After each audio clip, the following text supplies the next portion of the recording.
Flat Earth Debate Uncut and After Show. I'm your host Nathan Oakley, and if you are new to this channel, or you've not done so already, how dare you? Then be sure to subscribe, hit the bell notification icon and join button if you'd like to become a Nathan Oakley 1980 channel member and keep up to date with the Flat Earth Debate. If you would like to support the channel, there is a super chat that runs alongside each of these shows while they premiere, and there's also a coffee, Patreon, crypto and thanks button in the info box below the video. Speaking of patrons, I'm going to do a quick shout out to all of you who do support me on Patreon. So a massive shout of thanks and appreciation to Smith Tools and Purchase, Level Playing Poem, Vitali Z, Colton James, BG, Survive the Spin, FE Patriot, Thomas van der Zander, Chris Wouters, Sea Level Cultist, Mitch Kennedy, Rod, The Name's Burley, Jason Hornsby, JMails24, Unamento, Iron26, Endless, Retro Bill, John Kays, Patrick Gunnels, Banter, Hairy Blade, Mobile Mac 777, Rob W, Del West Watson, Unbelievable Productions, Blue Ridge Ranger, Abraham Mohammed, Skeptic 936, Texas Mike, Chow Yun Cat, David Wayne Foster, and Dank.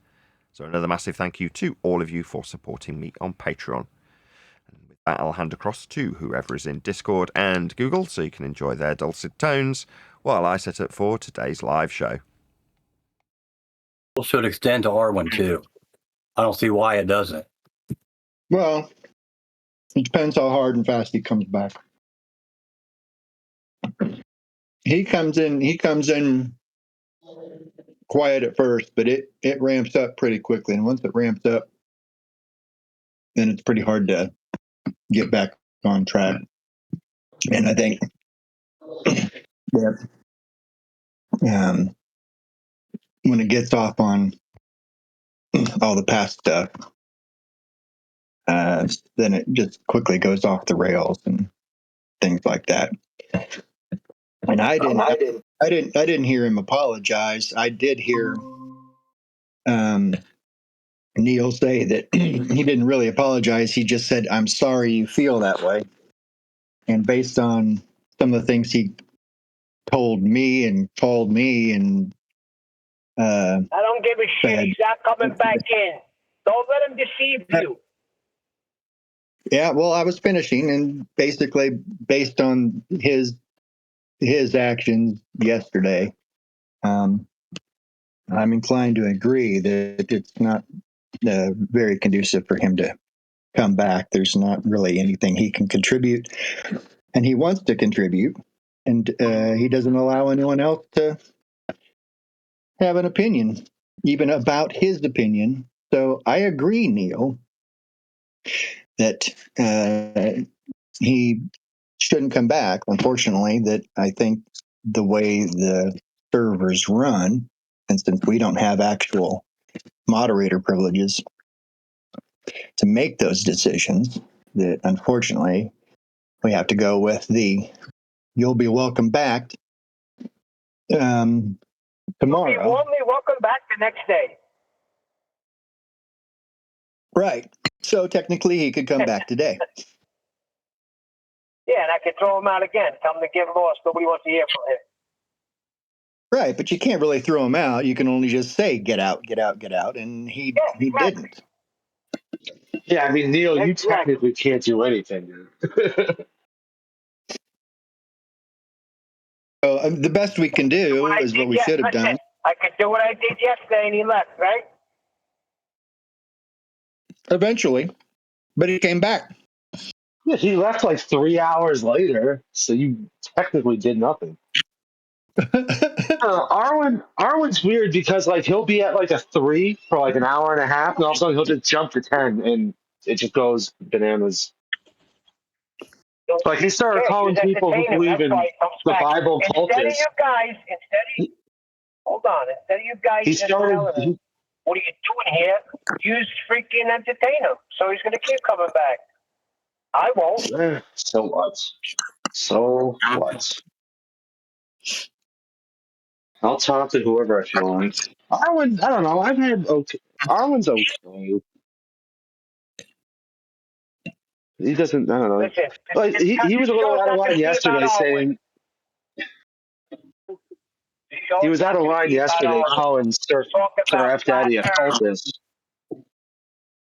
So show's not going to be Yeah, about but change the freaking I subject. get I get that a lot from ballers anyway, so I don't pay attention to Right, stuff. yeah. But it's just what bothered me is like he started going. Oh my fucking sorry, Neil. You can't. You're not really audible, bro. We can't hear you. Surf Daddy, if you're not talking, can you mute because you're causing feedback?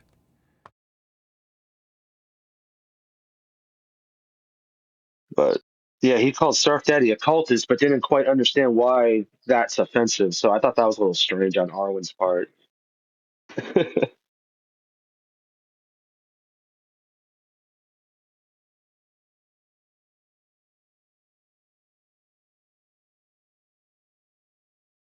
Oh, what's up, George? How you doing, bro? Hey guys,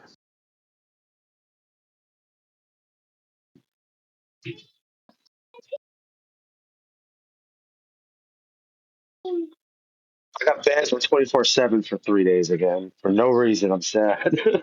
I'm just never going there again. It's done. I can't. There's nothing I can do.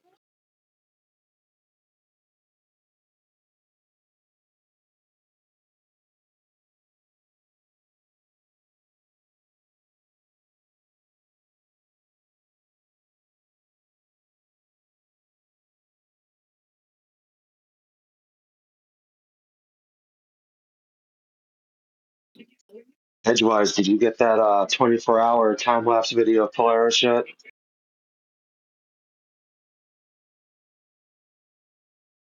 Oh, the other liar? There's another one. They go hand in hand. Did he produce the video yet? It's literally what I just asked him, you. He ran away. We got to the point where Al-Biruni's measuring Earth flat and can only measure Earth flat, or he can't do trig. And when rock and hard place situation unfolded, Captain Edgeware ran away. I've just finished editing that section of yesterday's show where Captain Edgeware couldn't make up his mind about the measurements requiring a flat plane be measured by Al-Biruni to do trig. He wanted to say, no, he didn't measure Earth flat with that trig-based flat triangle system that requires Earth be flat, as is detailed in multiple places. So I went and got one where they explicitly state that it must be a flat Earth to do the trig. Captain Edgeware, the lying, disingenuous scumbag glurf, seemed to disagree with the flat Earth prerequisite measurement needed to do trig. Other sources understand this, but the people who come to us, the liars, the glurfs, the scumbags, they lie. They lie about even knowing who Al-Biruni is in the first instance, and then say, no, he didn't measure Earth flat. Yeah, he absolutely did. That's why all sources who detail him doing the trig detail how flat Earth must be to do it, because you can't do it unless Earth's flat. But he ran away like a coward when that was pointed out to him yesterday, when he was trapped between the rock and the hard place. So do you understand now, Captain Edgewise, that to do trig, Earth can only be flat for that measurement by Al-Biruni? You understand that now? Talking to you, total coward. No, just the silence. Rather not respond. You ran away, you abject coward. I've subsequently edited your video with people explicitly stating that Earth can only be flat for the trig to work, to be measured in the first place. You didn't seem to want to accept that yesterday. Now I'm holding you to task. Hello? Biruni must measure Earth flat, Captain Edgewise. Do you understand this now, you stupid clown glurf liar?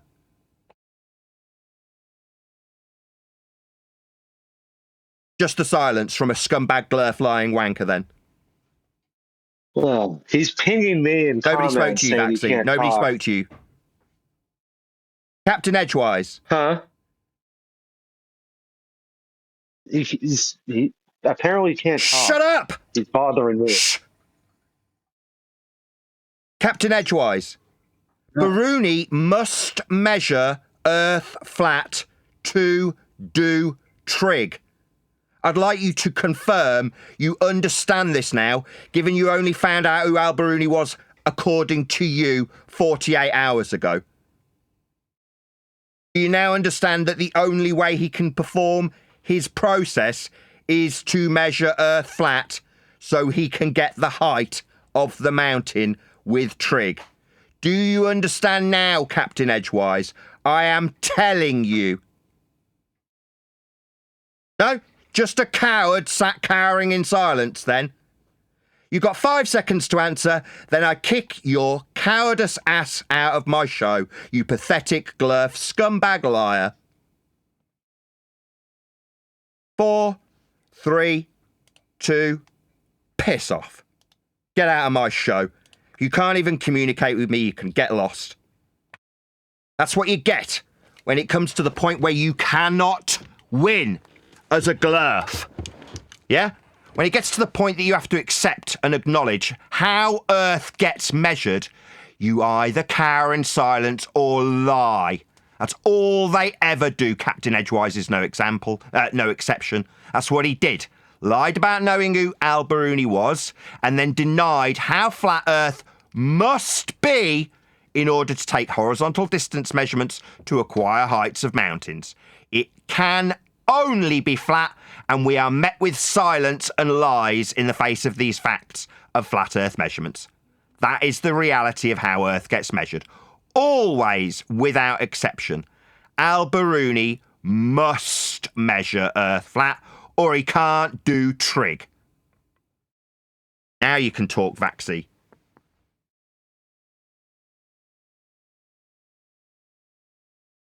Oh man, I'm getting told to shut up before I have caffeine. No, he's bothering me in messages saying I can't talk and blah blah blah. I was just trying to let you know that. If you can't talk, don't join a voice chat, because you'll get called a wanker. Don't join a voice chat and tell me you can't talk. That'll get you kicked out right quick. And it did. Because 48 hours ago, he denied knowing who Al-Biruni is. 24 hours ago, he said he wasn't measuring Earth flat for Trig. It was riddled with inaccuracies. Until I pointed out that claiming it's riddled with inaccuracies means you have no accurate measurements for your ball rhetoric. Biruni's yours. You want to deny it and say it's not accurate? Okay, so he didn't measure Earth flat for Trig then. He either did and can do Trig, that's measure Earth flat, or he didn't, in which case you've got no measurements. So if you want to accept that he measured anything, he has to measure Earth flat. Or you can lie and glurf and deny you even know who he is, and then say he can't talk in a voice channel. That's what you can do. You, metaphorically, the listener, the glurf scum who listened to this show, you can only do what he did. That's run like a coward when faced with the awful facts of flat Earth measurements. That's how Earth gets measured in all examples. Brian gave an explicit example of how Everest got measured from 100 miles away using the exact same process. That's how we survey Earth. There aren't any exceptions. Earth is always measured flat. But the minute we bring it to their measurements that they lean on to suggest they're on a stupid ball, they have to say, oh no, they're inaccurate. No, he wasn't doing it right. No, he hadn't accounted for refraction. Oh right, so you haven't got any accurate measurements then? Oh, he did get accurate measurements, just within 1%. Okay, so he measured Earth flat with Trig then. It's just that simple. You either accept that Earth gets measured flat, or you don't, in which case you haven't got any measurements. If you do accept the measurements, Earth is being measured flat. It's the end of the discussion. There never was one. Earth was always measured flat. These lying glurf scumbags have no choice but to run when it comes to this fact.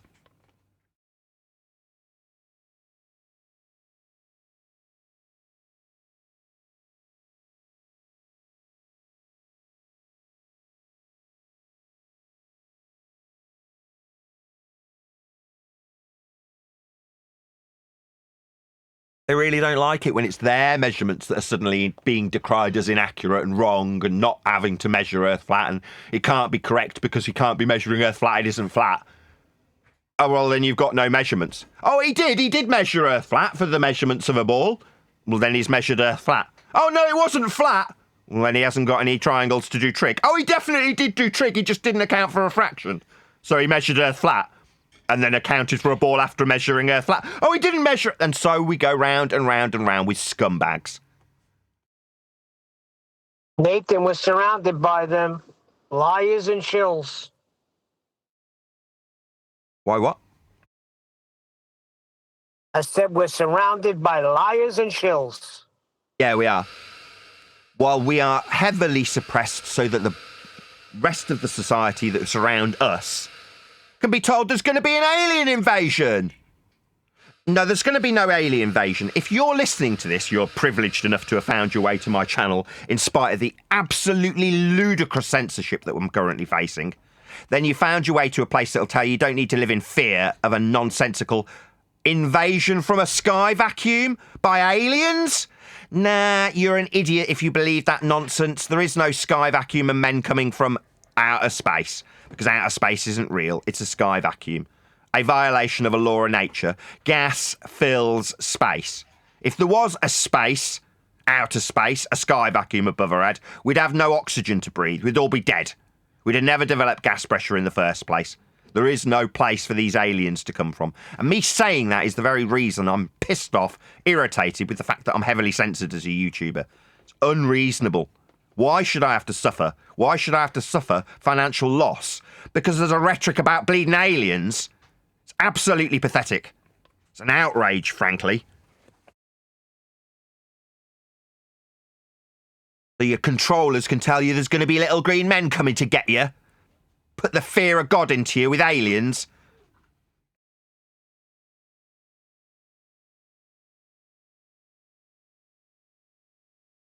The fact that the public are swallowing this shite is a testament to how dumb the society we live in is.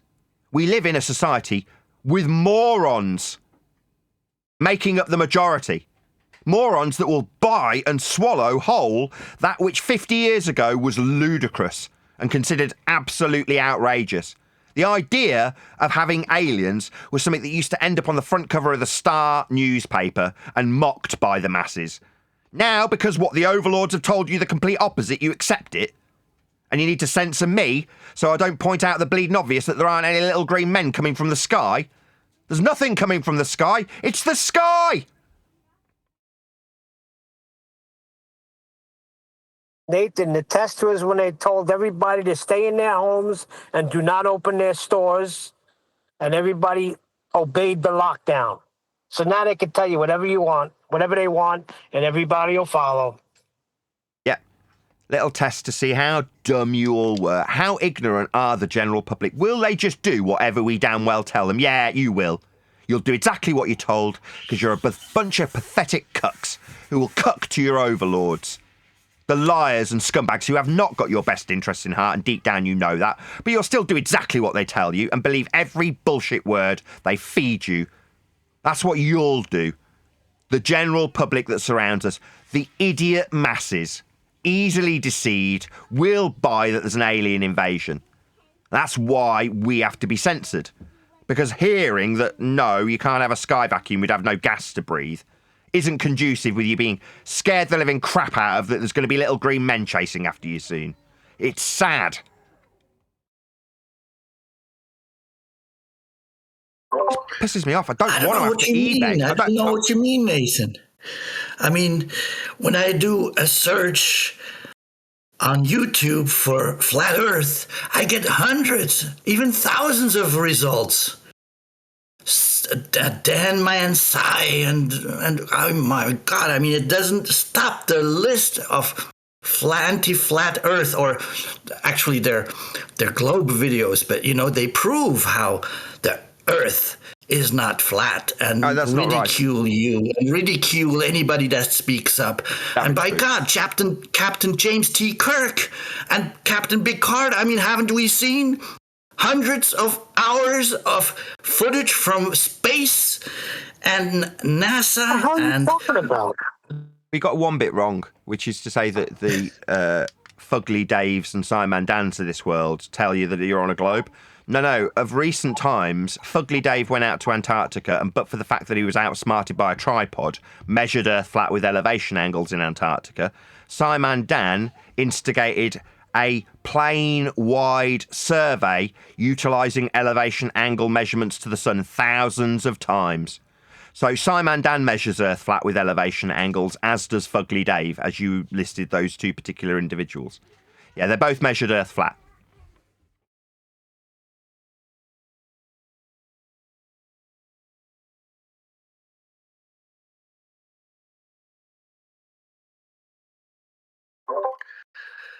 But they won't hear it, because if I were to click on a couple hundred of those results, it will not be mentioned that it was measured flat. The only time your name and your face comes up is to somehow pass a cheap ad hominem. But you know, the narrative correct. Out there, it's so difficult to get past that wall of brainwash. It takes a real effort. Algorithmically. And even that's not enough, yeah. Algorithmically, Simon Dan and Dave McKeegan are going to be favoured over me because they're saying Earth's a ball in line with the current rhetoric. Earth's a ball and you're going to get invaded by aliens. But it doesn't alter that Simon Dan and Dave measure Earth flat. Everyone measures Earth flat. It's the only way Earth can be measured. And it doesn't alter the fact that most of those suggested links in YouTube will not mention that. I don't know how many thousands of them one would have to click through until you get to one that even mentions the word measurement. How are you? Good morning. Hello. Irritated. Good morning. I've had time to stew on the awful truth of why the suppression. So to a point, you're like, okay, well, I have to deal with this as a YouTuber. The numbers are going south and I can't seemingly do anything about it. It doesn't seem to matter how many microphone shorts videos I pump out. I'm struggling to keep up with my generally very steady view count, which has, up until the last 6 months, been moving up for about the last 10 years consistently until recently, which obviously affects my income. Now, obviously, I don't want to be in a position where I have to e-beg after 10 years of YouTubing, but that is what is creeping up very, very quickly upon me because of egregious censorship. Now, yesterday, albeit very ill, I found out why the heavy censorship. It's because there's a mainstream narrative currently being punted out to the general populace that we're going to be invaded by aliens. And me pointing out that there is no sky vacuum, it's a violation of the second law of thermodynamics. If the sky was a vacuum, then the gas we are all enjoying breathing would be filling that space. Moreover, we'd have never developed gas pressure in the first place because there'd be nothing for the gas pressure to press upon if the sky was a giant vacuum 10 to the minus 17 torr. So outer space is fake, there is no sky vacuum, therefore there is no alien invasion. And the fact that we can so easily demolish this current bullshit narrative being fed into the lugholes of the general idiot populace is the reason I have to suffer financial loss. And it's very, very irritating to me, a hard-working YouTuber, to be suppressed simply because we discuss things like the second law of thermodynamics. It's not like we're controversially discussing the Mandela effect, or no forest on a flat earth, or 9/11, or any of the other garbage that seemingly the other flat earth compadres talk about and get promoted for it. Because if you're talking about 9/11 truth or Mandela effect, you're easily ridiculed. Whereas if you're talking about how gas would fill space if the sky was a vacuum, then you deserve the most heavy and egregious censorship that can possibly be, as a YouTuber who spent 10 years building his channel. So yeah, I'm pretty pissed. Pissed at YouTube, pissed at the idiocy of the people who surround me, the general populace, the general public, the idiots who inhabit this plane that we all dwell atop. The idiots who will buy that they're on a spinning water ball flying through a sky vacuum simply because their overlords tell them so. And it was pointed out in the pre-show that there's an entire 2020 rhetoric where people suffered ill health as a result of a rhetoric, where they were locked down and just suffered that nonsense gladly. Not me, I didn't partake in it. I carried on as I was, to the extent that I could, where the parks were cordoned off and I couldn't take my kids into them. But beyond that, I tried to exist in exactly the same way as I always had, and everybody else around me panicked. Now that that's been shown to be utter garbage and the censorship in that regard's been lifted, I can quite happily talk about that nonsense waffle that everybody fell victim to. Not me, you. Victims. And now you're falling for the same garbage that you're going to be invaded by bleeding aliens. Something that back in the 70s would have been poured score on by hillbillies reporting to the Star newspaper how they saw a light in the sky and were kidnapped and had autopsies shown to them, medical procedures performed upon them. Yet those people were laughed out of town 50 or 60 years ago. But now, because the overlords say we're going to be invaded by aliens, you all buy it with a bit of black and white footage? You're all idiots. Why should I have to suffer financial loss because the general public are stupid? Oh, because we put in danger the rhetoric of aliens put forth to the general public. That's why. And it's an outrage. It's annoying, and that's irritated me greatly. Up until the point that I didn't know why I was suffering this egregious censorship, I didn't mind so much. I just had a bit of self-pity and was emptying my audience that I'll have to do a bit of e-begging because of the massive losses I'm suffering currently in terms of the downtick, and I didn't know why. So what the hell? We've had Antarctic garbage. The people have walked away. We've pointed out that they were measuring Earth flat, but we're not really to their detriment anymore. Will's walked away, having seemingly convinced the world, with Jaren stepping away as a shill from flat Earth, ignoring the flat Earth measurements and justifying them as follows. Earth is like a Home Depot? No, it just means Earth's measured flat, like it was by every single Antarctic participant for 24 hours, apart from Fugly Dave, who got outsmarted by a tripod and failed miserably to measure Earth flat for the full 24 hours. Had he been able to use his EQ mount like the rest of the participants, he too would have acquired 24 hours worth of flat Earth elevation angle measurements to the sun.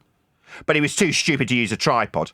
Other than Fugly Dave McKeegan, who didn't successfully manage it for the full 24 hours, everybody else there managed to successfully measure Earth flat. What's that? Me talking about the sky vacuum means I need even more censorship for the foreseeable future? What a friggin' outrage. So yeah, I'm not in the best of moods, I've got to be honest. What else do we get? Well, tough going there, because look, the aliens that are coming from outer space. So this gas, our atmosphere. I've talked to college professors, and their answer is with such a conviction. Oh, gravity.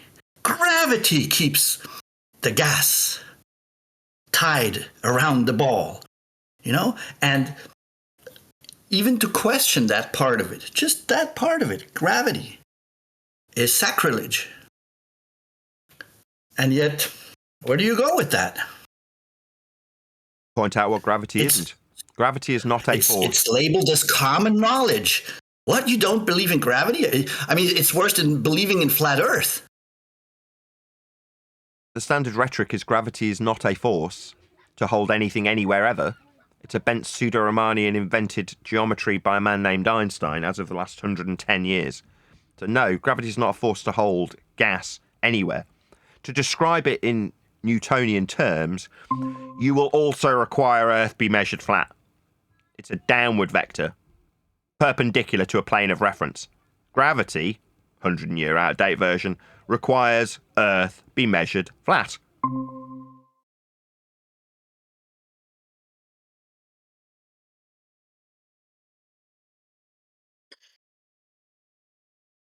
I think I'd be in a better mood. I'm probably sleeping 18 hours of the day because I'm poorly. So I'm trying to recover by getting lots and lots of rest. So as soon as yesterday, I got up, did the show, because I didn't think I was going to. I was in bed and I scheduled the show, and then sort of woke up and thought, I really do want to spend time with the people who do actually support me.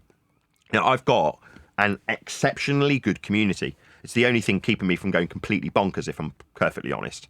The fact that there's good people in my community that won't allow me to suffer financial loss, that won't allow me to just go under, not be able to pay my bills. People will support me financially. The good people in my community.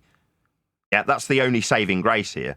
That in spite of me being suppressed and kept as small as possible, tucked away in a little corner, the community I've built is extremely strong, full of good people. And that's a saving grace. I'm very grateful. So yeah, for that reason, I got up feeling ill and did the show anyway with a second show running to the public. But yeah, the members only show went public eventually yesterday, so I've kept my schedule. And partially it's because I don't want to have to lean continually on the good people of my community. Yeah, they won't allow that to happen to me. And I'm very, very, very humbled by that fact. The fact that I can look down the barrel of a camera and say those things is heartwarming to me. Shows the good in the people around me. Why should I have to lean on them? Why shouldn't I, like any other YouTuber, be able to make the money from the ad revenue?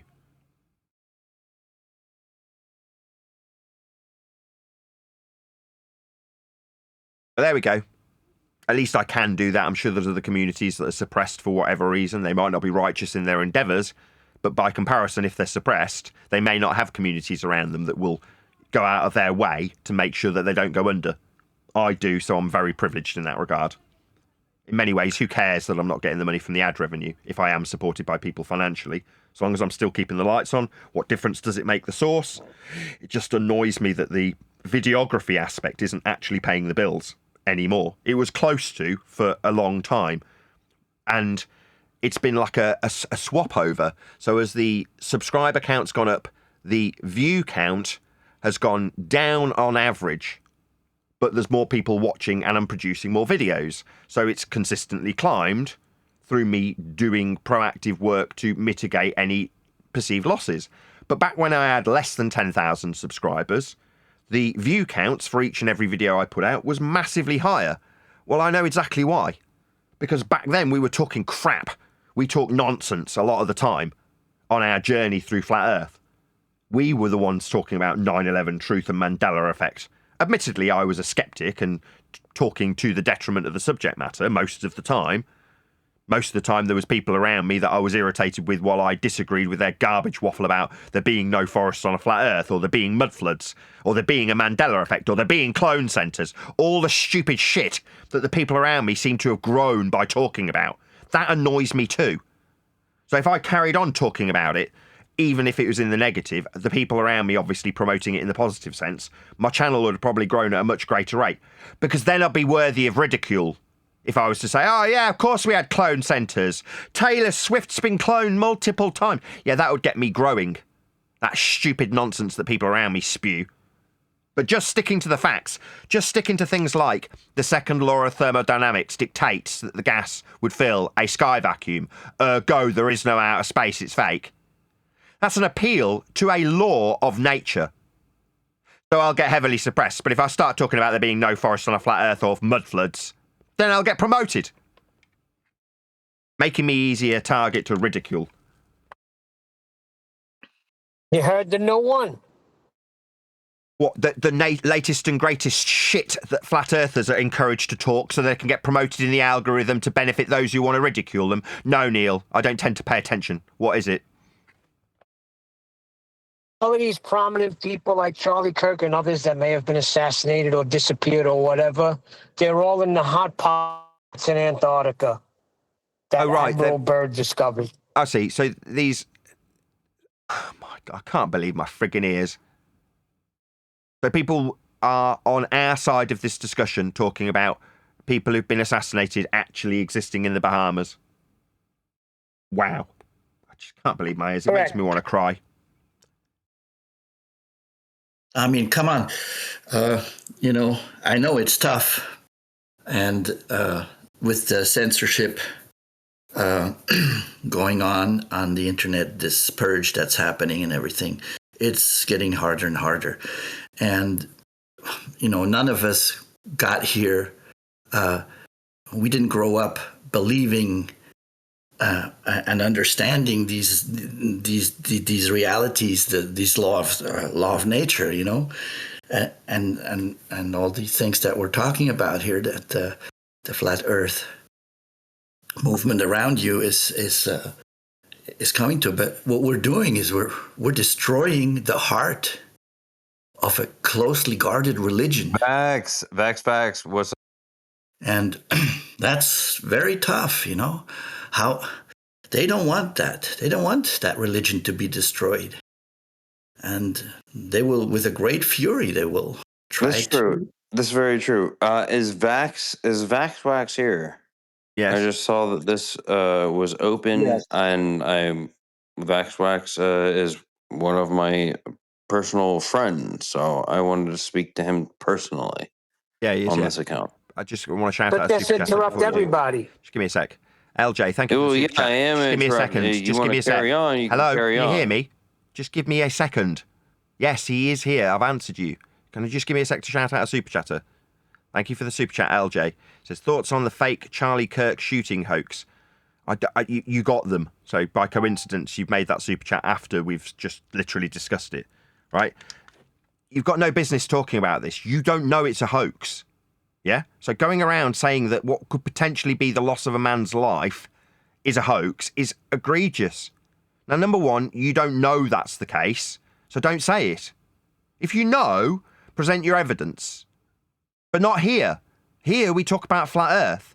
We talk about the measurements made by Al-Biruni to utilise Trig of a flat Earth. The thousands of years of documented flat Earth measurements and prerequisites that we still to this day measure Earth flat with. Because that's the only way Earth gets measured. But the Charlie Kirk assassination is something that is primed to make people like us sound like idiots by spewing garbage about it being a hoax. Now, if you know that's the case, I'd listen. But you don't. Nobody does. Nobody's going to come to me and present that evidence because it doesn't exist. Now, is there lots of different narratives being fed into the mainstream and alternative truth realm that we inhabit? Yeah. So that you can latch on them and make yourself sound stupid. That's why. So my advice, don't talk about it unless you know something. Exactly, Nathan. Realise why these Yeah, stories are put out there. They're put out to make you look stupid. That's what they're there for. Right, into the breaks. Yeah, I watched the video, and it's one of those few times where I watch something and I'm like, I kind of wish I didn't see that because it looks real to me. But I mean, what do I know? It could be, it couldn't be. It sucks.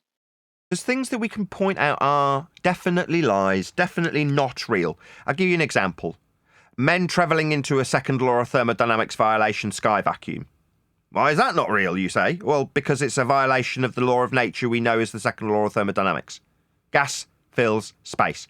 Entropic dispersion is a law of nature. So, as per the description of the second law of thermodynamics, gas fills space.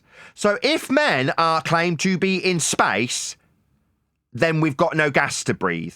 We are breathing high pressure gas, therefore there is no area of volume that gas is not filling in violation of that law. Ergo, any man who says he's in a sky vacuum is lying. Now, it's not like there's thousands of witnesses to men in little spacesuits floating around in a sky vacuum, now is there? There's just the men and the images on TV. Not thousands of witnesses. Just their lies.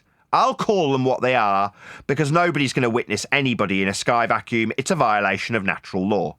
They are liars, and I can call that unequivocally. So stick to what you know. And if you're going to declare it, base it on evidence that's irrefutable, like a law of nature. There's nobody who's going to come and tell me I'm wrong. No, Nathan, you're incorrect. Gas doesn't fill space. We've got gravity. Oh, really? So the pseudo-Riemannian geometry invented by a man called Einstein, where time bends, the concept of time bends, you think that holds gas in violation of natural law? Wrong.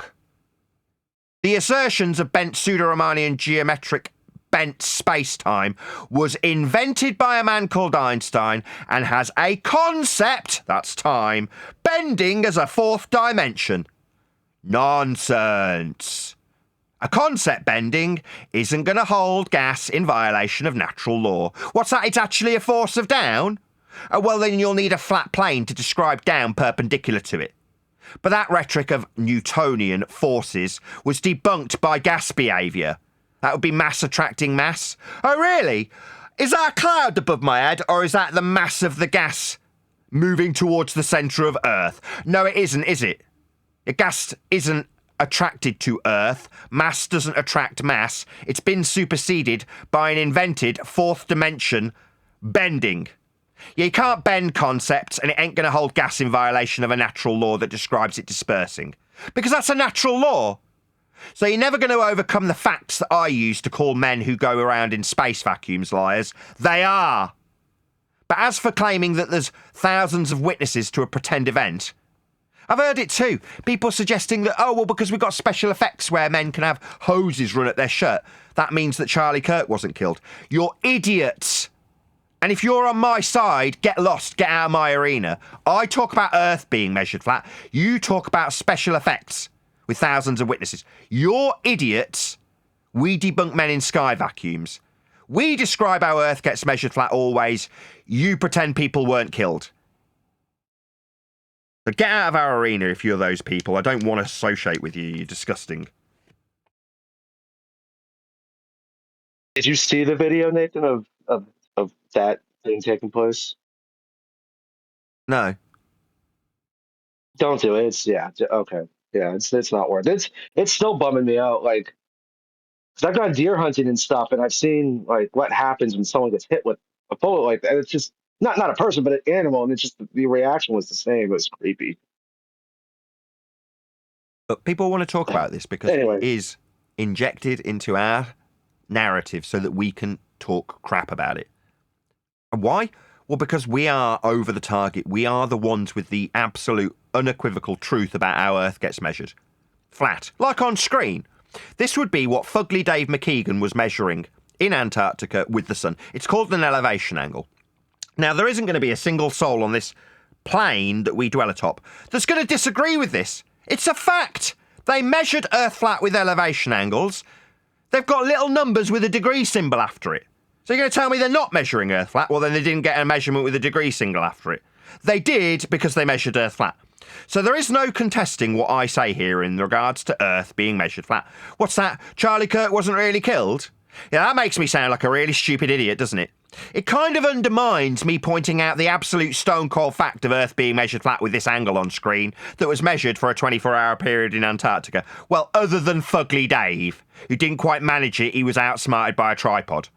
But other than Fugly Dave, who couldn't quite manage it, the rest of them managed to measure Earth flat for 24 hours with elevation angle measurements. That's measurements of Earth to the sun called an elevation angle measurement, a flat Earth prerequisite measurement of Earth. You've got two choices when I point this out.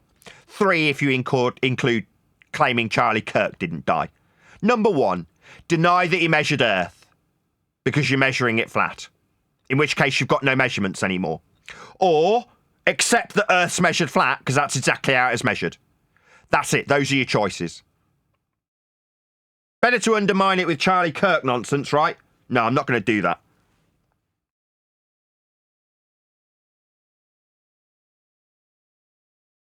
Well, it was perfect what you said this morning because I've been bringing my sister-in-law to her job, and she's the one that I had ministered to here and there. She's married to my brother, who brought me into the topic of flat Earth.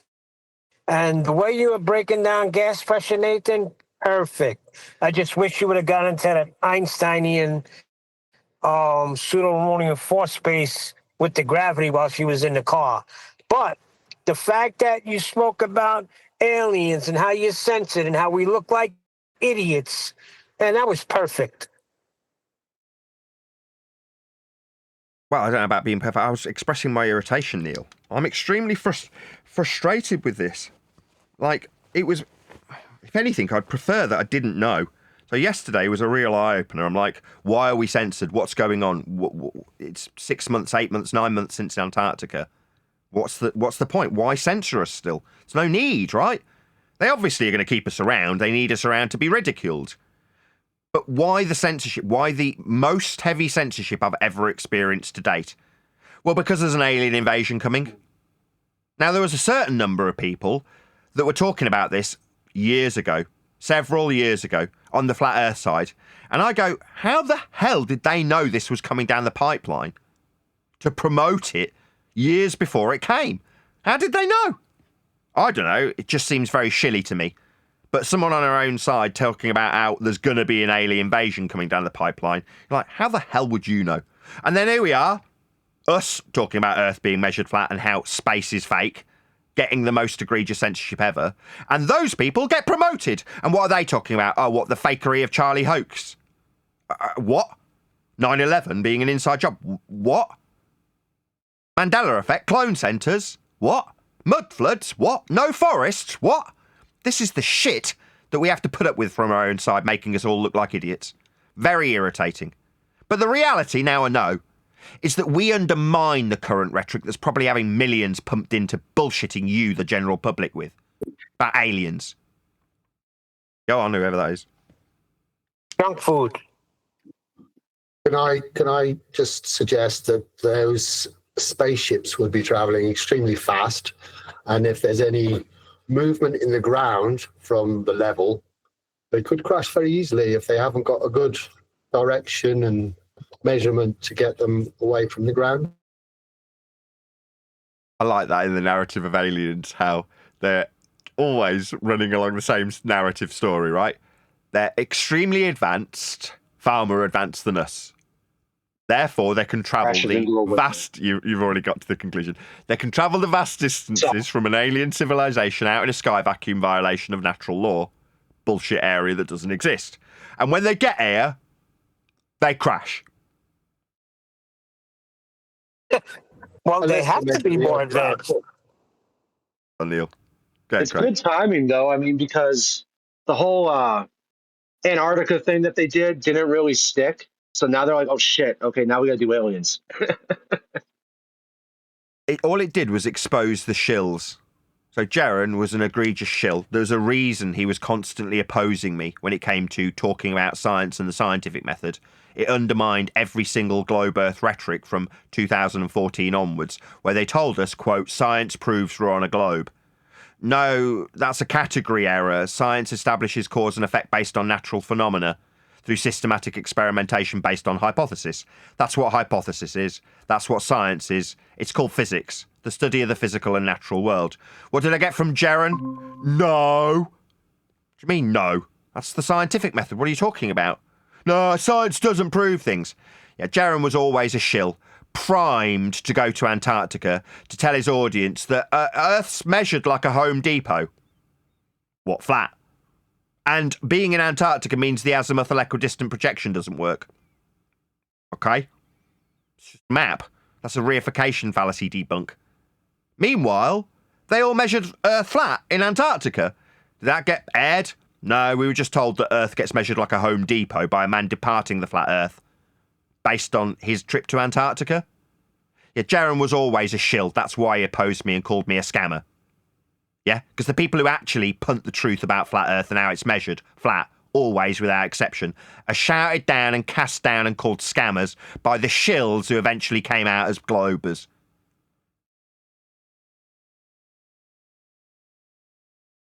Shout out to Duncan MacLeod. I'm so glad I don't have to worry about aliens or meteors anymore. Yeah, that's what it basically is. It boils down to fear-based mind control. If they can keep you perpetually scared that you're going to die from something coming from the sky, then they've got you. Second you stop worrying about that, then they're failing miserably to control you. So yeah, Duncan, you don't need to worry about any of that crap. You're not going to be killed by aliens. I absolutely assure you. If there are any aliens... I was trying to... Go ahead. Oh, no, I was trying to explain that very point to my friend. Because he was the one that told me about this about a month ago. I had no idea. He goes, dude, there's aliens coming. And I kind of broke down on, the second law of thermodynamics violation and all that. And it's like the more I tried to explain it to him, the more angrier he was getting with me. And it's just like, I don't know. It's weird. Yeah, because he wants to be scared. Doesn't he? Yeah, it's hard. It's like endorphins, you know? Hold on, Eli. Just round that also shows you everyone that else it's a just total psyops. You know, that when you get such disassociated emotional sorry, my English isn't perfect, but when they get so emotional so fast and not able to hold a conversation, even just to explore the subject, that's a typical sign of psyops, brainwashing, because it gets them mad because, how dare you oppose this narrative that everybody knows now that that's what it is. And it just, they are able to bypass reason. Yep. And implant these thoughts and these this way of thinking, bypassing the frontal lobe, the awareness of logical thinking. Let me give a couple of recommendations, right? These should be mandatory for people who are listening to this show. If you want a bit of light relief, right, go and watch either George Carling or Chase Hughes. Humour coming from, not Chase, from George. But Chase Hughes is currently breaking down how the media is functioning perfectly, currently. It's working exactly how it's supposed to work, divide and rule, keep you in a state of perpetual fear. That's how it's designed to work. And Chase Hughes is one of the only mainstream people that I know of currently that's breaking this down in the most concise way possible. If you don't know who Chase Hughes is, he's one of the members of the behavioural panel who break down body language. But his current breakdown of how news is propaganda and how it's designed to function is perfect. It couldn't be any better. So go and check out Chase Hughes. Any of his recent videos breaks this down in terms of their exposure of how biased the media is and what it's designed to do, how it's designed to manipulate you, how it's designed to keep you in fear. Not only that it's designed to do it, the success with which they do it. They have had many, many, many years of research to really fine-tune these techniques. And it's magnificent. There's one video by Taboo Conspiracy. I think it's in his Dallas, either the Dallas presentation or the Romania presentation, where he shows this with an example of people waiting in a waiting room at a dentist, and they just if you haven't seen it, you got to see that. But the masses, they control themselves. Once you teach one individual, that individual will be able to teach an entire group to repeat a certain thought or a certain behavior. And if you haven't seen it, please go see it. It's really great. And from there you can go and check out what Nathan also suggested. Without an understanding of the immense success and the immense detailed capacity with which they implement this herd mentality feeding it's the more you know about it, you'll be able to fight a little bit against it and not fall victim to it immediately. People, like I say, they want it. People want to be scared. You described it better than I did a minute ago when you're saying that people get riled up, and because they've got riled up, they're emotionally committed to that rhetoric. And when you say, no, that rhetoric's not true, you don't need to be in fear of it. Here's why. There's the second law of thermodynamics debunking a sky vacuum. There's not going to be any area of volume that aliens can come from. Further to that, the immense distances that are alleged for them to travel along have come from flat Earth elevation angle measurements to Polaris converted into a ball system 500 years ago by the Roman Catholic Church. This religion of being on a ball is nothing more than a mathematised invention created by the Church. We're not actually in a vast realm with millions and billions of light years of distance between all the stars. That's been invented by way of an extrapolation after flat Earth measurements. If you understand that the base measurement to make that inference of vast distances comes from a flat Earth prerequisite, you understand that it's a violation of the base measurement to suggest we've got these vast distances for the aliens to come from. When you put all that together, you understand that there aren't any aliens. And there's nothing to be scared of. But having nothing to be scared of isn't conducive with a media that wants to keep you in perpetual fear. But if you're committed to the bit and you're already in fear and you're going to feel slightly stupid if somebody points out that there's total unnecessary, there's no need for you to be in that fear, you're going to defend your own fear. No, I'm not stupid. I wasn't scared for no reason. It's absolutely legitimate fear. Let me tell you why I should be scared. Yeah, that's the other reason why my buddy was getting mad, because he goes, I understand your point and what you're saying about how space is fake and the earth. I get where you're coming from, but the fact that they're even talking about it means that they're going to fake something anyway. But then I try to explain to him, I said, if all these world governments are going to do something, there's nothing we could do about it anyway, so why worry about it? You know? I think one of your friends was in here today. I was into the break, Huh? but he went because I was trying to round out a point and I'm in a terrible mood, so I was probably really rude to him. Yeah, I can tell you're in a bad mood. You yelled at me. I'm furious. Oh, no. I mean, this is a Hello. friend I've known personally and went to school with and, lived down the street from and was in a band with. Like, he was an actual real life friend, not a Discord person. Like, Oh, sweet. someone I've known since like 2005. Well, if you're listening, he got it's all great. upset and blocked My me, but- apologies. I don't mean to be some rude. Sorry. I'm just in an absolutely foul mood. Makes Yeah, that's sense since he wanted understandable. to have a personal conversation with a friend he could call on the phone. But seeing as it's just your friend,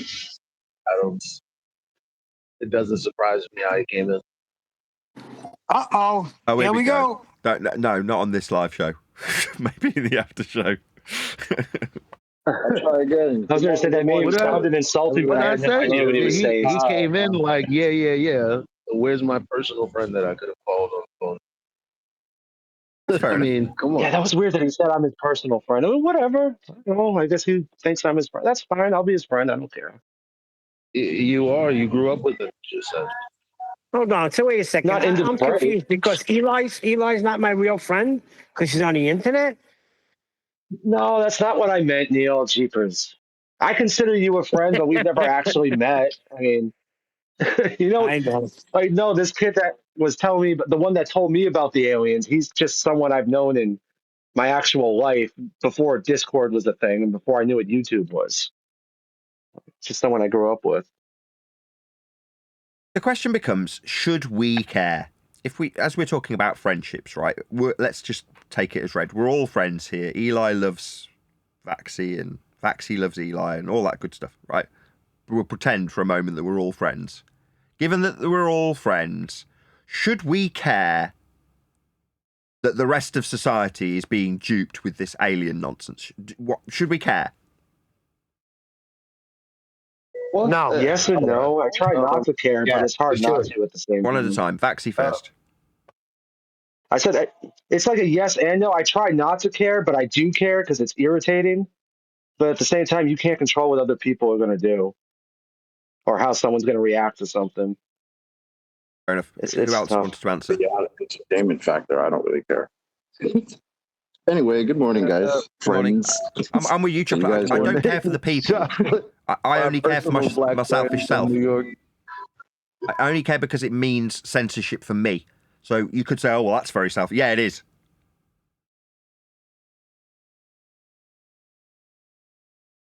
Me and Chocolate grew up together through our communal language.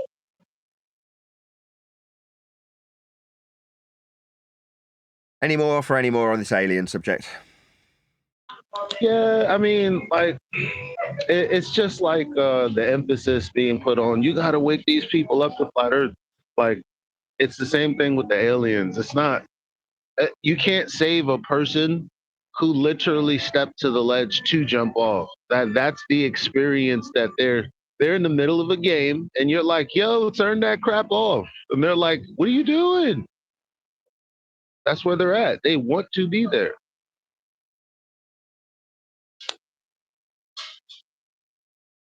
Yeah, I agree. So what do we syndrome. do? We just keep plugging forward? I think it's called Stockholm syndrome, where you fall in love with your oppressor. Yes. But what do we do? we just continue to say how Earth is measured flat, and everybody knew that. I just looked it up here. Alien, belonging to, characteristic of, or constituting another and very different place. Person, store, strange, etc. So, looking at it from that point of view, I'd say we have more problems than just those aliens. We have problems with the aliens within our community, you know? Well, Doing those are the only uncontrolled search, just a random search on YouTube for flat Earth, and you know, the closest you get to somebody representing actually flat Earth would be Dave Weiss, you know, and then that's how I got into it too. But you know, I was able to get past it and continue to search because what he was saying wasn't making much sense and not answering to my questions that I actually had and the doubts that I actually had. And, you know, it was obvious that that wasn't a fair representation of somebody for flat Earth, you know. But, damn, you know, how many pages would you have to scroll down to even see the name Nathan Oakley? And even then, all you'll find is an ad hominem attack of some bullshit artist somewhere out there, you know. So... just back onto we got not only aliens from outer space or whatever, we got aliens within our own community. Be real with yourself for a second. Well, that's the... You know, like Nathan has given us a lot of information. We should take that. Like this is what we gauge things on, and then maybe stop being like so irrational. Like here's an alien craft over here in the other corner. Like stop that.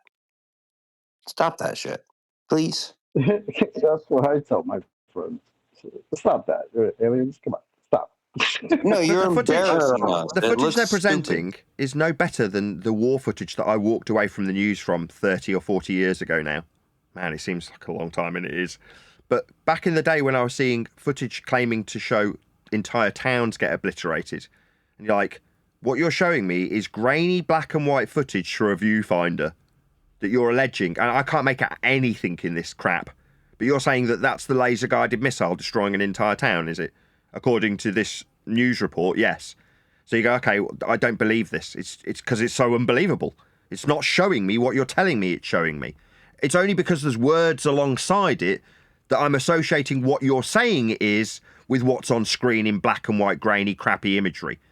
Well, what are they showing you for aliens? Apparently they fired a missile at an alien craft and it just bounced off. And what's the standard we've got for this? Grainy, black and white, indistinguishable, shitty footage.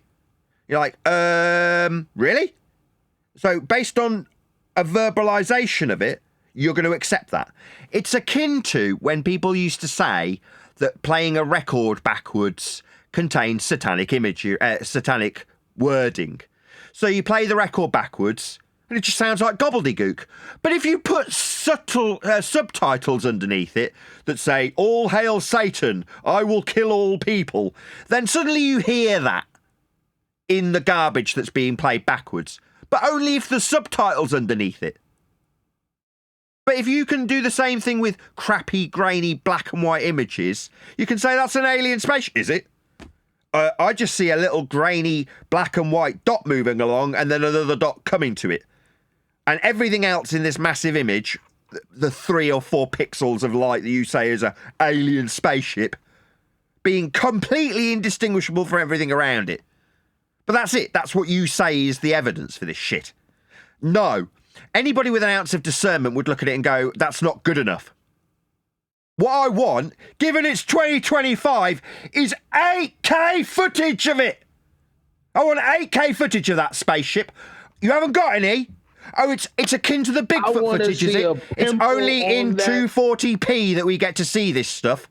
240p grainy as all hell footage of Bigfoot, and 240p grainy footage of an alien craft. No, not good enough. Give it me in ultra widescreen 8K, or I'm not accepting it.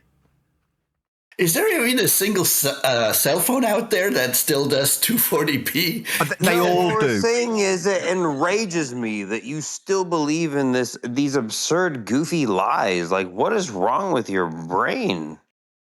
Yeah, we're in a world of 8K footage and 8K photography, and people will accept the lowest resolution images in black and white. Black and white. It's like it's black and white. Is it the 50s, or have we got high resolution 8K cameras these days? You telling me you can't capture one with 8K footage? Well, then you're useless. You call yourselves a news outlet. Of course, me saying this undermines at its core what they're showing you. When I point out, no, we've got 8K cameras. You'd think they could get better footage, but they don't. You're relying on this 144p crap in black and white, like it's from the 50s. Now that I say it, do you feel a bit stupid? Yeah, that's why we've got to be censored. I mean, what do you expect? Yeah, I want to be able to. People running around believing that I think he somebody does took feel a little bit beanbuggy to the stupid. moon. Yeah, I want to be like Will Smith in Independence Day. You know, I want to be able to zoom in and shoot a rocket launcher directly at the pimple on the booty of an alien. You know what I'm saying? Like all this other stuff is nonsense. Yeah, the same teams of people. I'm playing Call of Duty. I can't tell what's real or fake. And when we're looking at NASA stuff, it's all Atari. What's going on?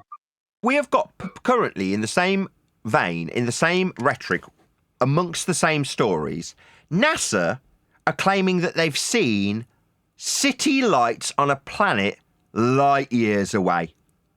And they've got this in high resolution colour photography. Now that's bullshit Right, I too. saw that. That's ridiculous. That is great, man. So on the one hand, we've got pictures of lights on a planet light years away in high def, but yet on the ground we've got black and white 144p imagery. Do you not see the disconnect? No? No, until I said it. Yeah, but I'm not being heard, am I?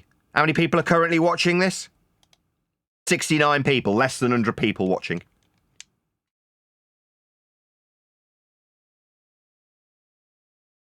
Yeah, thousands of people know that you're a fraud guy. Like, what are you doing? What are you trying to do here? Like, what are you trying to prove? There's nothing to prove when I just describe how it is. On the one hand, from the same institutes and the same media outlets, high-res imagery from miles and miles and light years away. On the other hand, we've got low-def pictures that have come from ground level.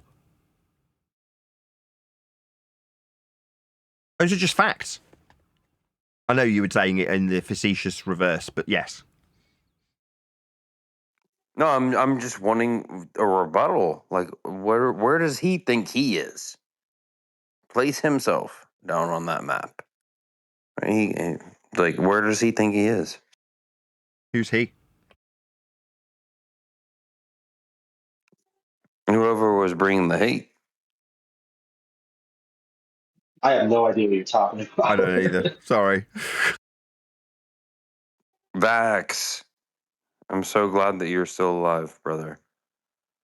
I'm glad to have everybody here in the same place, and it's like we can just take solace in knowing we were right. Yeah, I'm glad I'm alive too. I'm glad you're alive too, Vax. I'm glad everybody's alive. That's dope. Well, not everybody's alive. Some people are dead. I mean, everyone currently part of the show. Thank you. Fair enough. He said, "I'm glad." Yes, sir.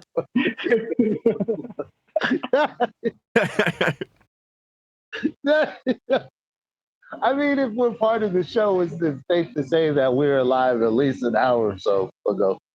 Let's just check. You still with us, Neil? Can I ask a question? Because I haven't looked at any of this nonsense.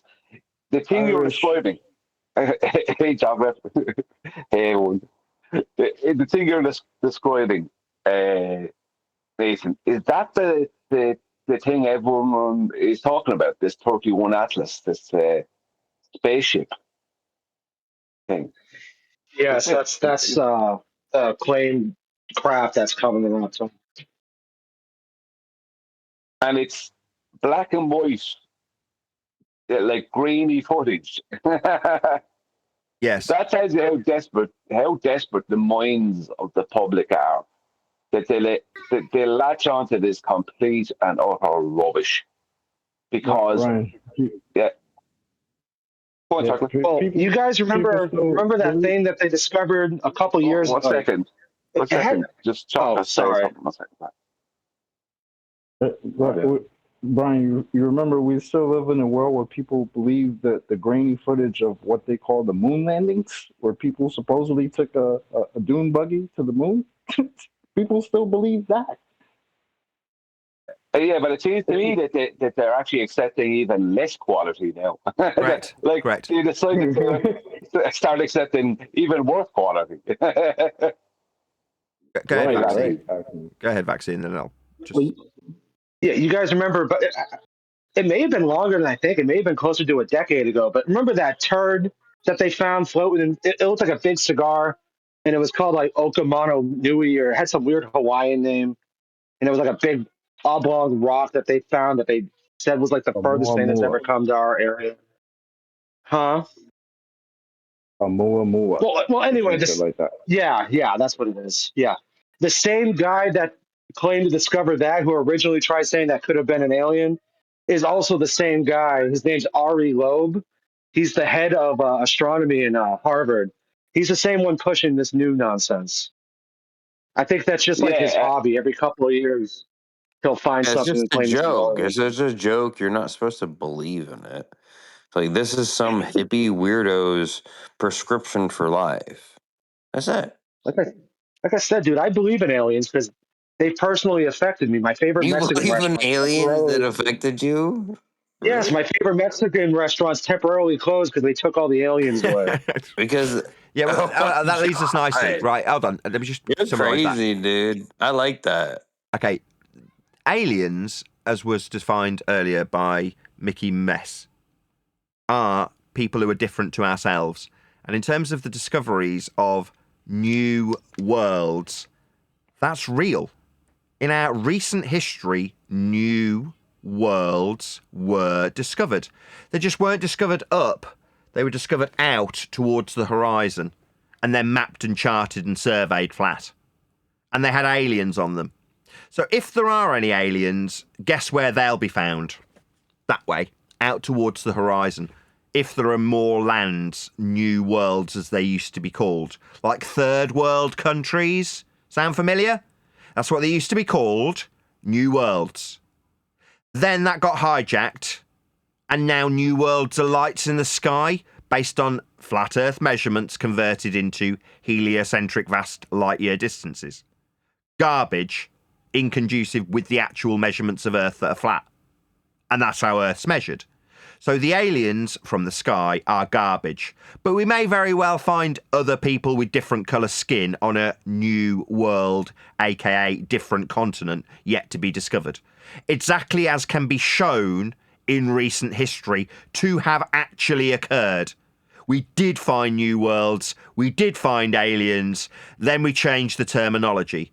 It wasn't conducive with a heliocentric worldview to describe the new worlds as new worlds. So we stopped calling them third world countries and started calling them underdeveloped countries so that people didn't think about them being new worlds. So what happens when the invaders come and invade your country?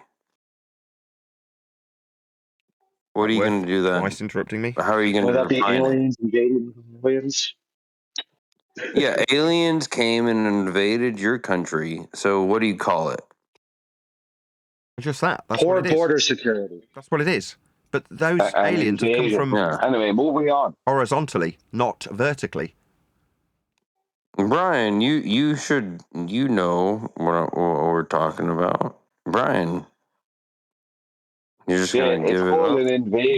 your country? Yeah, You're just gonna give it's your called an country up, invasion. Brian? That's what we Is that call what it. we do? That's what we call it, and it's called an invasion.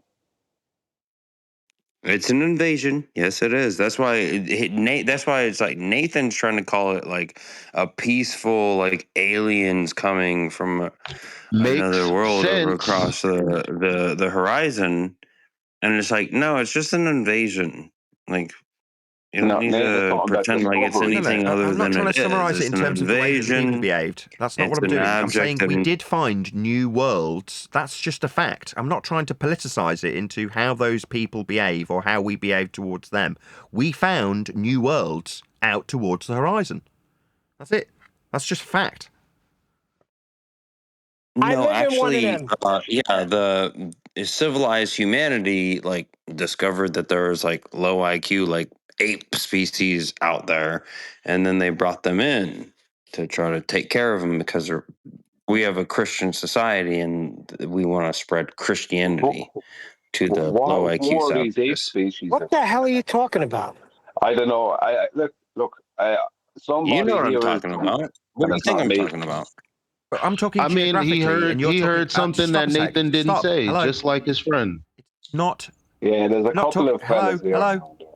We're not talking about socially. We're talking geographically, not socially. And we're talking about a couple of fellas here, right, Brian? Yeah, who've been up all night drinking liquor, I think. Brian, you know what's happened to your country. No, don't blame it on that. No, come on. Yeah, I don't know why y'all keep giving it the benefit of the doubt. Well, I didn't give it the benefit of the doubt now, to be honest. I just stated it. So it's not one fraud-looking fraud who isn't a fraud. It's two fraud-looking non-frauds because they're Well, drunk. that doesn't mean that doesn't mean. Eli, Eli, you should know. You run into them in 24/7. How many times? All night sometimes. You get the drunken stumble bums that come in and want to talk about hot pockets and freaking Antarctica. Well, all the people that were assassinated, things like that. This is flat Earth debate here. We discuss reality. Yeah, and in reality, we ventured out beyond the horizon and found new worlds. That's just the fact of the matter. Those new worlds were redefined from new worlds to underdeveloped countries so that it wasn't so charged in terms of the meaning of finding new worlds. But that's geographical, not social. Yeah, I think I live in one of them. Yeah. No, Sopranos is a real cherished, like, it's one of the great sitcoms of the humanity. Like, there's very few sitcoms that even exist that are as good, right? And anyway, Christopher. So Nathan, what would you say? Would you say people are actually so desperate now? Would you agree that they're accepting worse quality footage that they were in the late 60s? Yeah, I've seen it whilst doom scrolling. So I watch people moan when they come across videos of creatures in the forest. And the video will be, again, 240p, crap of all quality, black and white footage of a man seeing a long-limbed creature come from the tree line towards him. And then the camera sees it for a split second, and then you hear the guy turning around with the camera waving all over the place, screaming. And then underneath that video, you'll have a load of skeptics going, well, that's very Bigfoot-esque footage, isn't it? Ha, ha, ha. Why is it always the case that we get these monsters from the tree line in the lowest possible footage in 2025? Lowest possible quality. Yeah? Next bit of footage whilst doom scrolling. Check out this missile bouncing off an alien craft.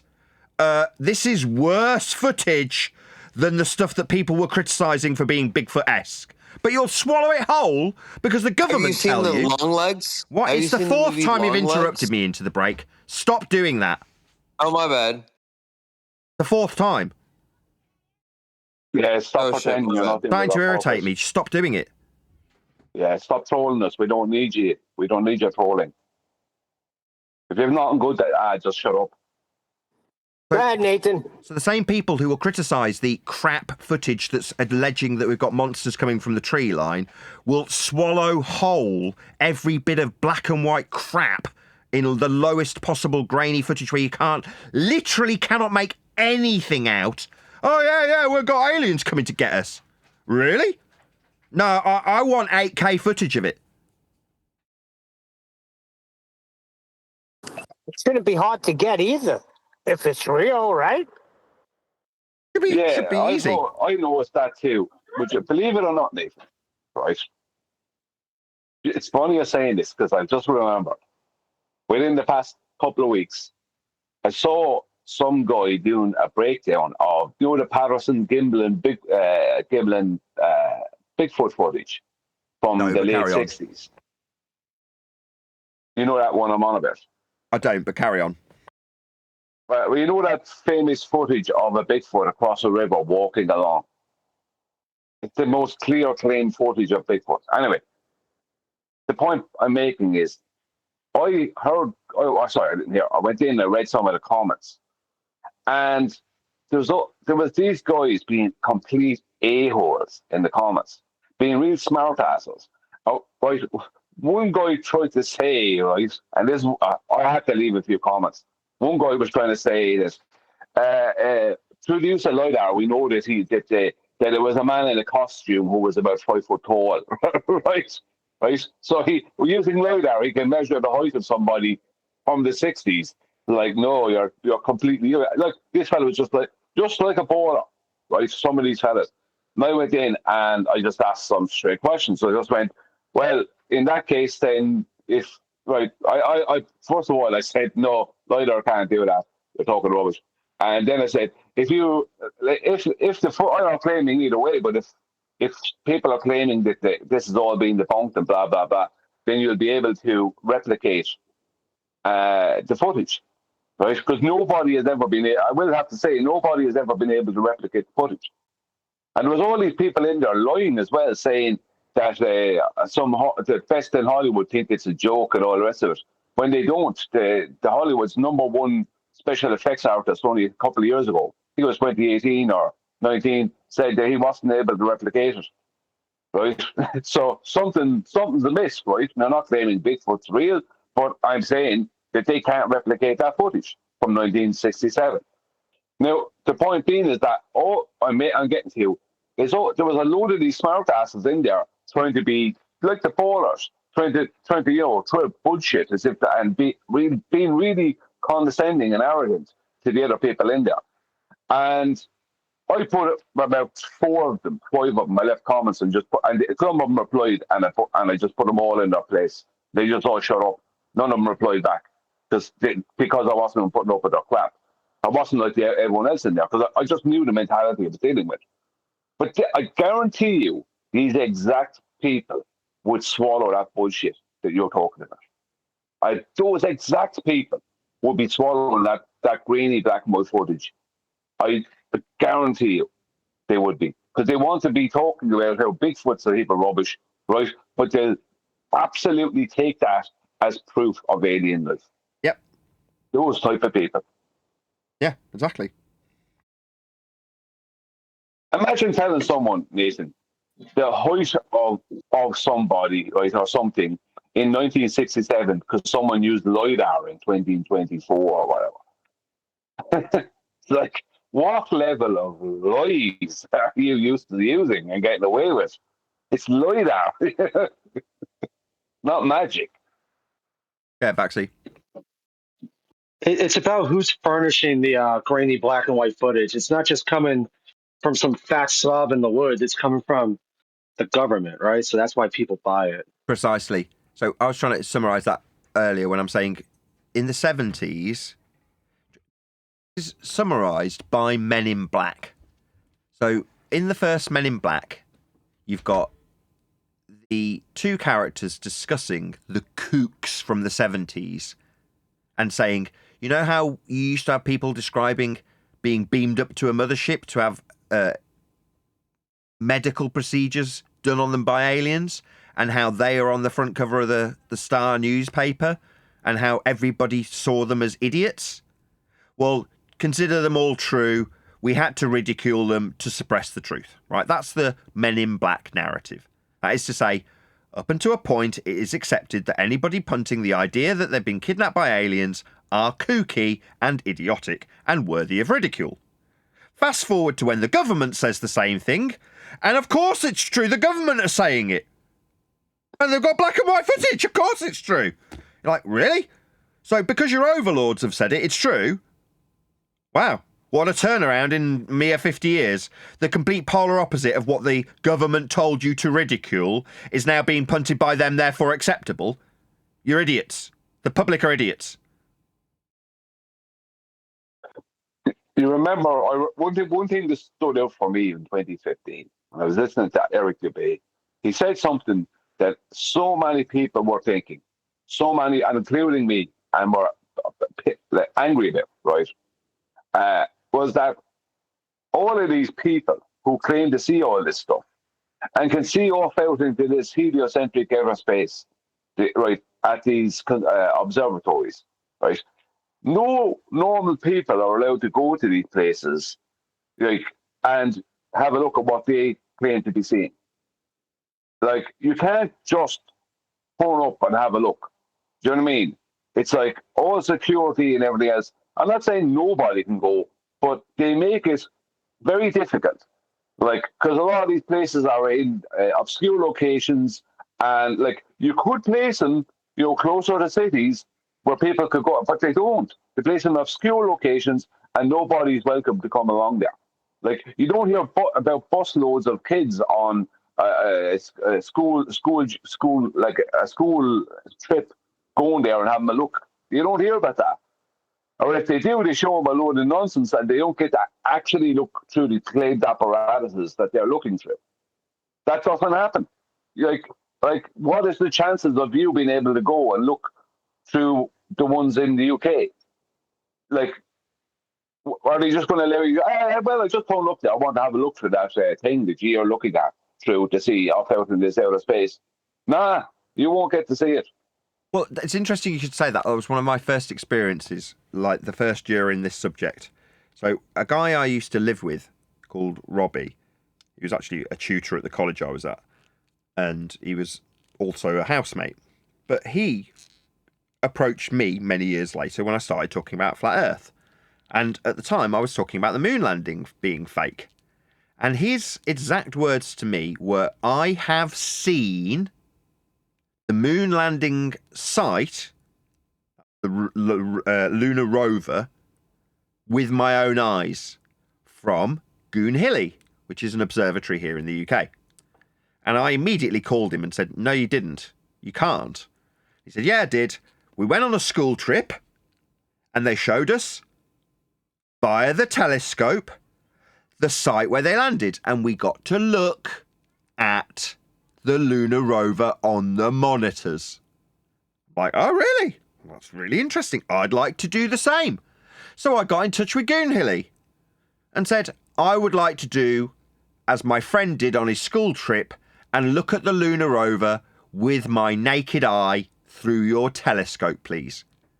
And the guy got back in touch and said, not only can you not see the lunar rover from Goonhilly, even if you turned Hubble to the moon, the angular size is too small to see the lunar rover via Hubble.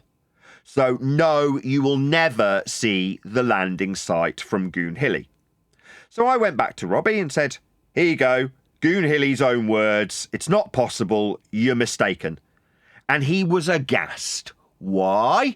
Because he's got a memory of being shown it on a TV monitor whilst there. And what are they telling him when he's a little kid? This is the moon landing site. We can see it through our telescope. Lying bastards. No, you can't. But that's what they told the kids on the school trip. Look, you can see it. Believe us, we definitely went to the moon. We can see the little rover on it through our telescope. Have a look at this TV screen. Do you see the rover? Yeah? That's us looking at it through the... No, they weren't. But they're more than content to lie to little kids on school trips so that they believe as growing up that they've seen the lunar rover with their own eyes when they saw it on a TV monitor, so that when someone like me comes along and says, it's bullshit, there is no moon landing, space is fake. No, it's not, I've seen it, I went to Goonhilly. Exactly. What a joke. They showed them kids the moon set on a television screen. Yep. I told them, this is what we're seeing. And the kids went, wow, right? What brilliant things. And then your friend that you lived with had it in his head that he looked through a telescope and saw it. That was his memory of it. Exactly. Yeah. Absolute lawyers. He couldn't quite believe it. He couldn't fricking believe his ears when I went back to him with the email from Goonhilly saying, here's the maths. I hadn't done it. The guy had done it for me. Here's the angular size of the lander. Here's the optical resolution and Rayleigh criterion for Hubble. It's too small. You'll never see it even from Hubble. So I present him to this and he couldn't fricking believe it. He's like, but I saw it. They showed it me. Oh, they must have changed the telescope. He started justifying it. Well, what do you expect him to do? Well, in his head, his two options are as follows. One, that they either completely lied to him, right? Or two, that they're lying now, but they did show it to him back then. Right? What one will he pick? What one would most of these people pick? They pick number two, wouldn't they? The second one, if you've been shown on a screen and you've got a fundamental memory formed as a child of seeing the moonlander and it's part of your religion of being on a ball flying through space and you wholeheartedly believe you're on a sky vacuum-based ball, then you're going to believe that, no, the rhetoric's changed. I did see the moonlander and now they're lying. Previously, I got shown it on the TV screen. Or just claim it's the Mandela effect. Exactly. Oh, stop with that. Well, no, but that's exactly it. Well, he's right. That's where you get those sorts of rhetorics inserted into flat earthers' rhetorics. So we say it and sound stupid when we do so. Oh, okay, I got you. Sorry about that. I noticed something else too, and we've noticed it before, that a lot of people, they won't come here, but they'll go elsewhere. They're a supposed flat earth, server, and they'll spew their nonsense there. Recently, we've had Buck Sodbuster coming in with all of this nonsense, right? But he won't come on the show and have a face-to-face or voice-to-voice, whatever you want to call it. But I seen him in Earth Awakenings yesterday, and I even took a screenshot of him. So why are you not coming here? Buck Sidebuster? What? Buck Sodbuster, the pitch data blower. He's the one that gave Brian the pitch data. So now he won't come on. He'll send me chocolate. I kid you not. I have over 100 messages in Discord. All throughout the show, he'll be sending me messages. So I said, I'm done. That's it. It's over. He even sent me a $30 gift card. I guess he's paying me to read the messages. But I said, I'm done. I want you on the show. You know how to do it. Get on the link and join the show. Doesn't do those things, but I've seen him in Earth Awakenings. Why is that? I don't know. Who cares? Why do you care about Earth Awakening is less intimidating. Exactly. Yeah, honestly, who cares? Yeah, who cares? No offense Well, to you, listen. If I want to take the champ down, I'm not going to go fight somebody else. I'm going right to the champ. What the hell you doing? All these preliminary fights, warming up. Yeah, like I said, some people like the ballet, some people like UFC. Right? Everybody's got their own bag. Your mic is terrible, chocolate. And I know my mic is right now. Says you, Brian. So you got Danny can't even understand me saying this. I understand you, Brian, but let's make the comparison. You got Danny Faulkner. He went over there. He came here for a few seconds, and it was like Poland peace. And when Adam had him pinned against the wall, he had to go to lunch, right? And now you got Buck Sodbuster, the pitch data blower, but he won't step foot in this arena called FED. I would suggest to you that eventually Danny Faulkner will be talking to me personally. I can... I don't want to give too much away. I can see into the future. I read you loud and clear, Nathan. I anticipate Danny Faulkner and I talking in the not-too-distant future. Yeah, because of the book. Not necessarily because of the book, although he has specifically said he'd like to talk to me about it. There you go. Sweet. That's because of an instigator, not because of Danny Faulkner. one of his contributors, who's also been very generous to me, I might add, one of the, how did I describe him earlier, good people from the community. He's one of them. A supporter of Answers in Genesis, financially contributing tens of thousands of dollars. He is all over Danny Faulkner going, you really need to talk to this Nathan Oakley guy. Oh, that's great. Yeah, that's it. When you get pressure from your own side, then you got to respond.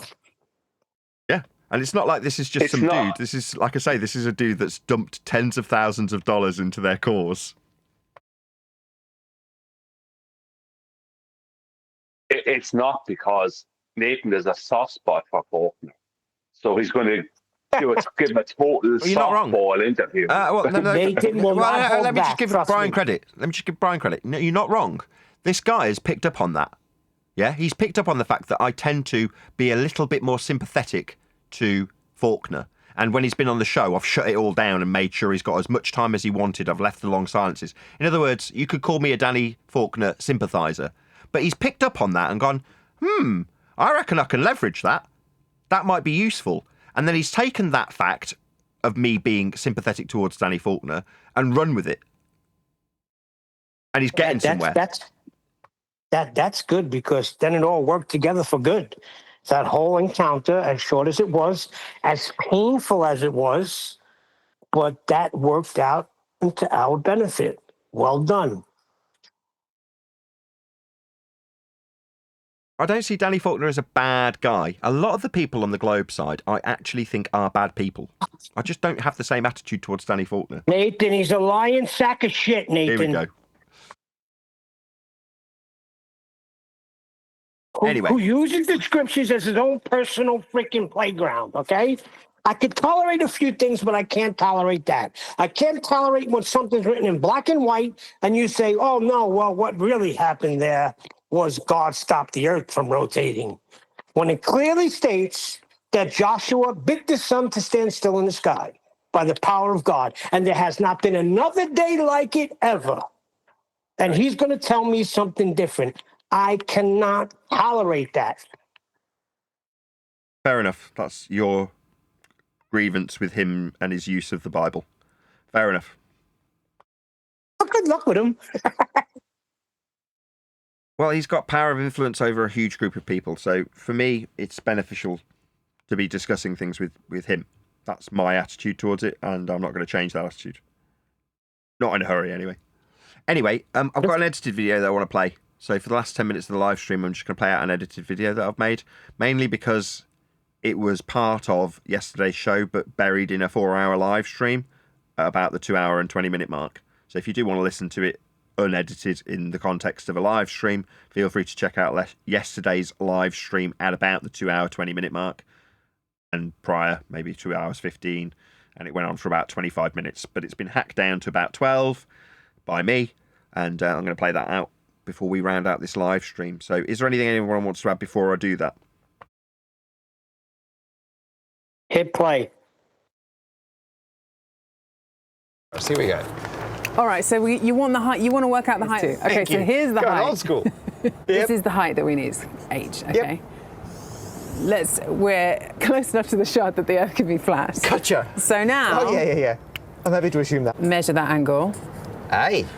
And then we'll go a little bit further away, and we'll measure it again. But what, now the mainstream narrative of Al-Biruni changes because Captain Edgeware's apparently done 24 hours of research if we're to take his lies as being true. Oh, you didn't know who he was, but 24 hours later you know that thousands of years have got errors accounted for. No, they haven't. You're a liar. I should really give a trigger warning. There is going to be potentially some swearing in this. I can't remember if I edited out the swearing or not. So if you've got sensitive ears listening, there might be some swearing in this. You're lying about the errors in the story of Al-Biruni. There are no documented errors. He just gets the height by measuring Earth flat. That's the story for thousands of years. But you, a lying bastard, flies in the face of that rhetoric because it goes against your belief in a ball when Al-Biruni's actually measuring Earth flat. So suddenly there's errors. Not according to your, not my, story of Al-Biruni, the man you denied knowing 24 hours ago, become bag. Well, it's worse than that because he's admitted that if you use trigonometry on a sphere, there will be errors. You will incur an error. Now, the trigonometry is used all the time by surveyors throughout mountain ranges, through huge areas of the world. It's constantly used. It's being used for every part of the world that's been surveyed, which is every part of the known, land masses. Right? Trigonometry is being used, but they don't mirror the errors. Oh, so what he's saying is, if we are to take Al-Biruni's story as true, he didn't get accurate measurements for a ball at all. So it's the hard place then. Al-Biruni got errors not according to the story of him measuring Earth flat that's gone around for thousands of years, but according to you, he didn't accurately measure Earth at all. Yeah, that's according to you, though, Edgewise. That's rhetorical. It's rhetorical. That's according to you, though, Ed. I'm summarising your dumbass, fucktard, lying bastard points. No, that's not the official rhetoric. Just according to you, he couldn't have measured Earth accurately, according to you, because of errors. So you want to relinquish Al-Biruni's measurements of Earth because you're a glurf, scumbag, lying, disingenuous wanker. Yeah, you want to deny your own measurements. Yeah, we know that. It's called the hard place. It's so common that we've defined this position you find yourself in, Captain Edgewise, where you now deny your own bleeding measurements as being inaccurate. So you don't have any accurate measurements. Yeah. Meanwhile, the accuracy of Al-Biruni's measurements are irrelevant because he's measuring Earth flat for the process to take place at all. So Earth's measured flat. We're close enough to the shot that the Earth can be flat. The implications of what he's saying would mean that the measurements of Mount Everest from Kathmandu Valley, about 100 miles away, that would mean that the angular size of Mount Everest is not matching the horizontal distance to it, because he's saying there's actually a curved distance. Oh, I see. That would mean that Mount Everest is not the height they say it is. I see. So what Captain Edgewise is doing in order to retain his globe faith is pissing in the face of every land survey that's ever taken place ever, rather than accepting that Al-Biruni measures Earth flat. He'd rather piss away every single measurement of Earth's surface ever as being inaccurate.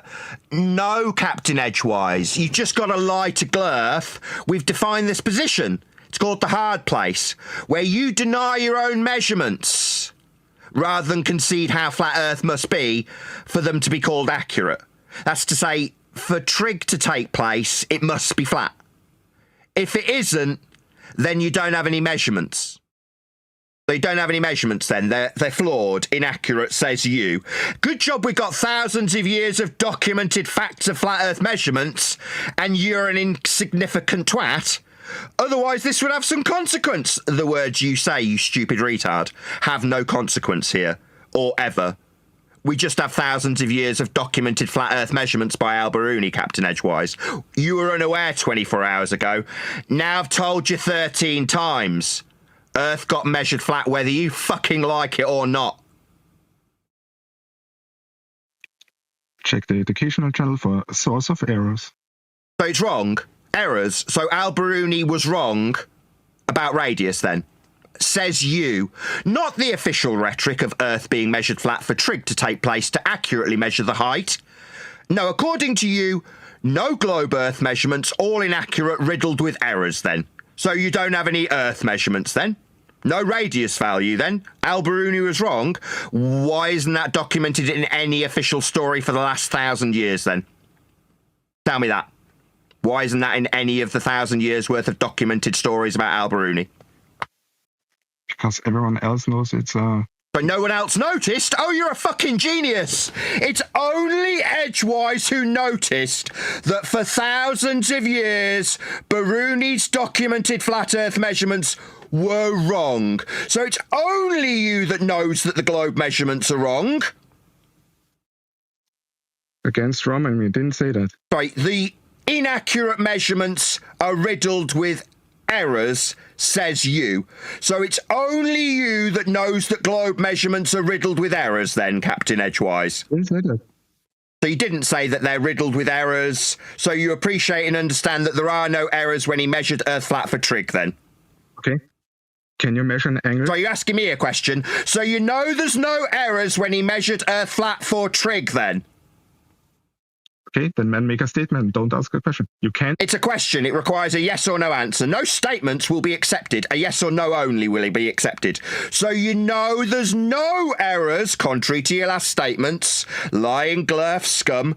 There's no errors then. I'm straw manning you when I suggest that you know you don't have any accurate Earth measurements for your ball then, because that's what you've said. You actually are being straw manned, and you know he was accurate when he measured Earth flat for Trig then. Cat got your tongue, bitch. What's wrong with you? So the official radius value is not matching Al-Biruni's reported value. So where's the source of error? Sorry, who's Al-Biruni? Yeah, what number did he get? Who is he? You seem to know. Depending on the source, 1%. Other sources claim it's probably not 1%. What did Al-Biruni claim? I think with trigonometry. What did Al-Biruni claim? Did he measure Trig accurately or not with Trig? Cat got your tongue, bitch! Trig? Yes. He did. So he measured 100%? accurately with No. Trig. Yes, I heard yes. No. So he did not measure Earth accurately then. He did not use Trig because it was not flat for Trig, says you. Correct? He didn't even include a refraction, so he was... Sorry, he didn't use Trig. He didn't use Trig. He used Trig. So he measured Earth flat then with Trig because that's a flat baseline for a flat triangle. So you understand and appreciate that he did measure Earth flat then? Yeah, because it was... Yeah, because... Yeah, so he measured Earth flat then. Cat got your tongue, bitch. He didn't measure Earth flat. You just said he did 30 seconds ago. Yeah, he did measure Earth flat with Trig.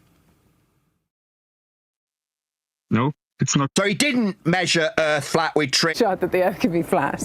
So the thousands of years of documented suggestions of Trig, no, they're documented as him using Trig and horizontal distance measurement, Captain Edgewise. It's amazing that you, with only 24 hours of research, could be so wrong about this. Shocking. Let me educate you, Captain Edgewise, while you chant through me. It's okay, you don't need to chant through me. I'm going to educate you, dumbass. You've only done 24 hours of research on it. I've done 10 years. He measured Earth flat with Trig, Captain Edgewise. Did you not know that? Did your 24 hours of research not show you the Trig he used? You dumb? Yeah, do you not see the Trig? Did you not see the Trig? It's been documented for thousands of years, you spastic. He had no other method than this. So he could only measure Earth flat then? That's not measuring flat. So when he took a horizontal distance measurement, you're saying that the Trig with straight flat triangle bases isn't straight and flat triangle bases then? Yeah, ideally not on Earth sphere. Clearly not. No, clearly, definitely correct according to the rhetoric of Al-Biruni. He measured Earth flat to do Trig. You're saying he didn't because you're a fucking lying retard. So did he... Why are you asking me something? You don't seem to want to acknowledge that he measured Earth flat with Trig. You're saying he didn't. That's incorrect, Captain Edgewise. You're just wrong. You accepting Al-Biruni? I'm not asking you to tell me what I'm accepting. I know what he measured. He measured Earth flat to do Trig. And you don't think... Stuttery bitch! Yeah, that's right, you stuttery little bitch. He measured Earth flat to do Trig. Do you understand now? I'm telling you. Told you 14 times. Yeah. And you Yeah. So he measured Earth flat to do Trig. It's the only way he can measure to do Trig. And he probably was not aware of what you're saying. Sorry, you're denying thousands of years of globe Earth rhetoric then? So you want to deny the thousands of years? Oh, he's just run like a coward bitch. Yeah, he knows he's fucked, so he has to run. We're close enough to the shot that the Earth could be flat. And then we'll go a little bit further away and we'll measure it again.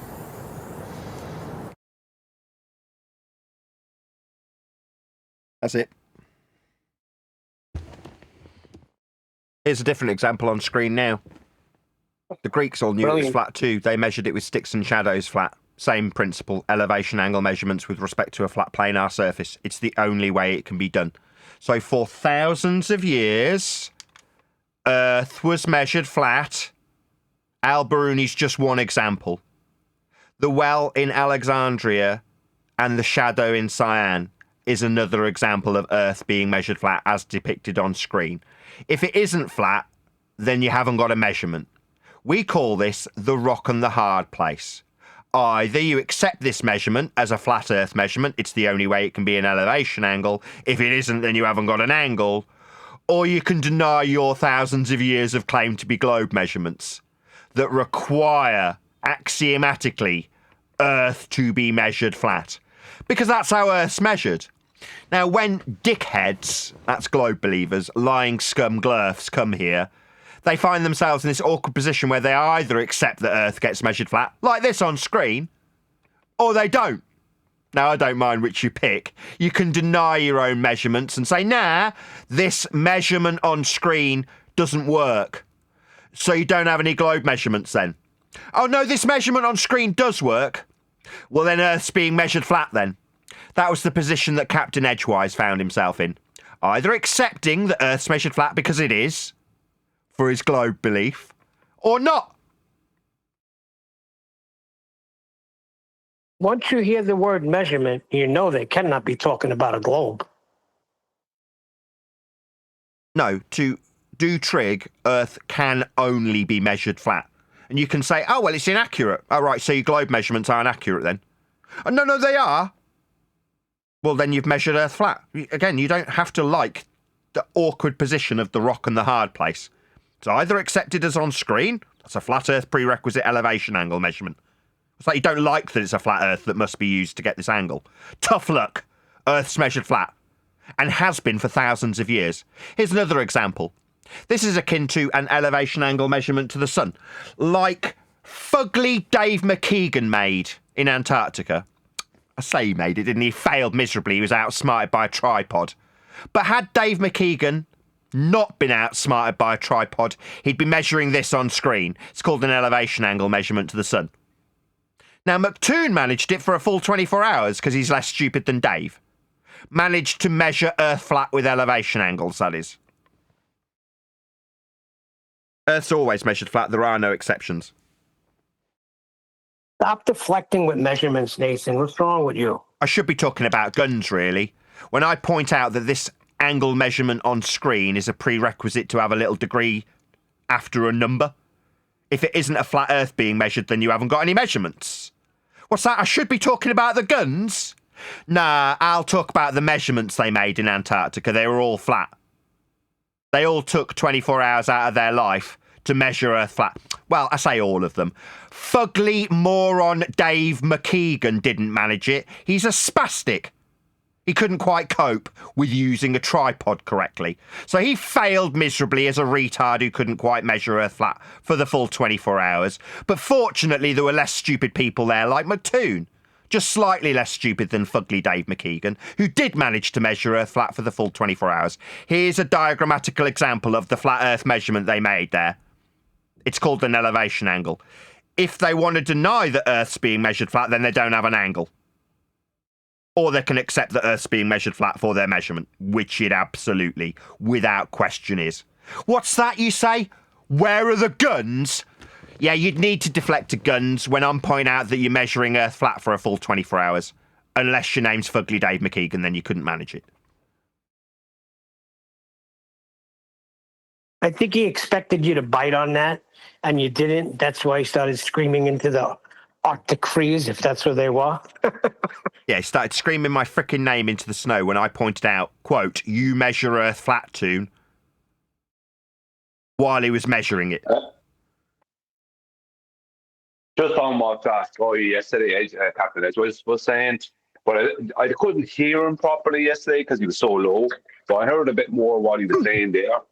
And he was trying to infer that there is claimed inaccuracies with Al-Biruni with the claimed nowadays officially accepted radius, right? Well, there is no radius measurement. Al-Biruni was the claimed measurement. right? That never happened. Right? There was no measurement ever happened, so there can't be a measurement now and a measurement back then, and the one now is a little bit more accurate than the one back then, because there wasn't any, right? But what he was trying to do was infer, right? And this is what I thought he was doing, but you were going so hard with him that I just kept out of it. I couldn't hear him correctly. He was trying to infer that the inaccuracies the small inaccuracies they claim now, like this, the 3% out, I'll bring the 3% out from the officially accepted figure. No, this kind of rubbish, right? 3% out from nothing. What he was trying to do was infer that was the error that he was speaking about earlier with trigonometry. It's an incoherent red herring fallacy that had nothing to do with what he contradicted himself with. He said in 10 seconds, when Nathan asked him, so the earth is measured flat, he said, yeah. 5 seconds later, he said, after Nathan asked him again, so the earth he measured the earth flat. No. He did. So that's over. And the 3% out from what measurement? He was 3% from accuracy of what? That's 8 steps down the road of absolute fuckwittery. I know, that's what I was pointing out. Yeah, I know. That's why I popped in to settle it back at the origin. To hijack my points and be the special guy. You're not the original special guy of begging the question 8 steps down the retard trail. So fair enough. Nathan, what up, man? Hey, what's that? What, your sister's ankles? Yeah, they're still up there. Huh? Yeah. So, what was I going to say? I was going to say something else too. Gonna say good morning, chocolate. What up? You called on Nathan. Chocolate. I wouldn't say what up.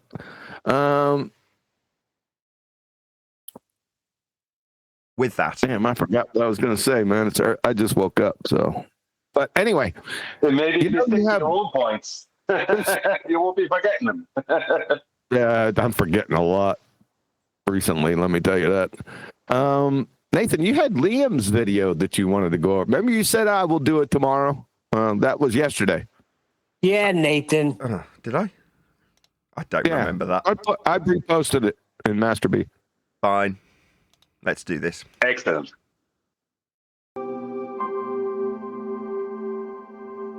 Can we actually see it in the Hangout? It would be better. Now you're asking too much. No, I can do that. What? Yes, I can do that. Appreciate that.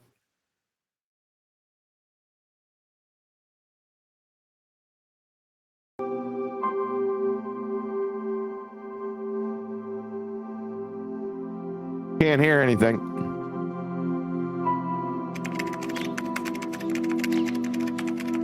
We can't hear it. Okay, you will.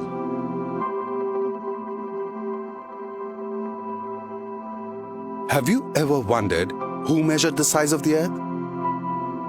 So about 1,000 years ago, a legendary Persian Muslim scientist measured the circumference of the Earth from his hilltop observatory not far from Lahore, the cultural capital. Was he Muslim? I thought he was a Scientologist. Of Pakistan. A Muslim scientist, maybe. Which, by the way, you should definitely visit. The man was Abu Rehan Al-Biruni, and the place was Nandana Fort. How about we take a trip there right now?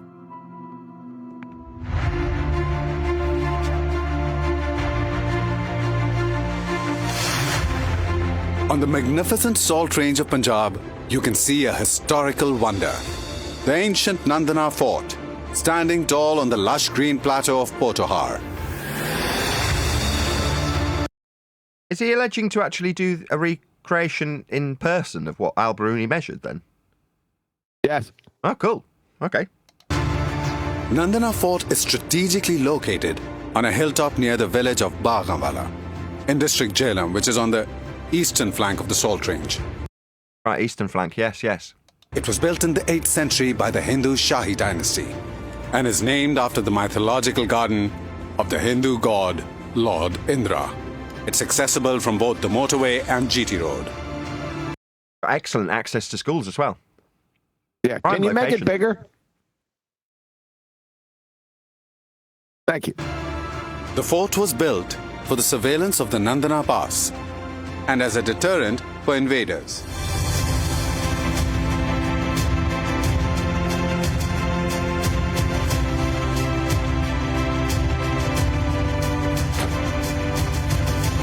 There's some load of special camera work going on here.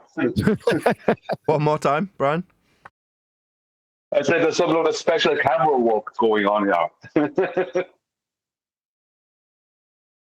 This gentleman needs a extra jumbo on his jumbo sandwich with cheese and extra mayo. Nandana Fort remained a stronghold of the Hindu Shahi dynasty until it was captured in 1013 by Mahmud of Ghazni. And with Mahmud came the legendary Muslim scientist Abu Rehan Al-Biruni. How did he say his name? Al-Biruni. Abu Rehan Al-Biruni. Scientist Abu Rehan Al-Biruni. I did not know that was his name. So the Yes. Al-Biruni bit is the place he came from then? His name's Abu... No. What? No. Abu Rehan Al-Biruni is his name, not where he came from. Al-Biruni. What you're seeing from here was known as the Nandana Pass. The Nandana Pass itself was an ancient stone road that connected India with Afghanistan and Central Asia. This was the very same route used by Alexander the Great in his epic clash with Raja Porus at the Battle of Hydaspes in 326 BC. How do we know that? In history books. It's part of history, Nathan. I think it's really cool. I like the background he gives. Let's not whistle past this. So this has got primary sources for this, has it?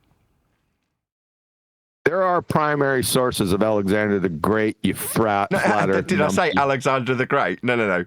The Al-Biruni tread this path, as did Alexander the Great. Where's the primary sources for that? That Al-Biruni walked on the path? Are you kidding me? That's No, weak. I'm not kidding. That's what he's saying is happening, isn't it? So Yeah, now what yeah, but primary it's- sources?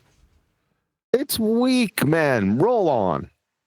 I don't even know that Al-Biruni existed, and there being absolutely no primary God. source evidence for this happening is weak, It according doesn't to you. matter. Fair enough. It doesn't matter whether he existed or not. It's their story. Yes, that okay, I'll agree with. flat Fine. earther? Fine. I'll just agree to disagree in a way. So the fact that this is their story, it is their rhetoric, it's in their history books, means we can assess it based on face value. Yes. Doesn't need primary sources. But I just want to put in that there aren't any, and I don't buy this. It's still their story, but I don't buy it. You friggin' conspiratard flat No, I earther. just like primary sources. What? Primary sources of what? Shoes he wore? No, that he walked this path, that Al-Biruni did this measurement at all. I'd like that as a primary source piece of evidence. Without it, I don't buy it. I understand, Your Honor, but this is their story. They have to stick to it, so they have to back it up. Can we move on? Yes, we can. Al-Biruni's purpose was to document the history, science, and culture of the region. So once Mahmud of Ghazni went back to Afghanistan, Al-Biruni stayed back. And thank God for that. Thank God. I think he means Allah, but fine. What would happen if that part of that cliff broke off? He'd die. Then we would be watching a video. Yeah. It'd be like in Wile E. Coyote. He'd like follow down with an Acme weight, and he'd just get a cloud of dust and climb back up again. Also, as part of this Hold story, on. Go ahead, Brian. You first. No, I was just going to say that Al-Biruni and Alexander the Great both drank coffee at the famous Nandana Cafe as well. Yeah, that's what you stopped it for? Is it for that? Really? Yeah, it's as relevant. It's as believable as that same path rubbish he's talking about. Yeah. Hey, what about the science of the region Al-Biruni discovered? That's what he just said. Yeah, You didn't catch that? Yeah, I did catch that. No, it's not science. We're talking about measurements. That's maths. It's category error. No. The science of the region, he said. Science of the region? Regionally, there is no science. It's a study of cause and effect reasoning based on natural phenomena. So there is no region science. I am standing at the very spot. Prove it. Oh, you can't. You just baseless assertion your way through this then. Where Abu Rehan al-Biruni had his observatory in the 11th century. Is there a little plaque there? Like one from 300 BC that says Al-Biruni was here? Well, what the hell else would you think that little eye through the stone is? Of course, that stone that was made by Al-Biruni with his dick. That's the eye of Thundera. This is where he quantified the radius and circumference of this little blue dot we call home. Abu Rehan al-Biruni, being a mathematical visionary, combined algebra and trigonometry to solve epic problems. Hold on, it's over right there. Yeah, as soon as he said trig. That's it, game over. No. Mathematical calculating the size of the visionary. earth. Stop it. Stop it. No. We told you to stop because you said mathematical visionary. You're not too sharp yet. What is this, your second or third day back? We heard it. Yeah, but Nathan, he did use trigonometry. Oh, God. I'm just saying, he did use trigonometry. Now, you have to presume a lot of stuff, but he did use trigonometry. Hey, boy. On the flat Earth. Hey, boy. Yes, he did on the pre-assumption of a globe. If you look into the actual claim, Nathan has had it on screen many times. It's what Metapunk used. He did use trigonometry. Yeah. A distance to the horizon. Yeah, we established that. Shut up, Neil. So, what is a mathematical visionary? Do you see numbers or something out in the future? Yes. Al-Biruni. I got onto that here, but when Nathan started jumping on Trig, I wanted to stop him. Okay. Read Al-Biruni's description. Let me tell you how he estimated the size of the earth. Al-Biruni needed a mountaintop from where he could see the flat horizon. Pause. And Nandana Fort was ideal. Okay, can we stop it there now? He needed to see the what? Flat horizon. Estimated. Sorry. Go back, Nathan, please. Oh, brother. Description. Let me tell you how he estimated the size of the earth. That doesn't sound like a measurement. Nope. Tell it. Because the only measurements, when he refers to his Earth, are of a flat Earth. So the measurements are of a flat Earth. The calculations or extrapolations or estimations, as he's putting it, are of the sphere Earth after the flat Earth measurements. Al-Biruni needed a mountaintop from where he could see the flat horizon. And Nandana Fort was ideal for that. But first, he needed to measure the height of the mountain. Nathan, Yes. yeah, it's time to stop. 3 seconds before that. You know the place we're asking you to stop at? Yes. Okay. What was it? Here. Al-Biruni needed a mountaintop from where he could see the flat horizon. And I love that. Game, set, and match, baby. But we can move on. Nandana Fort was ideal. Go on, Brian. That was chalk. No, it wasn't Brian. It was Chocolate. We can't hear you, Chocolate. You're mumbling into your mic. I was going to say, in some circles, right? Pardon the pun. The horizon is considered the curve of the earth, but he just described it as flat. So Al-Biruni needed a mountaintop to see the flat curve of the earth. Is that what I just heard? No, part of the measurement he's about to make requires establishment of a horizontal baseline, as in the diagrammatical example that's going to come up in the next 2 seconds. So to establish that, he needs the flatness of the horizon to form the base for the trig. So it must be flat axiomatically if he's going to be using it as part of the measurement, and he is. For that. But first, he needed to measure the height of the mountain. See that square box at the bottom of H? See that? Here. Yep. That is Al-Biruni measuring Earth with a prerequisite flat surface level for the trig. It's the very thing that Edgware had to run away from yesterday and deny after accepting. So in order for this to be a measurement, you need Earth to be flat. It's part of the measurement. It's a prerequisite. Or this isn't 90. It's a right-angled triangle is what it is. Yep. There. It's not edgeware. It's edgewise. You're sharp as ever. No, Nathan goes back and forth. A few minutes it's edgeware, then the next few minutes it's edgewise. Edgewise is slightly filthy. That's why I drop it in. Just don't expect people to pick up on it. My sister-in-law was getting a kick out of it. Yeah, that's it. It's for her. He did this by going to 2 points in the valley, which were in a straight line with the... Really? Stop. You go ahead. You go first. Yeah, where at? You're talking about that valley down there. Where at? Where was he at? He was over here. There's a little keyhole, and it says Al-Biruni was here, a little heart around it. It's chiseled into the rock. You never seen it? It says which were in a straight line with the mountain. Wouldn't every place in the valley, conceptually, hypothetically, be a straight line to the mountain? If you're measuring for trig, then yeah. Carry on.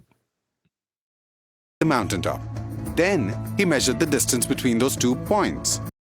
So he requires the horizontal distance labeled D to do the trig. Yeah, that's right. He needs a horizontal distance along a flat baseline in order to do this mathematics. Earth is flat to do this. Did he hire somebody to do a pace count? Yes. By the way. With cubits. He did it with cubits, about 50 centimeters.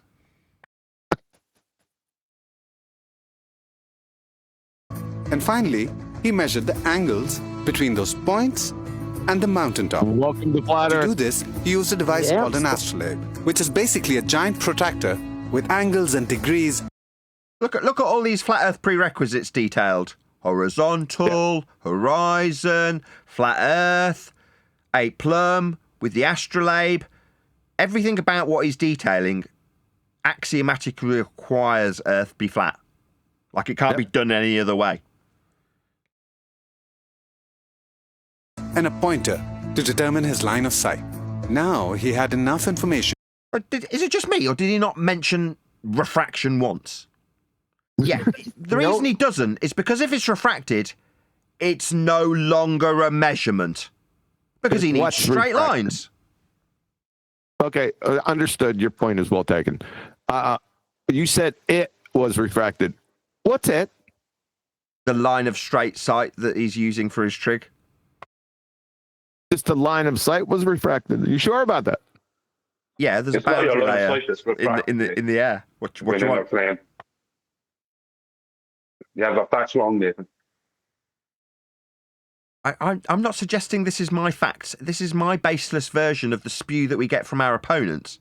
I'm not suggesting. Yeah, but they have their facts wrong as well. Yeah, I agree.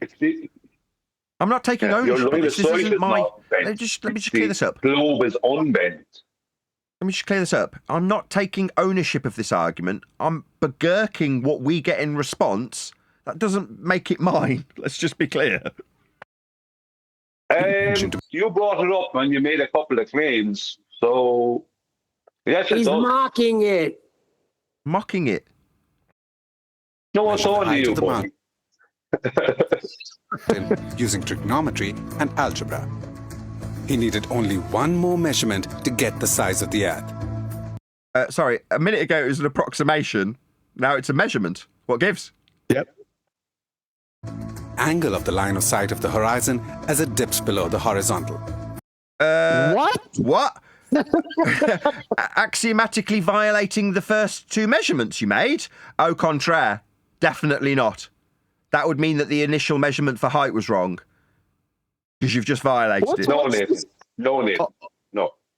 The horizontal that he's making from the mountain, he's measuring the dip from that horizontal to the other horizontal at the horizon. Really? Where's is that line the horizon right there? No, it's below it. But well, that's the claim. Maybe that's not. Now, here's the amazing part. Now the amazing part's coming. Al-Biruni imagined the mountain as a large right-angled triangle, which has three corners: the mountaintop, the horizon, and the center of the earth. Using trigonometry, Al-Biruni figured out that the angle of the horizon and the height of the mountain were related to the radius of the earth. No, they can't be. That's a violation of the base principle of the parallel eye level and surface level he used with a right angle. Earlier, I pointed out for my audience that at the base of the mountain there was a right angle. Where's that gone?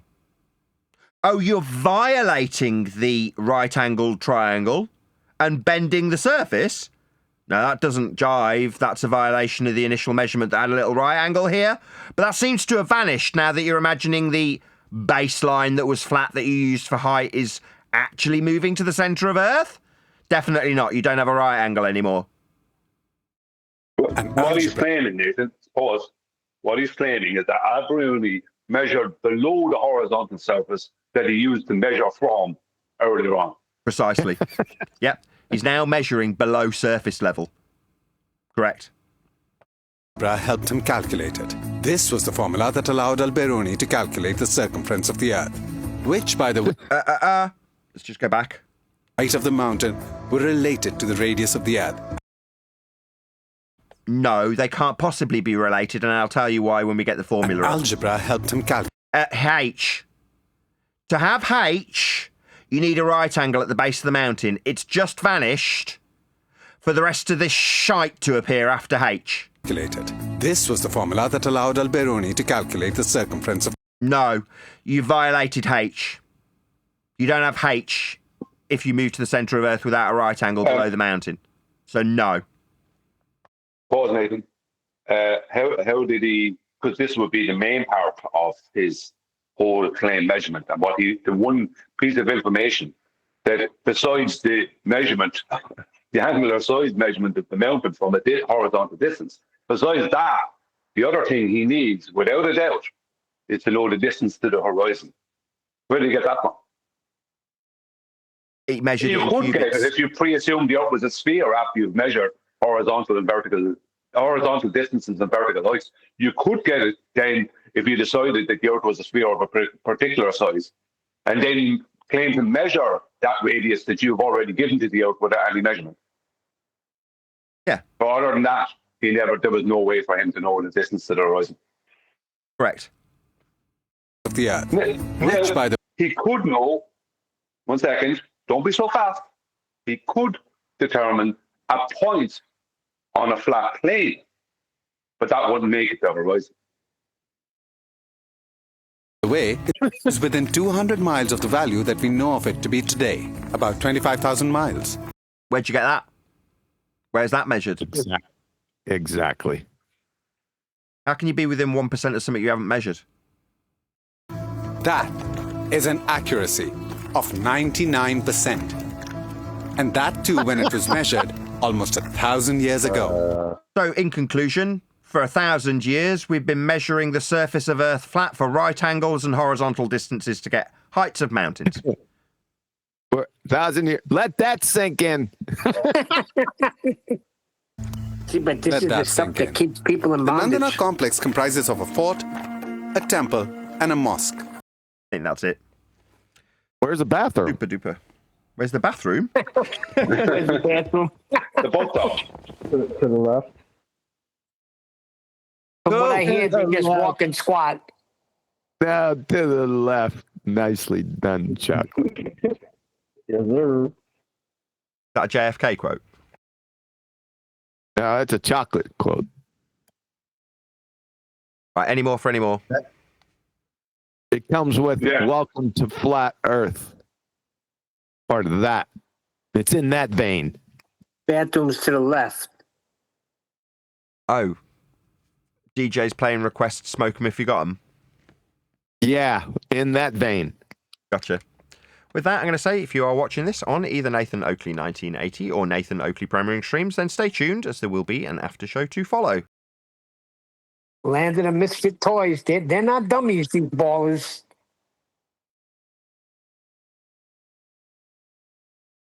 What do you want, Nathan? Or was that somebody echoing through your mic from Discord? I think it was just someone from Discord. I'm moving them all into after show. Hey, step off, man. Step off what? That don't sound familiar to you, Nathan? You just said it yesterday. Oh? I don't know what you're talking about. Just tell me what you're talking about. Step off, Brian. When I was trying to come in and you were calling the Edge Boys or whatever, you told me, step off, Brian. That's what you said. Very funny. Step off, Neil. Boy. Here, boy. Come here, boy. Come on, here, boy. Come on. Just as you said that, my dog started walking in. He said, I wasn't hearing you.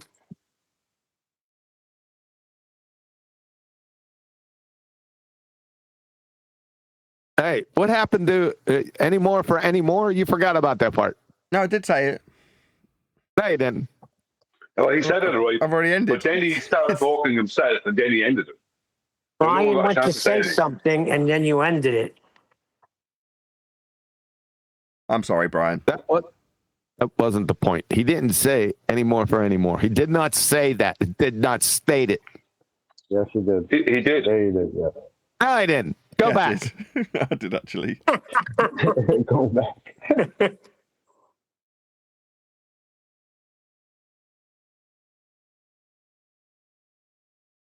Just, it's obviously failed to take the pills again. Just take your pills. Nurse, he's not taking the pills. And what are you on about? Don't you worry your precious little head about it. Nathan, you doing all right with all that shit? Me? No, I'm terrible. Something. I've got further... Chocolate's saying something. Can we clear the airwaves, please? Chocolate's asking if I'm okay, and I'm saying no, I've got another ultrasound scan booked because I keep suffering horrendous chest pains. When's it scheduled? 6th of October. 6th of October? They're going to make you wait for over 2 weeks? What the frick is going on in the UK? What kind of medical care you got in the UK, dude? Free medical care. Oh, that's why. You get what you pay for. Yeah, you do. The finest medical care in the world. Sure sounds like it. So what you got to do is you got to have somebody rush you to the hospital and double yourself over like you're in severe pain. No, we need Dr. Adam in here so he can help Nathan out to get through the 2 weeks. I can help him out with that. A couple of Vicodins, a couple of Percodans, you'll be fine. Okay. He would lose his license if he did that, but fine. This isn't medical advice, folks. No. I didn't say he should give it to you. I said my advice to you. Oh, okay.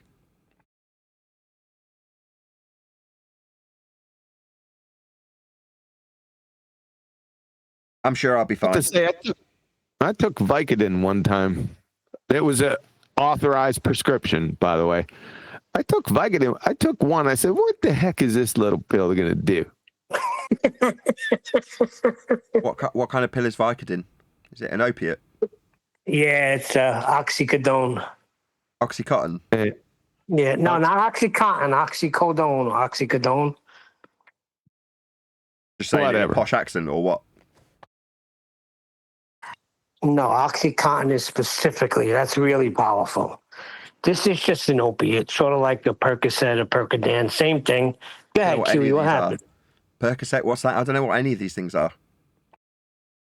You have Percocet, Percodan, Lortab, Lorcet, Vicodin. These are all in the same family. Some have caffeine instead of acetaminophen mixed with the opiate, but they're all basically the same thing. Listen to this guy. Were you an opiate addict He by any sounds chance, like a Neil? pharmacist. I was going to Shut say, up. at some point, Neil's been an opiate addict, clearly. Well, what happened to me, because I understand what Kiwi's talking about, when I went to get myself together, the church sent me to Alabama, and I was doing good, but I just couldn't take the freaking pain anymore. Every day it intensified because I got addicted to the painkillers after surgery. So I couldn't take it no more. After 10 days, I made believe my back was hurt, and I went to a doctor. I had good coverage through the church, and they prescribed me this stuff called Lorcet. And I was pissed. I was like, what is this? Don't you have any Percodan? And the guy just looked at me and he wrote the script. That was it. So I was going to an Alabama-Arkansas game that day. So I took one really pissed off. Then I took another one 10 minutes later. Then I took a third and a fourth one. And oh my goodness, by the time we were heading to Alabama, I was freaking rocked. I couldn't keep my eyes open. I felt like I had to throw up. They were the same thing, but I didn't know that. Oh. Fair enough. It hit me all at once, Nathan. That's lovely, Neil. Hey, Thanks. Nathan. Yes. Just red herring fallacy away from my friggin' So Vicodin. what happened when you took the Vicodin? It was nice. Oh, yeah. Nathan, I was I'm not wondering saying if you're going to start making shorts again where you flat smack people. Why are we on this subject? What the hell is going on? We need some more medication out here. Adderall. We'll Yes, take a couple of raw tabs. You'll be all right. Yes, I can turn that video that was played in the live show into a shorts video. I'm sure I can extract 3 minutes of shorts material from that. Yeah. Yeah, I mean, like on Megal's gone, but the other ones that are out where you just talk to strangers and ask them, what happens when they fart and Once stuff. the book's done, yes. So I'll be honest, I'm quite relieved that we stopped doing the book for a bit. I can only assume that's contributed to my poor health, just burning the candle at both ends. So I'm sincere when I say, look, I'm overworked. I can't add any more on. Well, OME TV was added on as a need to not let my figures drop. That is to say, I could see a slight dip in my figures, so I started doing OME videos to pick the numbers back up again. Well, that's why I'm so pissed off today. It's like I've mitigated. I've done microphone videos and mitigated for the same thing, but it hasn't helped. The numbers have continued to drop. Now, that pisses me off when I've managed to maintain growth for 10 years. This is the first time it hasn't. I hate to admit that. But there we go. So, yeah, once the book's done, maybe I'll go back out on the road and do OME videos as part of that. Maybe. Yeah, I'd hope I'd be out publicising the book. He really enjoyed that, Nathan, while you stopped talking and then added on your little conclusion. Well, pleased to hear it. What?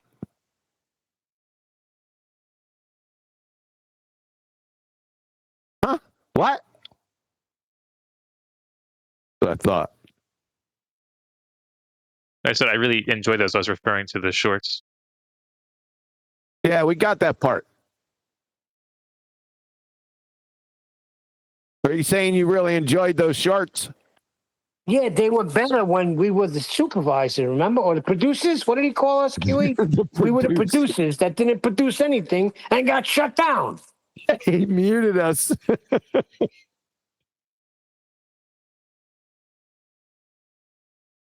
Those were the days, man. Brian, that was Brian's favorite days, by the way. The Yumi TV.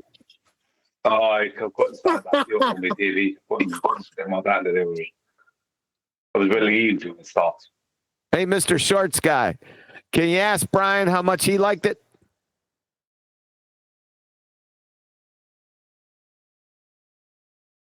Hey, Mr. Enjoy the Shorts. I don't think he knows his name yet. Can you ask yes, Brian how much he enjoyed those shorts? What are you asking? Sorry, I was muted. Yeah, go ahead. Okay, ask Brian if he enjoyed the shorts from Yumi TV as much as you. Go ahead. Okay, I don't know who Brian is, but Brian, did you enjoy the shorts as much as me? No, well, actually, yeah, they were great listening to people who were after smoking a load of weed or tough guys in Nottingham, and them giving us or Nathan their opinions on what Nathan was saying. It was brilliant on that dodgy website. No, didn't like it at all. One of the they were. It was good stuff. People figuring out that they have a religion or a second religion if they didn't already think that they had one. Yeah, Brian. Yeah, Brian. That was the best part though. When Nathan Did you just tell me to step off?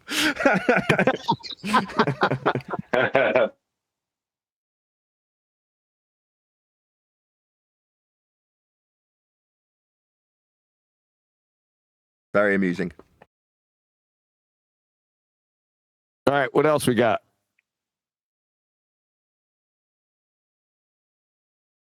I mean, it's a You surely Thursday, have something. so my wife goes swimming. Your sister? Kids have got brownies and rainbows.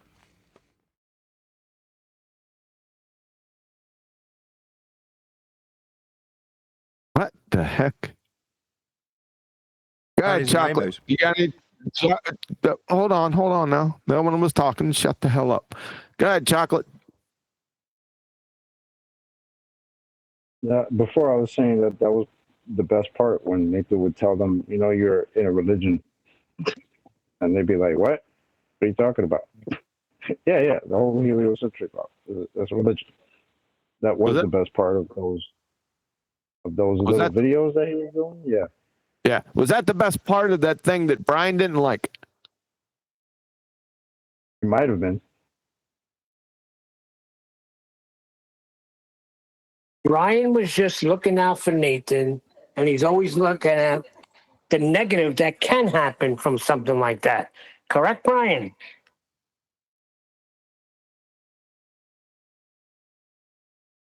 Oh, Brian left.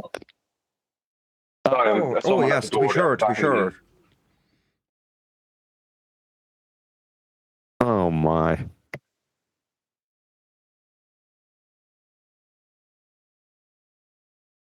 Go ahead, Brian. Sorry you were sorry this, sorry that. Sorry I was picking potato trees. Sorry I was There's someone at my front door. There's someone at my front door. That's what it is. I can't talk. It's gonna be a minute. All right. No, it's usually he had to dry his hands off. Brian's hands are always wet. He does wet work. Is that like tile work?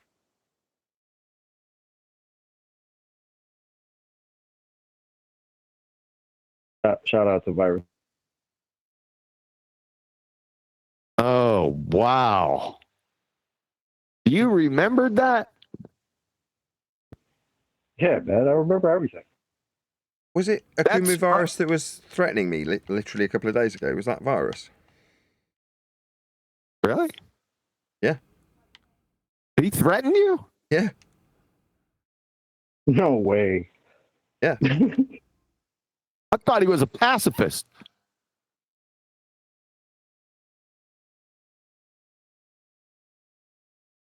These people are scum. Power.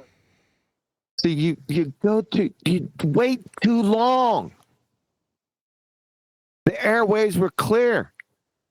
So what I remember after that towel work, immediately after that, he got into his blind sniper routine. Am I remembering that correctly, Chocolate? Yep. His first shot out the bow, off the bow was the tile work, and then we went to the blind sniper. How's that memory for you? Huh? Yeah. To somehow prove Coriolis. I can remember saying so. All I can remember is saying so. This was a blind sniper. So Virus was a classic, man.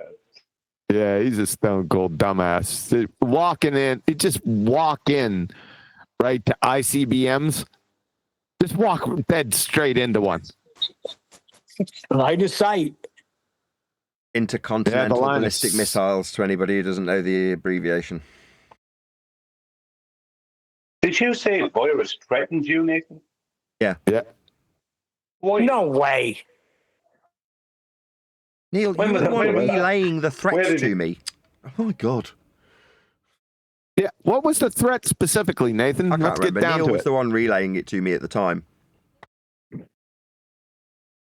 Huh? But Neil was the one relaying the threats to me. That's why I'm surprised that Neil's like saying no so way. what was the threat? I can't remember. You'd have to listen to Tuesday's show. Oh no, that wasn't virus. You guys, QE, you fall right into this because he's on your radar too. We're talking about Rob Noxious. It wasn't. And he's- I did ask at the beginning of this. Was it actually virus? My bad, virus. If you're listening. Rob Noxious said, QE, and I quote, "This is for you."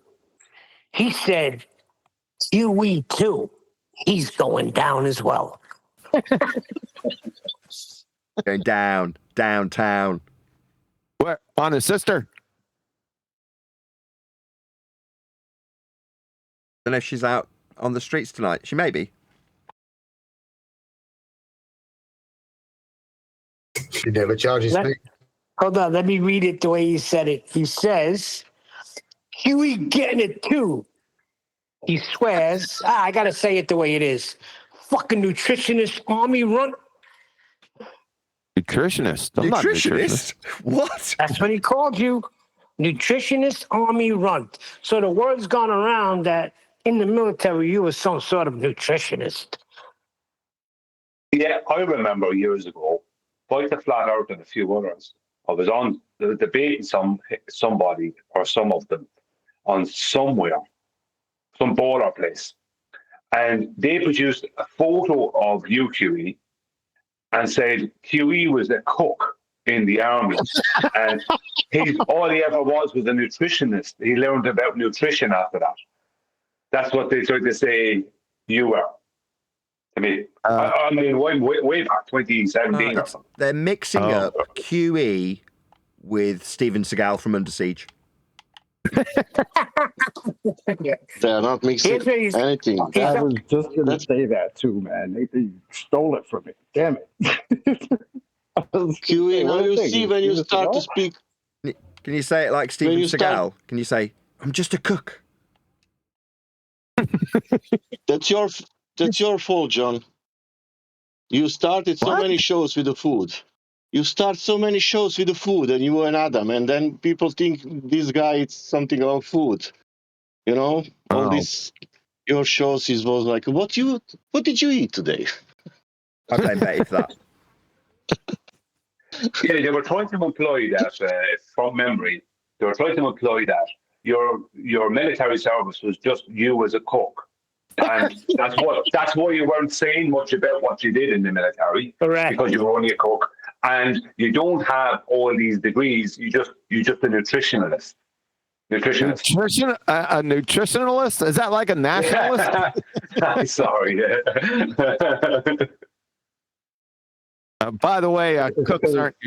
By the Don't way, you cooks denying aren't nutrition. Holy shit! I you denying it. But by the way, cooks aren't nutritionists in the military. Save for that fact, yeah, I'm not denying it. How can I be a cook and what we affectionately call spoons? How can I be a spoon in the infantry? How is that the possible? infantry have got to eat too. What does spoon stand for? Spoon, cook. Give me my 12, Cookie. Because you're always talking about wings. Well, what he's saying is if you guys would just take him off the ban list, he'd come with 200 plus viewers. But no, you all want to take your ball and run away with it. No, we're taking your ball. I only know that it was good if in army if you know somebody from the kitchen, if you're a good friend with somebody. that could help for sometimes when you are hungry. Yeah, worked in prison too. I used to make good money. Used to make good money working in the kitchen, bringing people rice, pasta, sugar. Ramen.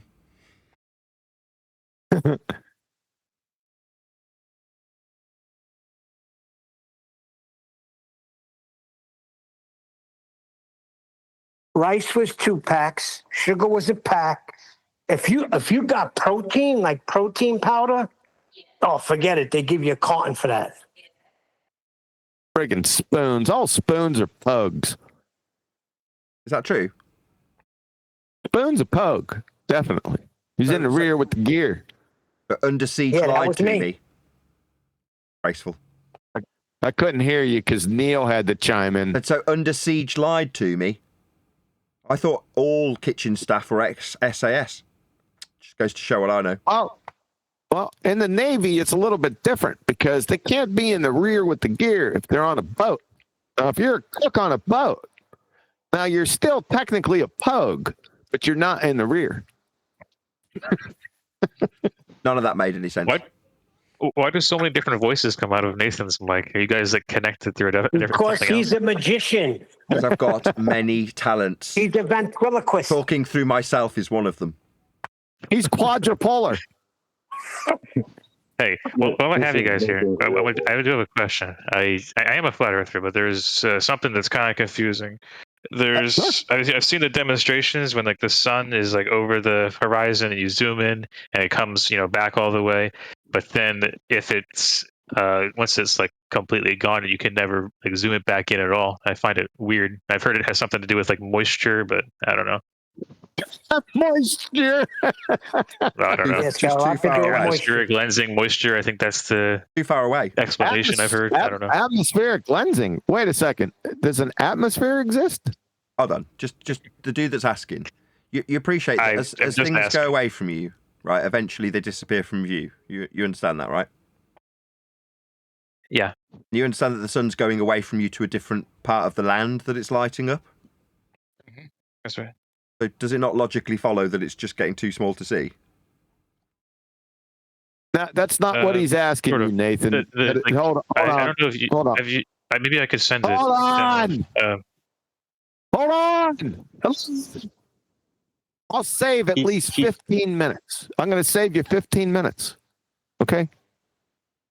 Nathan, what he's talking about is there's some videos out there that show when you zoom into the sun, when you're looking at it with your naked eye, it looks like it's going below the horizon.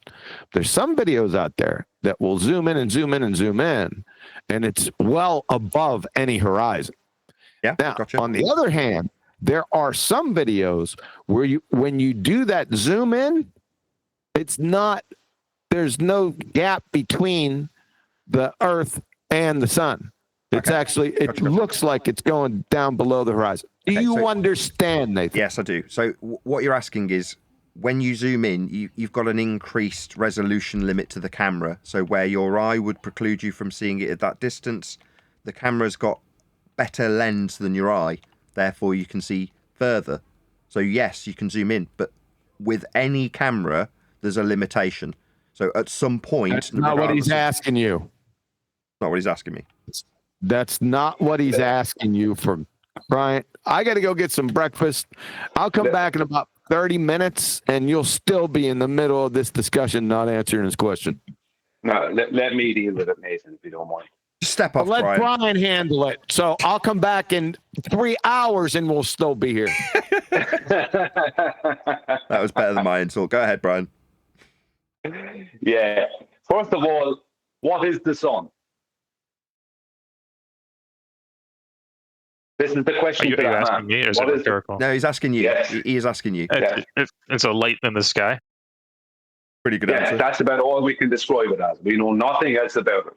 So trying to determine how it does what it does or why it does what it does from a terrestrial point of view is kind of ridiculous. Now, something else a lot of people don't realize is when you see what appears to be the sun at the horizon, you're saying you zoom and it doesn't bring it back in. What you don't understand is When the sun is appearing to be at the horizon, going in below the horizon, that is not the sun anymore. Officially, it's claimed that that is what's known as the sun mirage. So you're zooming into a mirage. Officially, they claim that that is a mirage of the sun. Right? What they call a sunset is officially a mirage of the sun. So it's not even claimed to be the sun anymore. So you're zooming into a mirage, and that's why the sun is not appearing above the horizon, because you're looking at a mirage. The sun is not there anymore. That's officially. That's not me or some flat earth idea. That is the official stance. Yeah, I get that. What else could we say about it? Just 1 second. What else could you say about it? You don't know what the sun is. No one does. Not you personally, but no one does. Don't know what it's composed of, how it does what it does, anything. So, other than what I gave you, there's nothing else.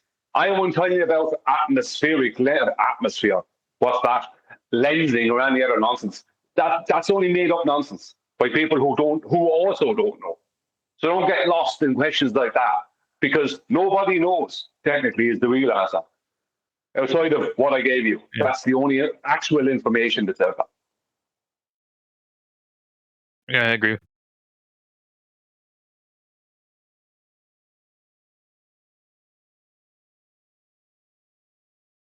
So do you know what I said to you? Would you be able to repeat it back? Yeah, I understand how it's working, but it's just kind of confusing, because even if you look with your naked eye, like at the sunset, like say it's like halfway from our perspective. If you have like a good camera, you can zoom it, and then the sun actually it appears much higher. It's completely in full view. But when it gets to the point where it's like actually like hidden from your eye, like the moment that it's hidden from your eye, like that split second, if you try to zoom in, then you can't like bring it back up at all, even though like a few moments before you could actually easily bring it back. That's kind of the confusing part, where it's just something strange seems to be happening. Yeah, that's that mirage thing they're talking about, because it's a proximity. No. That's not y'all. Nathan was answering his question, but you're not answering this question. I am. I'm telling them. Just give me a second, okay? Just give me a second. It's angular resolution. That's it. That's the answer. Yeah, I know. There's no angle to resolve between. Just give me a second, please. I'm not denying that. We only got 15 minutes. Yeah, I'm just trying to point out something. What you're talking about is just as the sun appears to disappear below the horizon, right? That is the sun mirage. The sun mirage is there when you're zooming, and it appears like the sun is going into the horizon, and you zoom, and you can see the sun above the water, right? That's because of the proximity of the sun. By the time that you're looking at that mirage going and more or less disappearing behind the horizon, that's what it seems to do. At that point, the sun has gone too far away. You can't zoom to it. So what Eli is saying is correct, but that's the point. The sun's proximity is too far away, whatever that sun is. That makes the most sense, honestly. But then how do we know that it's a mirage to start with? But that's the official claim on it. Like that's what they labeled it as, because they couldn't understand it either. So the best they could come up with was mirage. The truth is nobody knows. Better. Okay. So it is just kind of one of those confusing things, I guess. It's not confusing. Hold on. It's not confusing. What's confusing about the limit of angular resolution? That's not what I'm wondering about. I am familiar with that. It's like basically as the sun is crossing the point where it looks like it's dipping, over the horizon. Obviously, it's not. We know that the angular resolution limit. Yeah, right there. Yes. But when you zoom in, so you have an angular distance between what appears to be the sun and the ground. At some point, you cannot distinguish between the two. It's going to look like it's merging or going into the horizon because of the angle resolution limit. No way. What do you mean, no? Okay. What do you mean, no? Maybe That doesn't. That doesn't apply. No, that doesn't. One second. He's going to talk to you. Like, no, you're leaving out the sun mirage, right? I damn sure am, because really all we're talking about is an angular resolution limit. You pull out a camera, you zoom in, and you have more angular space. Okay, talk through me.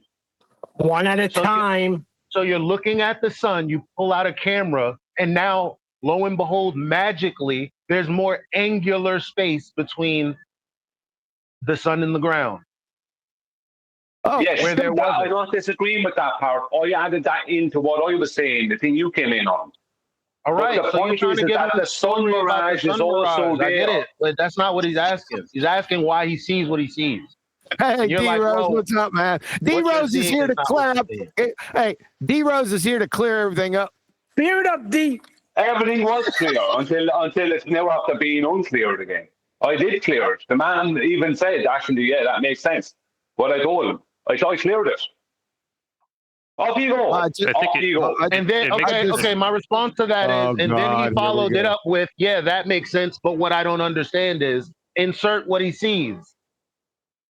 Well, actually, I said, how do we know that it's a mirage? Because we seem to be kind of following the official globe explanation by also saying that it's a mirage. Well, it's not a globe explanation. But there you go. No, the globe explanation is the sun is going down behind a physical geometric globe edge. There you go. No. Just a second. No. Just a second. I know what you're going to say. I know what you're going to say. My God. Shut the fuck up. No, because you're going to take over this and I have it already sorted. What the fuck? What is your fucking malfunction? You were supposed to be going for breakfast. I was sorting the problem. Eli came in to unsort it for me. And then you're back in again. Rehash what happened. I put my breakfast order in. Now, he said, see, you're wrong there, Brian. The official rhetoric from the actual globers is that it is a sun mirage. From the anti-flat earthers, they're saying it's going down. So you're in two different contexts, Brian. What they teach people in school is that the sun goes down behind the physical globe edge. Who are they? All the educators. Nobody knew about the sun mirage. Okay, I was taught in school. I was taught in high school, in junior school, high school. People are taught in university. People are told that the sun is going down behind a physical geometric globe. But there's another player here. They're saying it's a mirage. They're saying that the sun that you see, the actual globe-tard religion, not the anti-flat earthers. The actual globe-tard religion says that the sun is mirage. It's actually already set when you're seeing it, Brian. Do you understand that? I understand what they're saying. Right, but they're contradicting themselves because the thing that they're claiming that. Yeah, fine. Unbelievable. Not unbelievable. But Brian did say that. He did explain that. So thanks for that. Explain what? Exactly what you just did. Really? And then he contradicted himself with his next statement. I didn't contradict myself. I'm giving the you did. There's two official claims. Oh my God. Yeah, okay. Forget it. Like, I'm trying to clear up something, and you couldn't make it more complicated if you tried. Let's deal with 4 official claims. How about that? And we'll try to get in between all 4 of them. Yeah? It's not my fault, right, that they can't keep their stories straight. That's not my fault. Who's there? No, they. Who are they? The heliocentric bald-haired priests. That's not what. Okay, not the anti-flat earthers then, right? I don't know. Whoever's been studying the sun and its behavior, right? Maybe they didn't even think about the sun going behind some geometric globe edge when they were studying the sun. They just detailed what they saw and they called it a mirage. Right? They contradict the other official story, which is bloody wrong. Okay, but the I guy got a didn't. question. The guy wasn't asking what the official rhetoric was. He was asking what happens. Exactly. Yeah, and I was giving him what I gave him is the best that can be given. Nobody can give us better than what I gave. Thank you.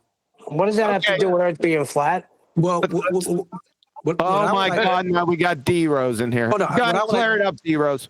No, I'm not clearing up anything. I'm just saying what I would like to know is I'm really late because I didn't even know that was one of the claims of a mirage being a mirage of the sun that people look at and hold hands and say, what a beautiful sunset. I thought they said that was the actual top of the sun or the half of the sun that had not yet passed down. Brian's correct. The official the rhetoric. background. Hold on, Brian. Brian's correct. The official rhetoric is that refraction means that when you see the sun at the horizon, it's already disappeared. They didn't say that. They didn't say it's because of refraction. That's not what they said. They just called it a mirage.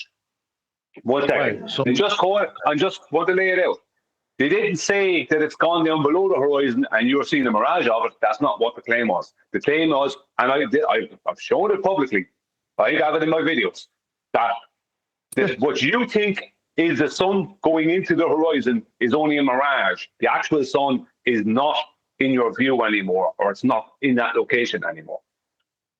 So they didn't even say what you're saying. You're adding to it. Oh, okay. His question was, why does it appear like it's touching in the horizon? You see it with your eyes, and it looks like it's touching the horizon. Then you take the camera out. It doesn't look like it anymore, but after a while, it does it again. My response to him is because the angular separation, the apparent angular separation between the sun and the ground is too small to resolve. That's why it looks like that. That's the answer I gave. So I just put a simple clip of it in the text chat. So you can, if everyone's interested, they can just click and see it. So you can see the sun from like our limited angular resolution appears to be like more than halfway over the horizon, the fictional one. Anyways, you zoom in and then you can bring the whole thing back. Now, what's confusing is when you get to the point. This is the strange part. What's confusing is if you You just let him finish. camera which increases your you angle. just let him finish his fucking sentence. The strange part is once it gets to the point where, from the starting point, from our limited perspective, that it actually appears to be hidden behind the horizon, like that single moment. Then you can't zoom in at all and bring it back, even though just moments before you could bring the entire thing back. So there's just something strange that happens once it's like the gets to angular that resolution limit, like I told you.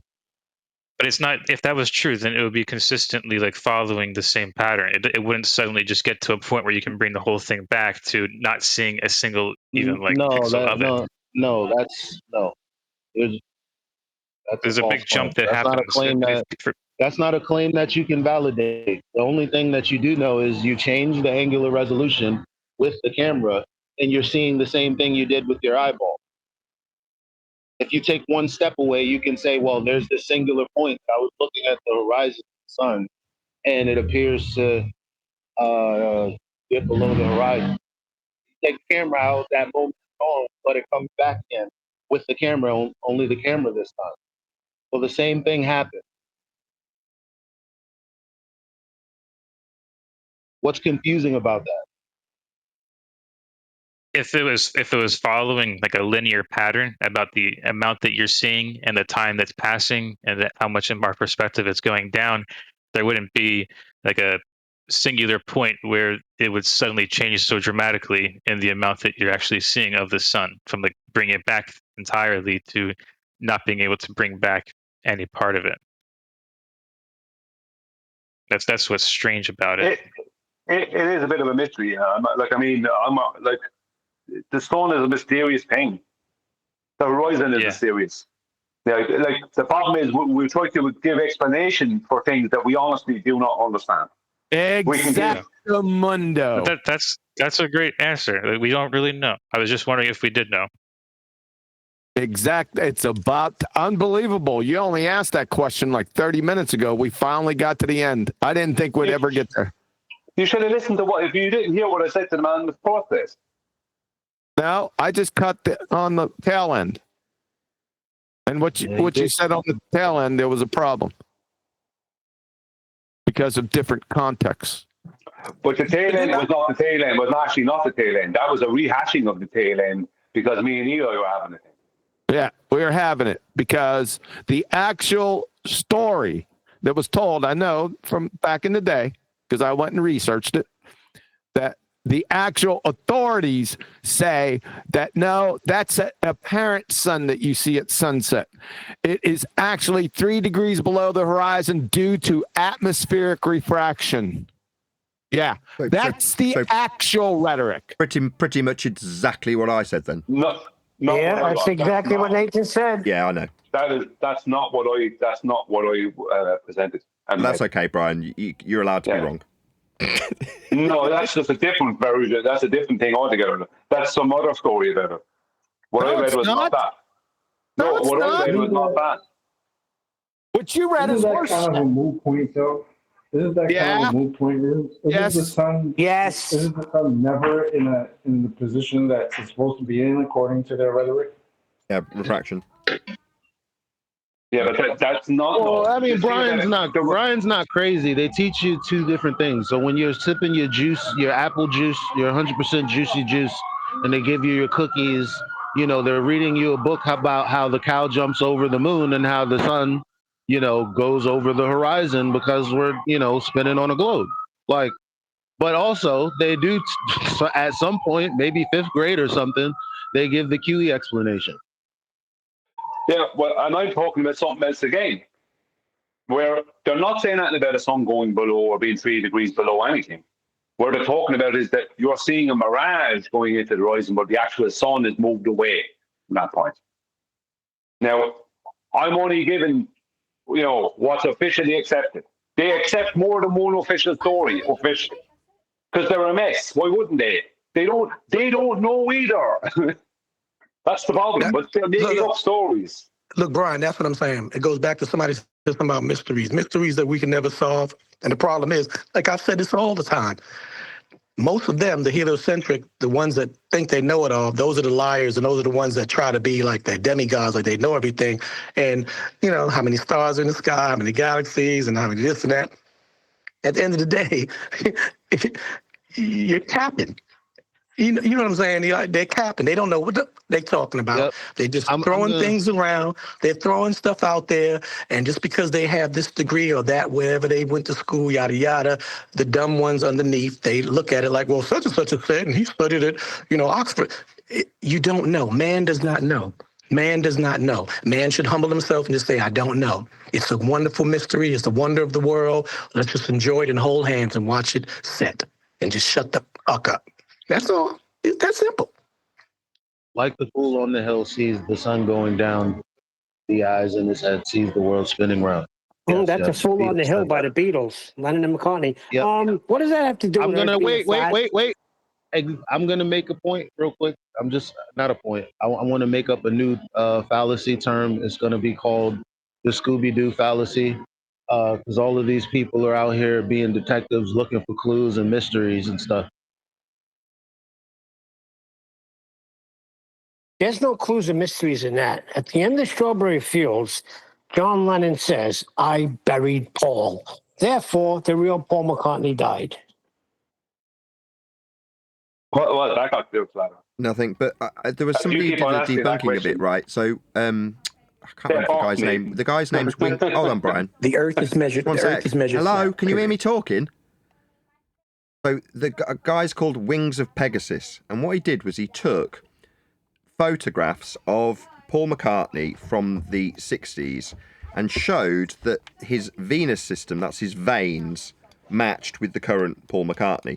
Now, if you want to tell me that they've found a double that's got the same veins running through his fingers, then fine, I just won't accept that. What about the like over a month being held incarcerated because his fingerprints didn't match up in a freaking Japanese prison in 1980? And what about the daughter he denies in another country? I think Germany. Also, is to keep a pop popular person relevant in pop culture. Oh my God. Listen, I'm not a Paul is dead guy. This is what they throw at me. Yeah, we get a lot of theys out here. All right, the people that claim Paul died in 1966 with the license plate 28 out Scooby-Doo fallacy. Right, Thanks, they're the ones that throw this at me. Holy shit. Scooby-Doo fallacy, I love that. I tried to change it. I said, what does the sun going down have to do with the freaking Earth being flat? The Earth is measured. Shut up. He had a legitimate question. I liked his question. I knew it would turn into an absolute train wreck. Down is with respect to the horizontal. Sun going down. What it has to do with we'll get into by who. Wings of Pegasus. Yes. Yeah, I know. It's hurting, isn't it, Brian? So, That's not me. I didn't say that. That's Nathan. So Wings of Pegasus. I watched that dude. He does music evaluations. Yes. And he was looking at the Paul is dead conspiracy, and his debunk of it was to show the veins running through Paul McCartney's fingers in the old version and what is claimed to be the new version being identical. I never seen that. Was that how long ago? I've never seen that either. I'll dig it out and I'll send it to you. Can you say Photoshop? Not that I'm interested in Paul McCartney, Pete Shea, but I'm interested in Wings of Pegasus evaluation. Pete Shea. They photoshopped his hands. I'm just telling you what people came at me with. But can you imagine if they use vascular hand geography to identify? Oh, we have the killer. Look at his hands. Look at his veins. It's the same veins. Yeah. Well, how did what's his name get off with the glove won't fit thing then? They should have been looking at his hands. First of all, that whole thing is those hands foolish. are guilty. Whole thing is foolish because which songs were better? The later Paul McCartney version or the She Loves You Lollipop Paul McCartney version?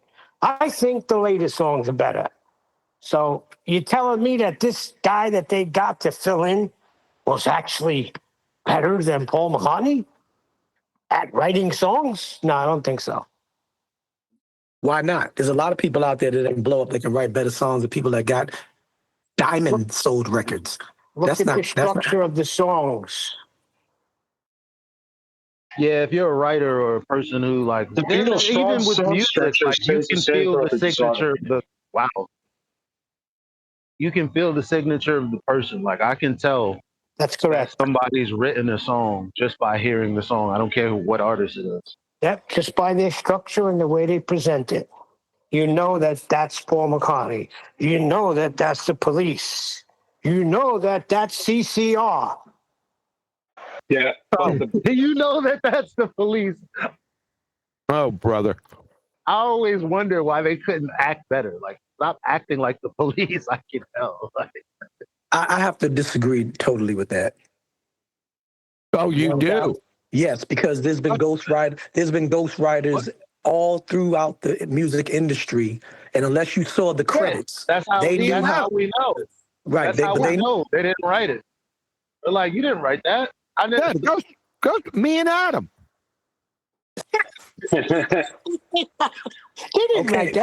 So with that being said, being that the writing was so much more improved than the previous death of the so-called alleged death, then you're pretty much making a point that someone either added to or intervened, or the guy was better than Paul. Because No, the second half, you got mimic the artists. proper progression. Hold on. It took the proper progression from Rubber Soul Revolver to Sgt. Pepper. You see that that's Paul McCartney. Not only at not from there. All of a sudden it goes to Sgt. Pepper and it's a different guy. My hand. Come on. No, and Neil, you my understand. hand, for some reason, my body has decided that my hands need the most amount of blood ever in the world. So I've got a prominent vein that comes here and it splits off into two here. I've actually got another vein down here that is relatively large. I've got another one that comes down here and this is still quite large here. So my hand looks nothing like Paul McCartney's hand. He's got one that is kind of hooking around here and then curling up towards his finger, and my veins look totally different. So if you want to see the veins in your left hand, just hold it down by your side for a while, make sure that you get some blood flow to it, and then you'll start to see the veins and how many you have and the directions, and you'll be able to see whether you have one prominent vein that does this. Starts in the middle of your hand, goes down towards your little finger, but then curls up towards your middle finger. Now, you might not have this, but let's just say, for example, you do somehow, for some reason, have this exact same vein going on. Do you have this face? Because you've got... No, I do not. Pair it all together. So we are going to be taking a look at a couple of other pictures from the early 60s. But what I want to suggest here is that if, say, for example, Paul McCartney did die and they're looking for a replacement, they would be looking for someone who looks the same as him. But there's absolutely no way they would be able to edit that person's venous system, the veins that are running through their body. They would just find somebody who looked exactly the same and could do everything to exactly the same level as the person that they're replacing. But their veins would not be the same. That's the kind of detail that, unfortunately, if they said, okay, we've got a guy who looks exactly the same in every single way, but unfortunately, he's got a different venous system and his veins are different. In the UK, there are more than 3 million lost pensions. At AJ Bell, we're on a mission. There's no way, and I've never heard of this, of surgeons being able to go in and move the veins from your bodies or your body into different places to now look like the person you're replacing. And if somebody is claiming that that is what's happened, then like I said at the beginning of this video, you're not playing with a full deck. But let's move on to the next picture. And here we go. And this is obviously very early on. We've got Paul playing bass here. And look at this vein that starts in the middle of his left hand and comes down and now loops up towards his middle finger. And it's one prominent vein that we get. So this matches up. And again, this is early 1960s. So that'll do. Yeah, that seals it. Maybe people will want to have a think about how somebody can gain confidence and gain power over their record label and then be able to do what they may want to do and they'll have the confidence to do it. That's why the music structure is slightly different after a certain time. It's not slightly different. That's what I said. It follows. It follows the progression. It also follows that they would lean into this conspiracy. So there's been various accounts of where they call him, what's the replacement guy's name? Bob or something? William Campbell. Say again? William Campbell. Billy Shears. Right, Billy. That's it. So occasionally you'll hear them referring to him as Billy because they're leaning into the stupid conspiracy. That's all they're doing. Correct. What was the motive to bring up this thing? Who did it? What was the motive besides marketing? Besides, you snitch, Brian. I'm never robbing a bank with you. That's besides the obvious that somebody said before, the story to make a pop star, make a pop star. I'm trying to answer you. You're still asking. What's the word? I'm trying to answer you. The story originates with a car crash. So Paul McCartney was in, as far as this story is concerned, a car crash in the late 60s. Now, it's alleged that that car crash killed him. So if I was to be in his presence, probably the first question I'd say is, the whole conspiracy is based on you being in a car accident. Can you tell me about the car accident? Exactly. He definitely had a car accident, though. So it's almost like Kevin Hart, when he had the car accident, somebody messed up Kevin Hart, and then people started saying that's not the same Kevin Hart. Or Dave Chappelle went to Africa, the clone thing. So this was like a 1960s clone type of thing. Right. Now, Nathan talking about leaning into it in one of the songs. it says you were in a car crash and you lost your hair. Yeah. So they leaned into it in a lot of different songs, and it got people buying freaking records looking for the clues. Exactly. Well, if Paul McCartney was in a car crash, that can change someone's mindset because they would have faced death or something. So that can have an effect on somebody. So they can have a change in their musical style after that. All these things are totally possible. But you're missing a point. So There wait a wasn't minute. change. Oh, what if? So they could have been shills all this time because even with Fool on the Hill, maybe they're just playing into some real flat earthers back in the day. Because mainstream would never have it. Come on. Yeah. Yeah, you're not wrong. People who read this stuff into what they're doing, you've got to remember that they had so many millions of eyes on them, and therefore there's going to be dozens of stories that get just invented about their idols, in this case the Beatles. And why wouldn't they lean into them? They're going to sell records as a result. Why not throw a few breadcrumbs out there for the numpty dipshits that claim he died and got replaced?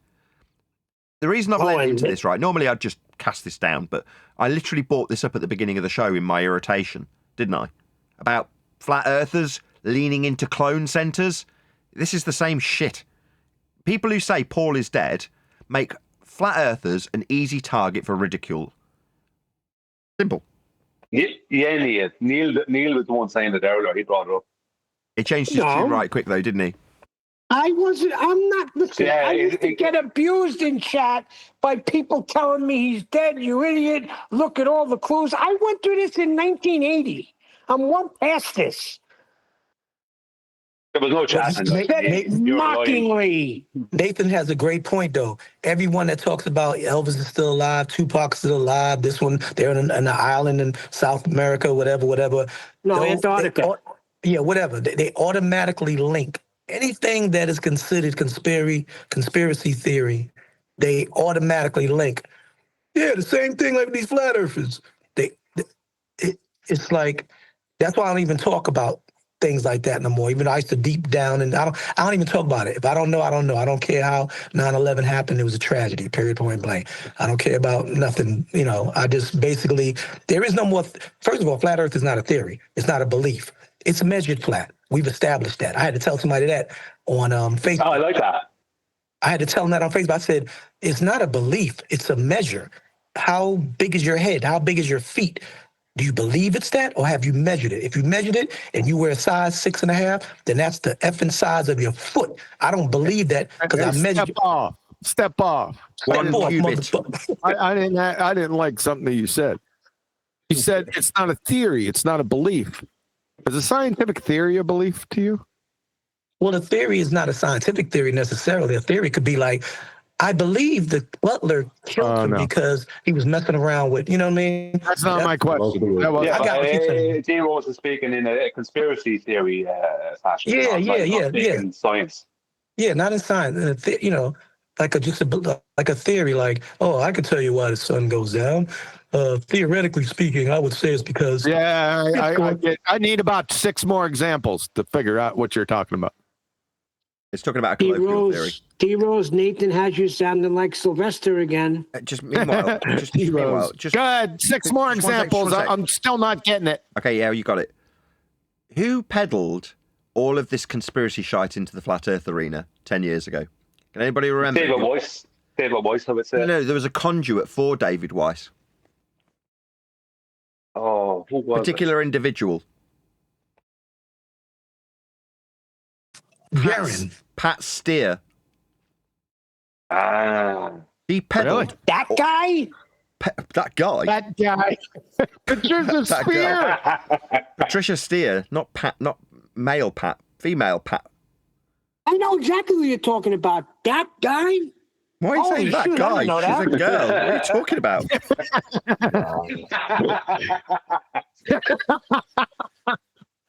Nathan stood beside that guy. Question, Nathan. Shut up. Nathan, shut up. Nathan stood beside her. Or him. Neil, ask Nathan whether she was a guy or not. Doesn't matter. Adam Meakin was with a guy that he was trying to help that had cancer. I forgot his name. But Antonio that guy was Subrat. adamant about it. Let me get it straight, because Antonio Subrat said she was a guy. She was a guy. He was adamant, and he wanted Adam. Scooby-Doo. Yep. That's not a Scooby-Doo. Let's get back on You track. do realise that Antonio Subrat is currently on Barbados Island, right? No, Antarctica and one of the hot pockets that Brian talks about. Now, Nathan, you did meet her personally, correct? Yes. Or him? Yes. I didn't sleep with her, though. Yeah, but you could, you know. No, if she showed me a dick, I'd know. She didn't. Can we please get back to the story? No, I want to know what this bitch was wearing. She was wearing boxer shorts and a male baseball cap. It was very suspicious. Did she have a 5 o'clock shadow? Did you have I caught her shaving and masturbating a penis. What do you want me to say?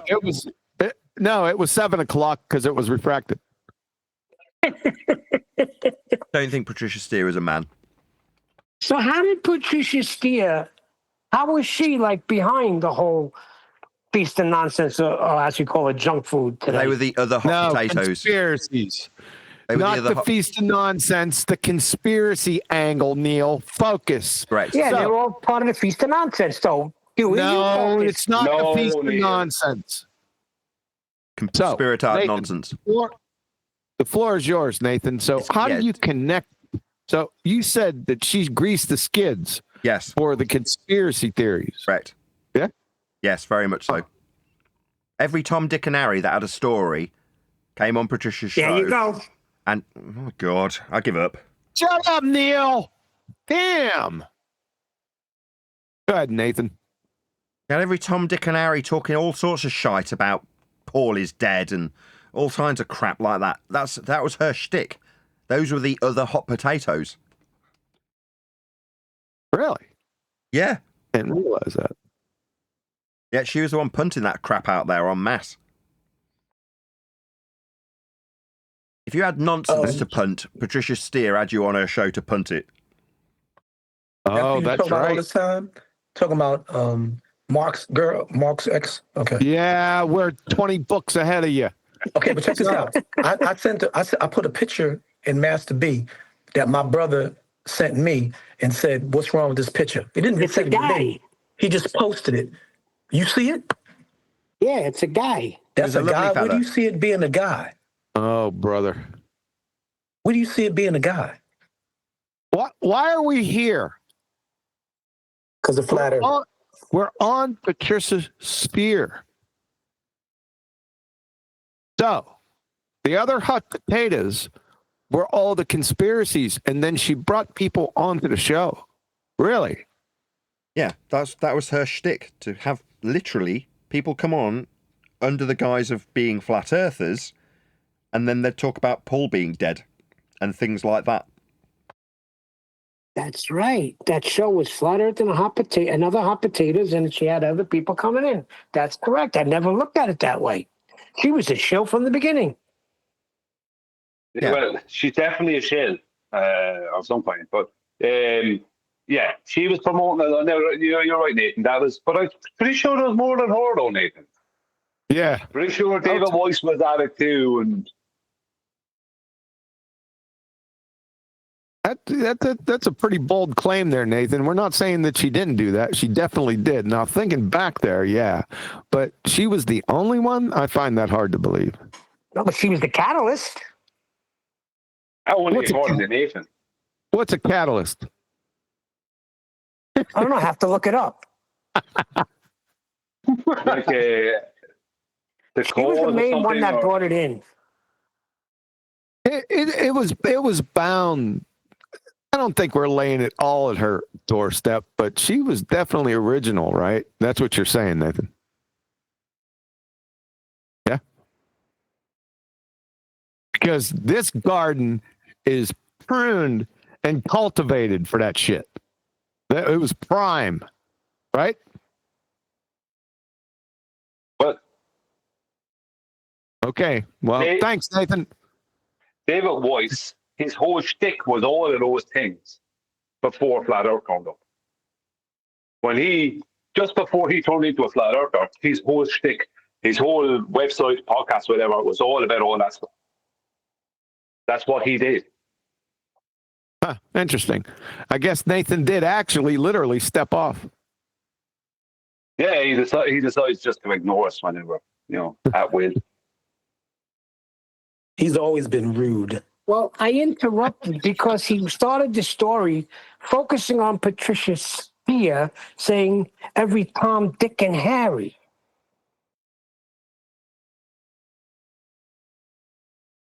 She definitely did that. I remember her doing that. But like Brian said, she's not the only one.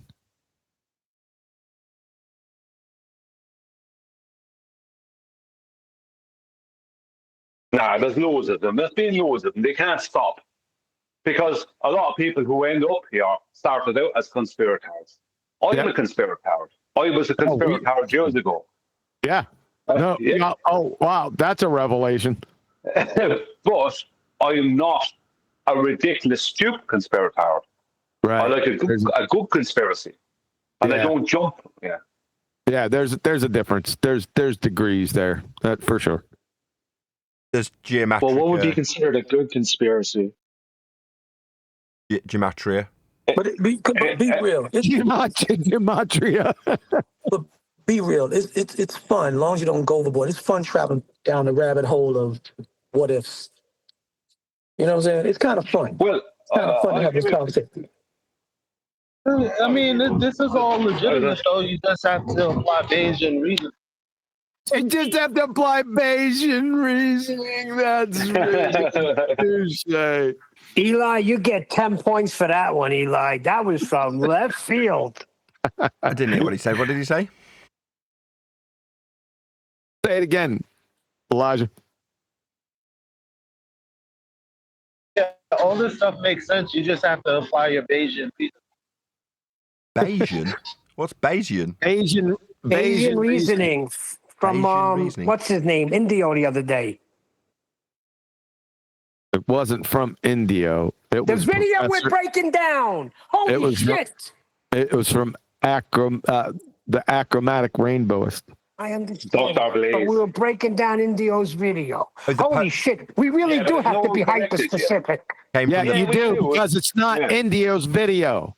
Came from the ponytailed achromatic rainbowist video. Who are we freaking critiquing? The ponytailed mumbler. The ponytailed mumbler. Neil, if no one said that to you there, people who don't know any better would be thinking that Bayesian reasoning was something that's been promoted by Indio 007. No, we're all in the same room here, and we all went over the video. He's not live no more. Sorry, I'm really sorry to interrupt. Neil, chill a second. Is this Bayesian reasoning like buy more on Amazon or something? What is it? It's a Bayesian reasoning is a method used via induction to tell what likely or not likely of certain. I don't even want to say phenomena. It's just a method used via induction for induction. So it's got nothing to do with Amazon. No. Okay. My word. Why don't you step off?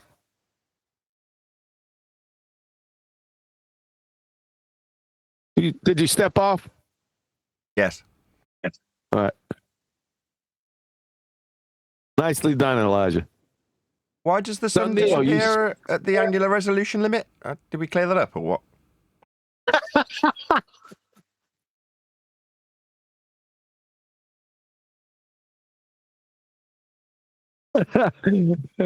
You know, Nathan, sometimes when you're stepping off, I love you.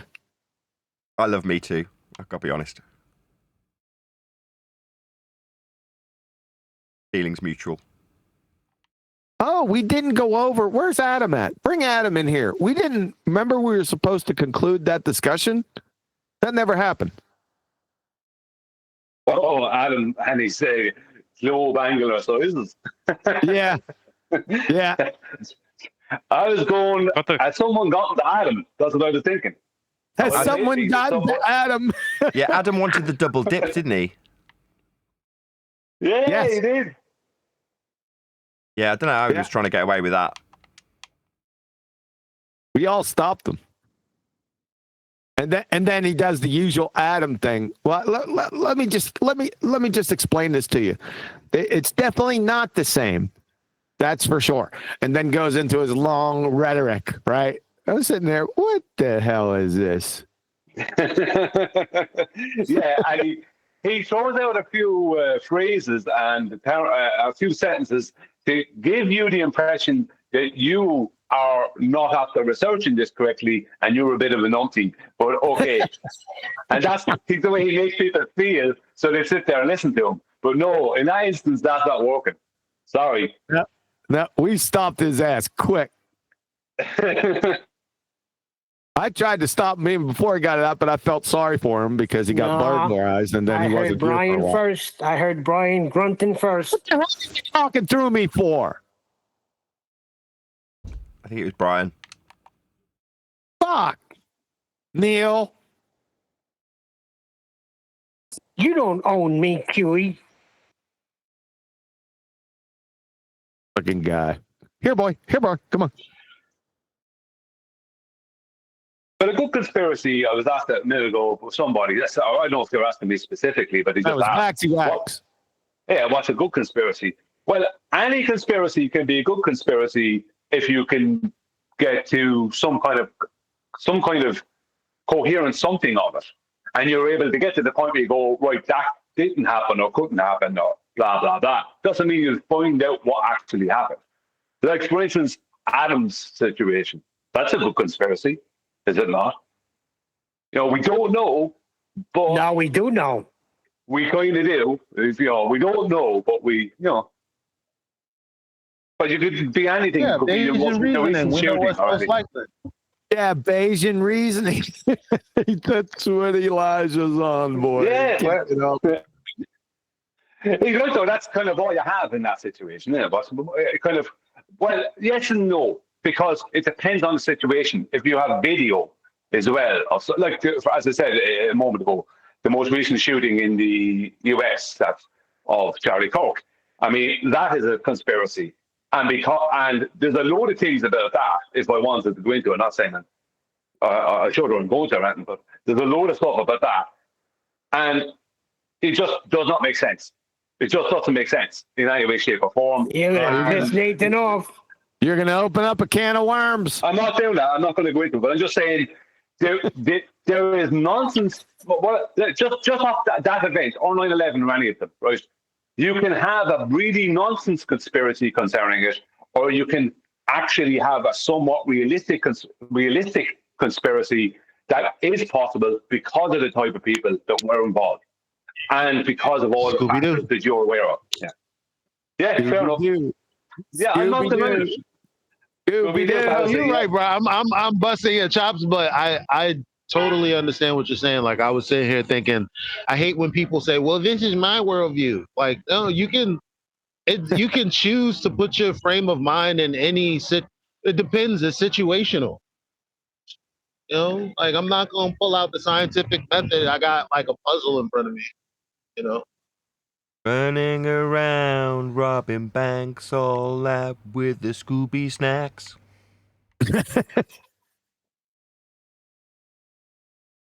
Scooby-Doo. Well, if you take something like the JFK assassination. Oh, my God. I'm not going into it because I haven't personally researched it, right? But just, you can have a heap of nonsense conspiracy about that. Or you can have a conspiracy that's far more likely. It's just none of those are the official story. The problem with the thing that is when people know, like, deep down, they just do not trust the official story. That's for a reason. It means the official story, something is staked there. Your gut feeling is telling you no. Do you know what I mean? Before you even logically look into it. But the problem is with a lot of people, they just jump on stuff. And they don't think about what they're jumping on. And they don't give it a bit of time, maybe, or whatever.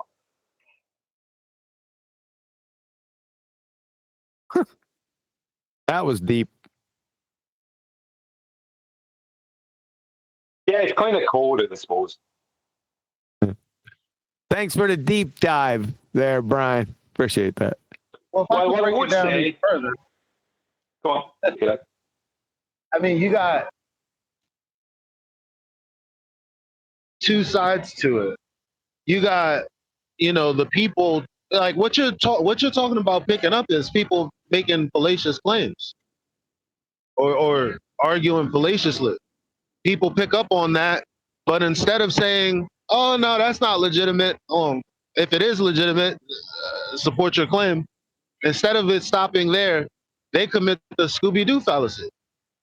So that's how that happens. What is the Scooby-Doo fallacy? That stated clearly. When you start looking for clues. That's not fallacious reasoning. I guess. You're right. There goes that. That's not fallacious reasoning. Looking It was for fun clues. for a minute, though. It was fun. It's Bayesian.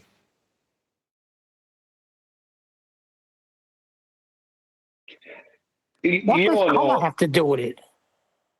Beige. You all know that I follow, right? Not constantly these days as much, but at the moment I am following Candace Owens, listening to what she has to say about the whole situation. Oh, we know. I'm not. Hang on. Right now, I don't trust Candace Owens. Right, I'm not going to go into all the reasons, but she pulled a massive trust me bro last night.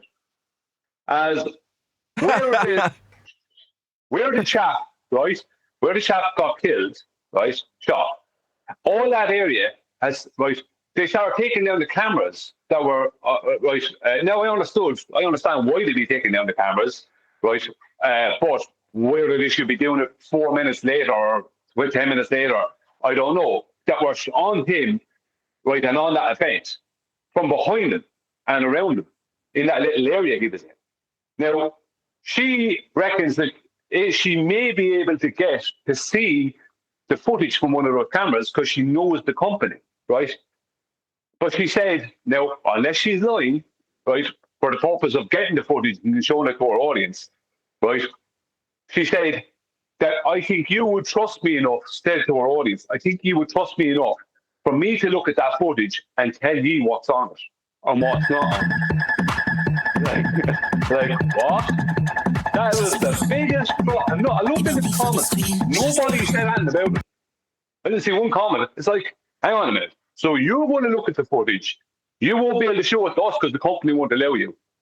And we're just supposed to trust whatever you say. No, I don't trust that at all. It's like, are you serious? You know what I mean? That's some massive trust me, bro. Isn't it? Think about it. Now, fair enough. She's a friend of the guy who died and everything, but come on, give me a break.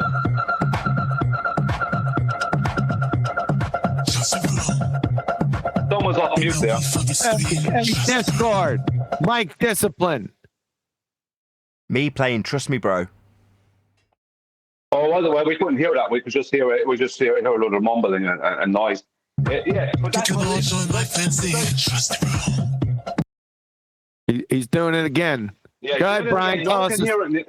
Yeah. Go ahead, Brian. Tell us the same thing all over again, and then Nathan will try to do it again, and it won't work. No, I'm not going to say the same thing all over again. It's like if I get to see a video of it, I'll forget it.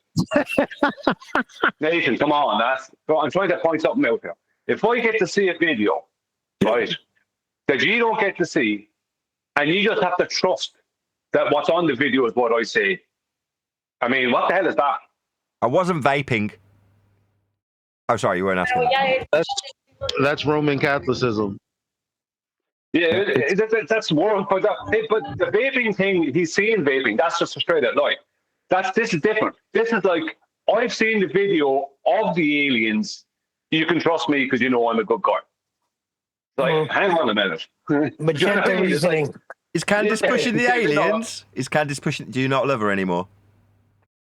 No, it's that. Look, you can't trust anyone in social media. Any of these big names, you can't trust them. I enjoy watching her, but in my opinion, she was used to swerve people away from flat out.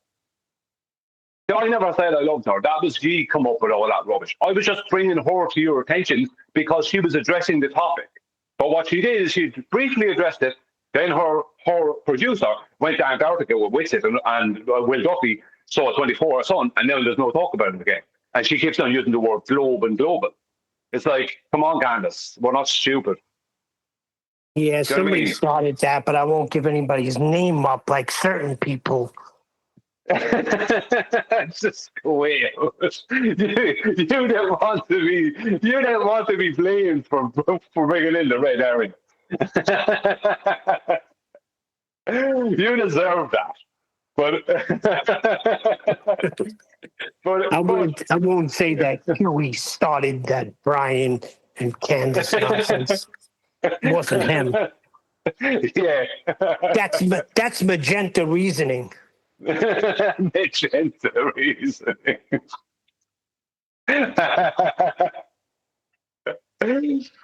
But no, I don't. Like, I mean, I like watching her. She's entertaining, but there's a load of things that I would there's many times where I'm going to go, hang on a minute, that doesn't logically follow, Candace. You know, because I enjoy it, because she's covering all kinds of things. But it's entertainment for me, but like, as far as I'm concerned, she was used. And like, I'm sure she wasn't duped into it, she was part of it. Swerving the public away from flat earth.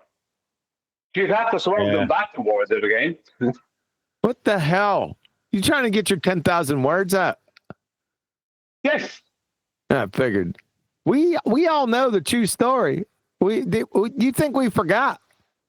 Here he goes. Here he goes. Yeah, this is the problem. No, what I do, it's Candace and Brian sitting in the tree. That's right. I was going to say it. Well, if you step away, I just ratted you out for that. Yeah, I did step away, and I came back, and I said, I was singing that to myself walking back. What I said was, I will not rat out the person who started that, Huey. It's all magenta reasoning. And remember Nathan? He couldn't say the name right, and then he tried to spell it, and he fucked that up too. Oh yeah, he couldn't get Candace Owens. Candace Owens. It couldn't be like Candace. What's difficult about that? Candace Owens. He was saying it's like cool. just shut up. You know what I mean? Just shut up. Yeah, it's the only advice you can give to someone at that point, isn't it? Just sit down. Yeah. Lots of times, yes. Yeah.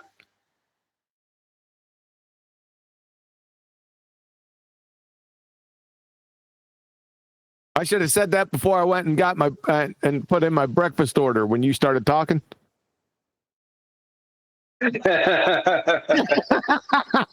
Just shut up and walk out. Yeah.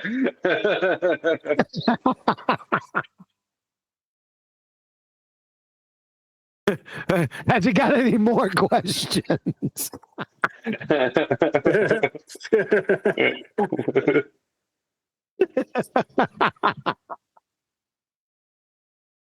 Oh shit. But as a conspiracy, social media is full of people who have who are pushing an agenda that someone else has.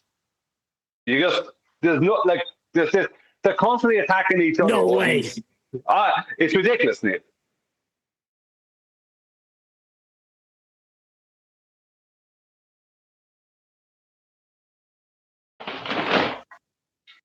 Did you want me to respond to that? Yeah, I want you to say something. Very using Bayesian. No, hold on. Using Bayesian reasoning. Or magenta. I think Candace Owens was perfectly legitimate in her alien viewing. That's what he was saying, Candace. Candace, that's right. But I knew she wasn't legitimate because I'm sorry to say, Brian, but I don't see anyone who's got over 20,000, even below 20,000 viewers. I don't see any of them as genuine. And what does the number have to do with your point? Because use your words. Before 2018, 2017, YouTube used to be different. Like there was still the politics of growing your channel and people being popular, but it was based on more genuine business to consumer kind of thing. Like the YouTuber was doing what they were doing because they were doing it for their audience because that's how they grew their channel. That's not the case anymore. Like nobody's legitimately talking about something because they care about it. That's nonsense. That's just a vague, ambiguous nothing burger. Well, I mean, I guess I could name pretty much. I can name pretty much. Scooby-Doo. You're trying to Scooby-Doo us. Yeah, probably so. I'm just telling you what's going on. Like the YouTubers that were legitimate. The YouTubers that were legitimate. Just shut up. Yeah. No, Eli, I remember you saying, and I listened at the time that there was people saying things similar to what Candace Owens is saying, and they were shut down. But she was being promoted, things like that. You know what I mean? It's not an accident that she is where she is. Saying it in a different, different way, witchy kind of way. It's flat Earth, but is it really? Kind of like political ether. Yep. Ooh, that's. I'm gonna write an album titled "Political Ether." That's all it is, man. Well, on the subject of Witsit, I would say that we're not too far away from Witsit making a comeback because I can absolutely guarantee Vanilla Ice. Vanilla Ice. I would absolutely say. Come on, John, laugh, Kiwi. Come on. What? He might, Brian. He might make a comeback on Candace Owens. Hey, I missed it. What's up with the vanilla ice? What? I said that it's only a short amount of time before Witsit is going to make a comeback, and Eli said, "What? Vanilla Ice?" I'm not getting it. Yeah, it's like Witsit is vanilla. Because don't call it like Vanilla Ice. No, okay, whatever. What? Explain it. Use your words. It's because Witsit is white and he likes to rap. Oh God. Okay. Sorry, my mind wasn't there. But my focus, I'm focusing not on the fact that Witsit will try and make a big comeback. It's not that he will do it because we all know he'll try it. What will absolutely make it a success is that out there right now, prime for the picking, are all the people who he duped in the past and new people who are lining up to be duped. And they all of them will subscribe to him and praise him and give him super chats and donations, blah, blah, blah. Because some people just want to be abused, just like the song. Some people want to abuse, some people want to be abused, and that is it. And there's no one in the flat earthers out there who want to be abused. They want to be used and abused so they can afterwards, they can have that crash afterwards. And that's their high. Their high is the crash, the low. Their high is the low. They want to be abused so they can claim that like they're the victim. They love victimhood. They love it. I think that's part of the reason why some of the people are in this arena. You know what? That's one of the most coherent things I've ever heard you say. It's because it's the lyrics from a rhythmic song, Sweet Dreams. Is that Sweet Dream? Or I thought it was Pat Benatar. No, it's Annie Lennox and the Eurythmics. Not all of it was the lyrics, Nathan. Only a couple of lines. Just shut up. Yeah, Sweet shut up. dreams are made of these. Who had a mind to disagree? Traveled the world and the seven seas, Everybody's looking for something. Gonna give me a copyright strike. Some of that them is- want to use you. Some of them want to be abused. I Who get is it. that? You're- Annie Lennox and the Eurythmics? Oh my God. Neil, you're quick on the uptake. I just came back. What the freak? I'm hearing this song. Neil's I gotta quick say on who the it is. uptake. Go ahead, Chocolate. How did we get to Annie Lennox anyway?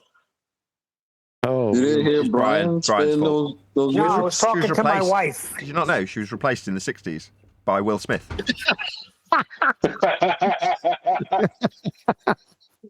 By It was who? Vanilla Cher? Ice. Will Smith. Will Smith. Did you not know that? I thought everyone knew that.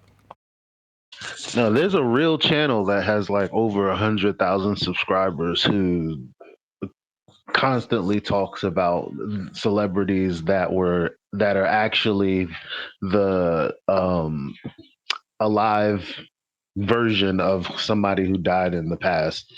It's ridiculous. And people really listen to this person, and I'm listening like, this guy is obviously trolling. But you look at the Clone Wars. comments and they're like, no, not a clone. Like, they're like, look, Will Smith is actually insert some Obama. dude who kind of looked like him that died. Yeah, I've heard Will Smith is Barack Obama. Oh, Yep. yeah. That's true. Come on, but people really believe it. That's what's scary. And that's when I Well, realized, oh, this is a different fight than I thought it was. one of the best lineups is you take half of Joe Biden's face and half of Jim Carrey's face and put them together, and they're nearly exactly the same. I can't deny it. Yeah, but didn't you ever, Well, don't with you Joe ever read the Biden, there comments? was some weird stuff. Like one time, he was like a foot taller than he was when he was standing next to people. That's probably because he was just thick, so they had to get somebody that looked like him. Stuff like that, I can get behind. He had high heels on. Yeah, Or he heels, had yeah. lifting issues. But I mean, everyone knows Joe Biden is Taylor Swift. Everyone knows Joe Biden loves a Cuban heel. Mm-hmm. Everybody knows Joe Biden. I miss Joe Biden. Not dead. What's your take on Joe Biden? He used to be a Who's man. you?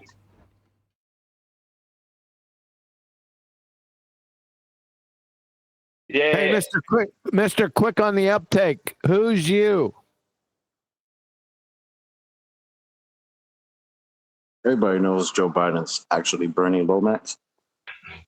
I made a mistake and I asked my girlfriend, who is you? That was not the right way to go. What'd she say? It was nothing good, man. Yeah, because them is fighting words. Who is you? That's what we were asking you, Nathan. Neil, you said, what was it you said? Who is you? What would you say? What would you think, or something like that?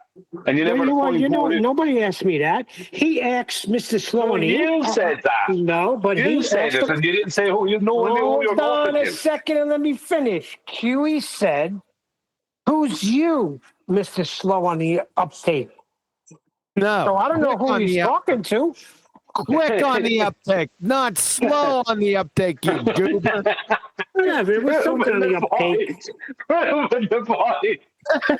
That's because you kept interrupting me. He's slow on the quick. Slow on the quick take. You said something a minute ago, Neil, where you asked a question and used the word you or your. Addressing somebody and you didn't define who it was. I asked who is you. Okay, here we go. I've got to answer it again, Brian. Huey, who did Huey ask? No, Huey, that was after you said it. I asked who is you, and you never answered. He doesn't get it. You're a little slow on the uptake. Can we turn this into Rush Hour 3? You. I would not answer the question because he did not refer to me by name, Brian. So I don't consider myself slow on the intake, uptake, outtake, whatever it is. Let me explain it out to you, Neil. You Okay, so said now, no shit. you said you asked a question and you finished it with the word you or your, right? Addressing it to somebody, but you didn't say who you were addressing it to.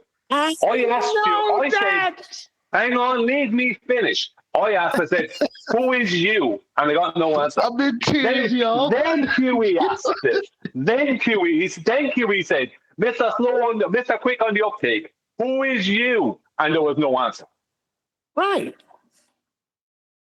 So who are you referring to? Exactly. Oh, you're asking me what I was referring to? I was referring to you and your take on Joe Biden.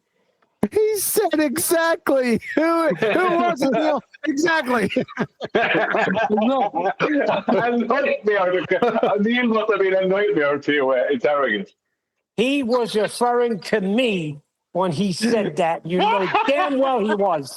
I swear I miss you guys when I don't. I know that. I've never had a nightmare to interrogate in my life. Abbott and Costello move on us. Well, who are you speaking to? Exactly. That's the truth. You just pulled the Abbott and Costello on us. Oh, that's funny.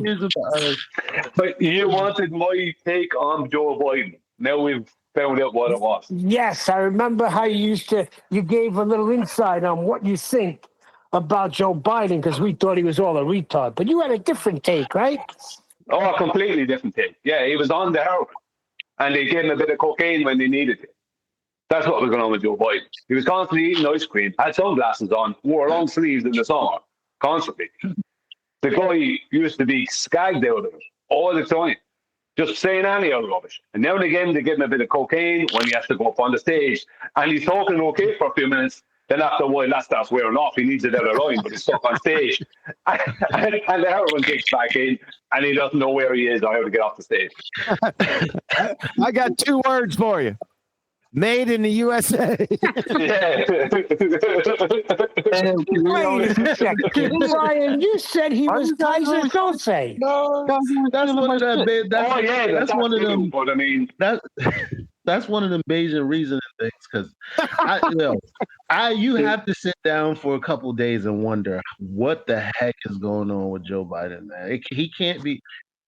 It's it's so stupid. He got to be playing. No, I sit down. I'll tell you what I do. I sit down and say, "What the hell is going on with Elijah?" Is what I do. QE, just for the official quote, I got 2 words: made in America.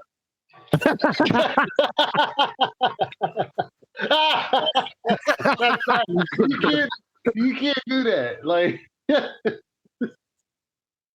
I got 2 words for you. Made in America. I changed America to USA. Did I screw it up? Yeah, because he was trying to say American made, but that's Kaiser Jose. Kaiser Jose. Yeah, that's the one you wanted, Neil. There's some elements of that I can't go into here, but I would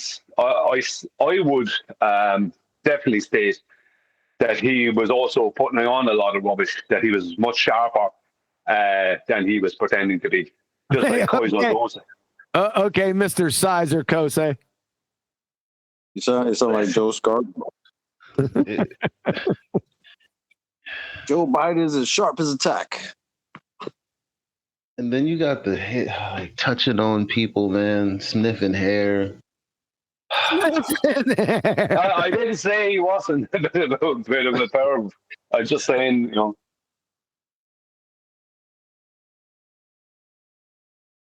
I do remember that. He was sniffing some little girl's hair, wasn't he? Really creepy. No, but there's a whole montage of those situations. The whole point of hair smelling good is you don't have to put your nose in it to smell it. It's wafted. Come on, man.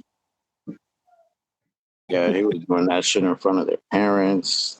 Parents looking all crazy, like, what? What's going on? And they doing it on video, like, in front of massive amounts of people. That shit was all crazy, man.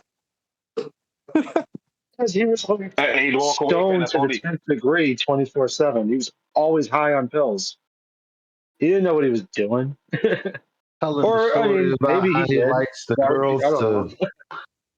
feel the hairs on his legs in the pool. What? I got haired Yeah. legs. I used to let him When feel he's the talking hairs on my about the little legs. girl that. You know who he is? Paul McCartney. Yeah, that checks out. Well, actually, that's Joe McCartney. plausible.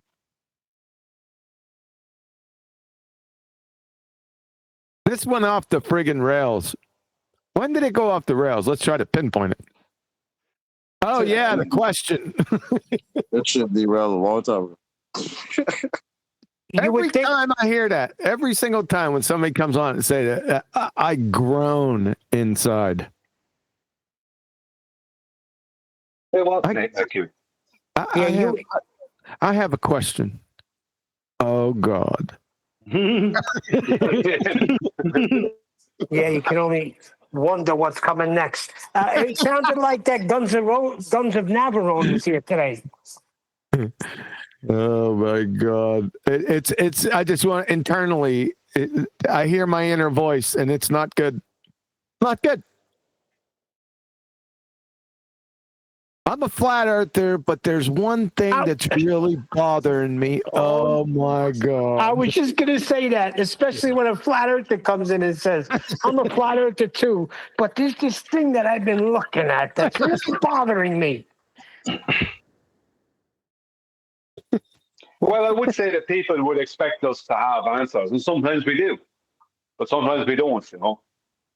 Sometimes there is no answer. Yep. Yeah. Well, you can give an answer, but if you're being honest about it, but the answer might be you don't know, isn't it? Yeah, you can. Or can you explain? And anytime I hear that, I can just see it's like a whole bunch of friggin' muddied up gremlins. Brian, Elijah, Adam, bloodied up gremlins clawing their way through the dirt and the muck to give their explanation. Well, we're trying to be good guys. We want to inform people if we can. Yeah, using Bayesian reasoning. Don't worry, Irish. You are a good guy. You don't have to worry about that. What's that, Chocolate? So, Brian, you don't have to worry about that. You are a good guy. You're Irish. Yeah, he doesn't have to worry about it. Not everyone Irish is a good guy. I'm telling you.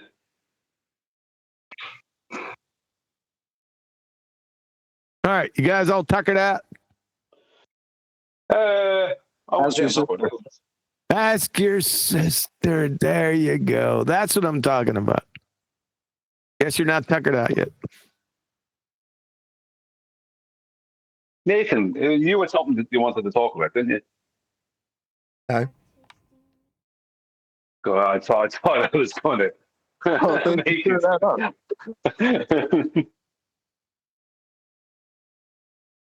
You did have a good one the other day, though, Nathan, when the guy was asking, India was asking the achromatic rainbowist, and the achromatic rainbowist gave his answer about the neutrinos, and the neutrinos were coming from all directions, and you said, "Where in the vat?" I lost it, man. That was classic. I just wanted you to know that I appreciated that. That's good to hear.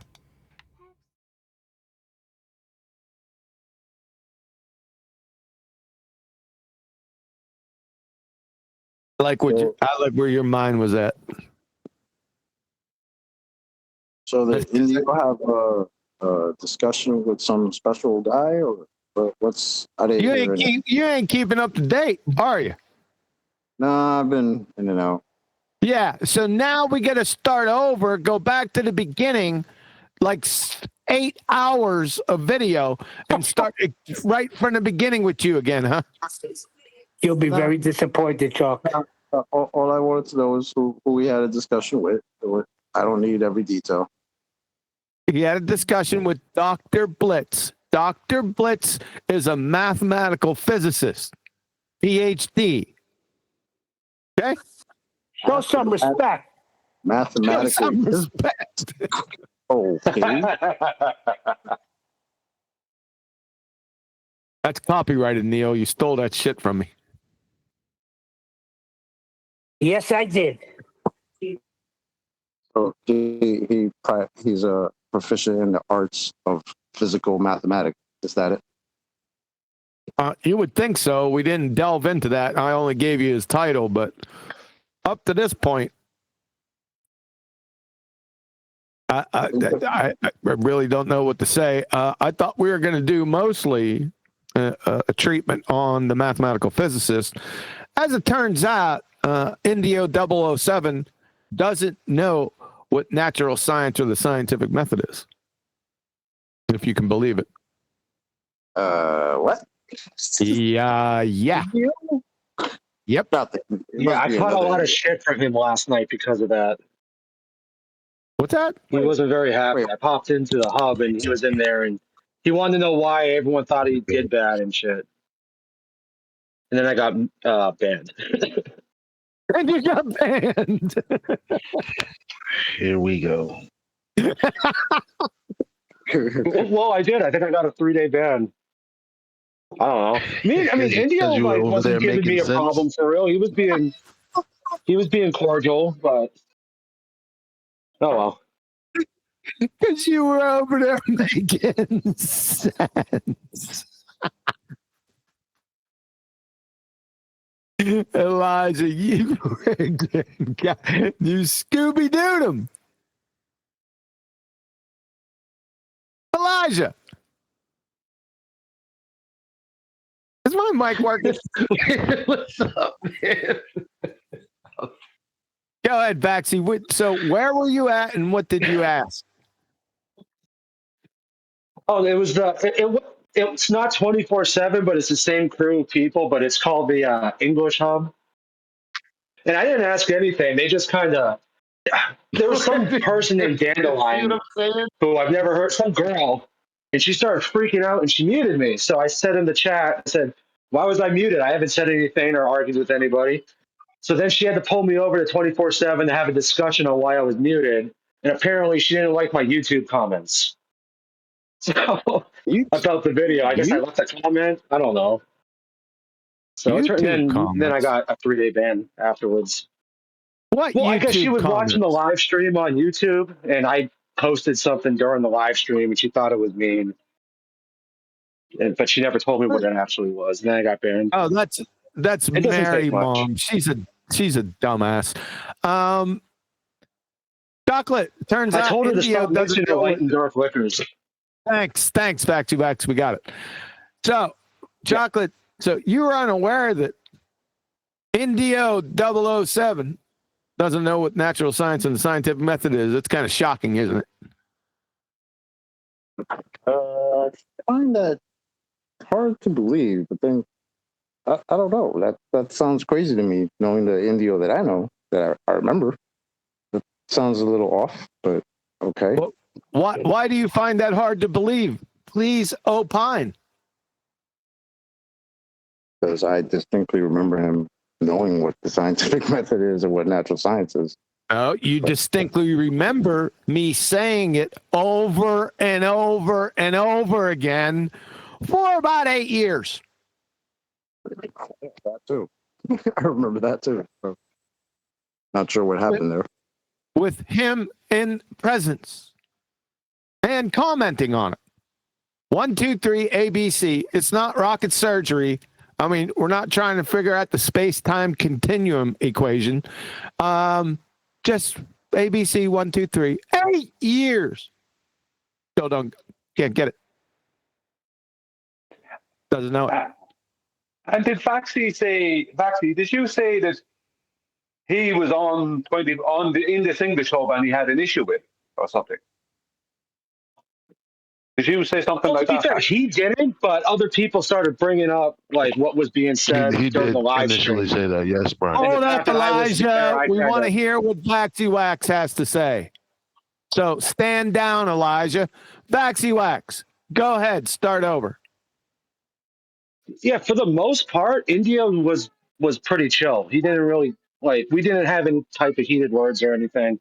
It was his little underlings that were really upset, and they saw that I was in the live stream, so they started questioning me about us. Well, they started saying everyone over here's a cult anyway, and we're just following your opinion. But My I don't opinion. know. It was weird. Just Yes, everyone's just following my opinion. Makes perfect sense.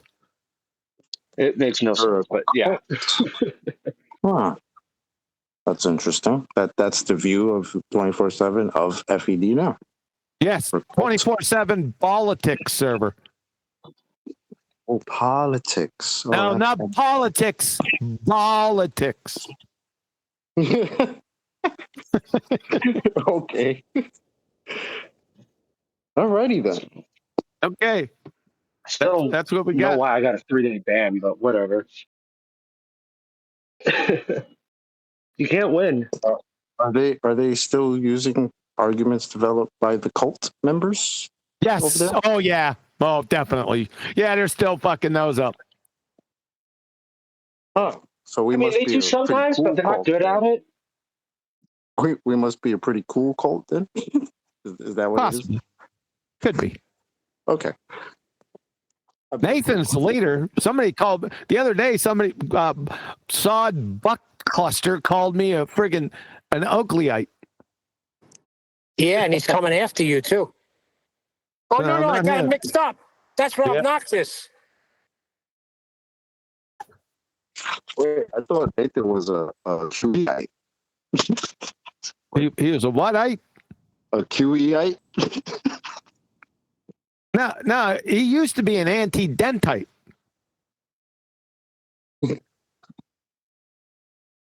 Chocolate, he gave up the pitch data and now he feels guilty. So he's on a mission. So to go after the people that he gave the pitch data to, what does he do? He goes to Earth Awakenings. 1.0 or 2.0?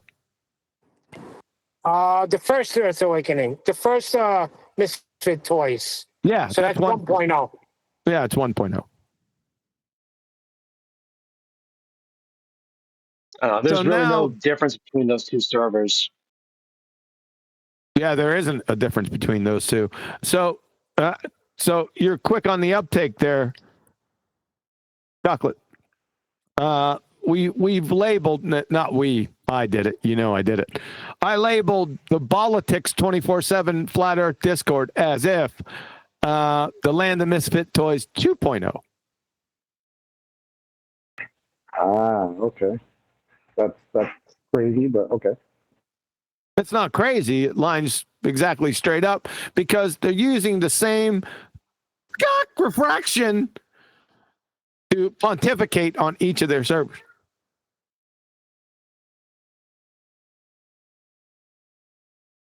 All right, I I also got to said go. last night gravity is too hard to unpack for people. So I don't understand it. What is too hard to unpack? Gravity, like if you say that the vacuum of space violates the second law of thermodynamics, Indio says, yeah, but then you'll get knocked off the horse once they say the magic word. I'm like, well, what's the magic word? He goes, gravity. I'm like, why is that a big hurdle to jump over? He goes, because, dude, no one understands what it is. I just don't understand it. I don't get the appeal. Like, I don't know. They all seem really overrated. The people, isn't the problem that exactly the same people purporting this crap don't understand what it is that they're purporting? Isn't that the problem? So how is that a problem? That's how I took it. What's gravity? What is that? Like, are you serious? That's weird. Especially at this stage of the game, that's weird to almost regress into what? They have a bunch of stories about it, so we can't bring it up? Like, what? I'm not sure what's going on. I don't understand why my refrigerator leveled IQ can comprehend it, but the great Indios and AIs have trouble with it. It doesn't make any sense to me.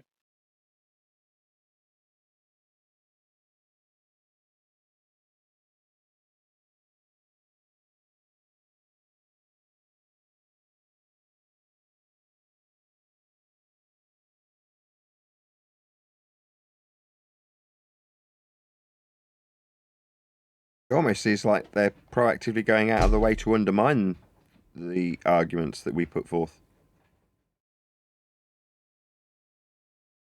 Oh yeah. While still using them. Oh yeah. Oh yeah. Yeah. Well, like they'll take some of the arguments used here and then like kind of like, for instance, Indio started talking about elevation angles last night while I was listening. And then he says, in order to find your latitude, you use the celestial equator. I'm like, what do you mean? He goes, you look at the celestial equator and you'll determine your latitude. And it's like, at that point, it's like, what can you say to that? I don't like, okay. I mean, like a hypothetical straight line that you can't see in the sky is what you use to determine your latitude. I just. Oh, you could. Yeah. Did you ask him to show the celestial equator? Yeah, so he says you can't because it's invisible.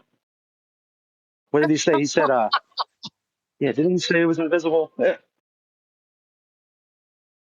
How can you measure from invisibility? Exactly. With an invisible ruler. We need to have a meeting, and not a meeting between the two camps so we can hash this out. Don't you think? No. Yep. It would be interesting. No. I mean, it won't happen. We need to have a meeting and tell them they're wrong, or what? No, we just have the meeting and let's reason together. Mm. You thinking no? Well, if their excuse for not arguing against space being a violation of natural law is gravity, I don't really want to talk to these people, frankly. Who said that? That was what was just said a minute ago by Vaxi. I'm sorry, I had to get up. Who said it? Vaxi? Yeah. What did he say exactly? Yeah. Go ahead and repeat it. I didn't hear it. They had somebody in the chat. They said he was a LARPer and he's really a Glober, but he screamed that you can't have gas pressure without a container because gas moves in all directions. And I said, yeah, I agree. But then they said, okay, well, let's pretend you're a Glober and say gravity. And then they're like, Vax, once they say gravity, you can't jump over that hurdle. I'm like, why? Like, what is gravity? There's no naturally observed phenomenon for gravity. Clouds exist. I mean, I don't understand why they think it's such a. You specifically said that Indio said that. Yes. I have the video saved from last night because I was rewatching it. And I do owe everybody a massive apology Why don't you about post that? Jedi. Why don't you post it? Jedi was not the person. Don't. I'm just saying the thing that we were talking about the other day. I thought Jedi apologies. was he's not. Don't worry about the apologies. Relax. Don't worry about the apologies. What video is it? It is. I got it in my save files on YouTube. It was a live stream. Okay. Well, why don't you find that sumbitch and put it right in Discord, main text chat.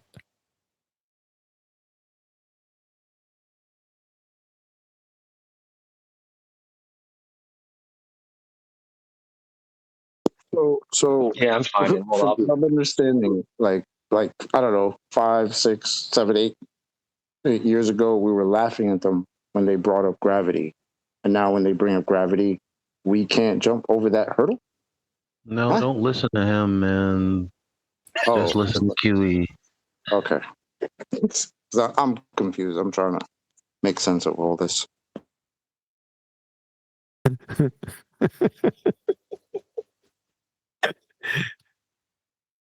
But it sounded like Elijah was losing the will to live.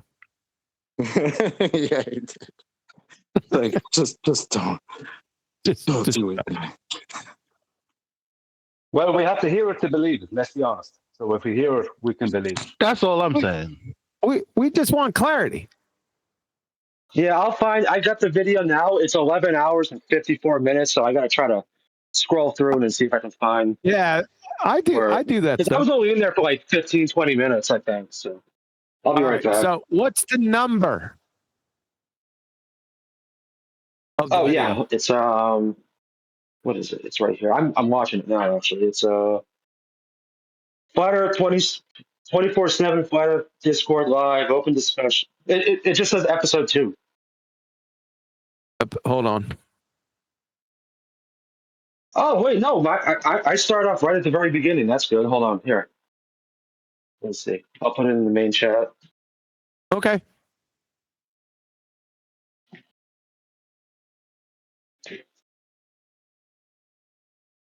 Somebody has Scooby Doo inside the main text chat. Shout out to Elijah. Scooby Doo. All right, so it's not a chat now. Scooby Doo fallacy, but it's the Scooby Doo syndrome. Can we do that? Okay. Yeah. Well, hold on. One thing at a time. So Vaxi Wax, I got the video. All right, hold on. Right from the beginning? Yeah, I guess we turned out to be lucky. It was right at the I started talking right as the video started playing. So Nathan, do you want me to show this or what? Yeah, you can do. Or have you stepped off? I'm all right. You can play if you want All right, hold on. You can mud if you want to.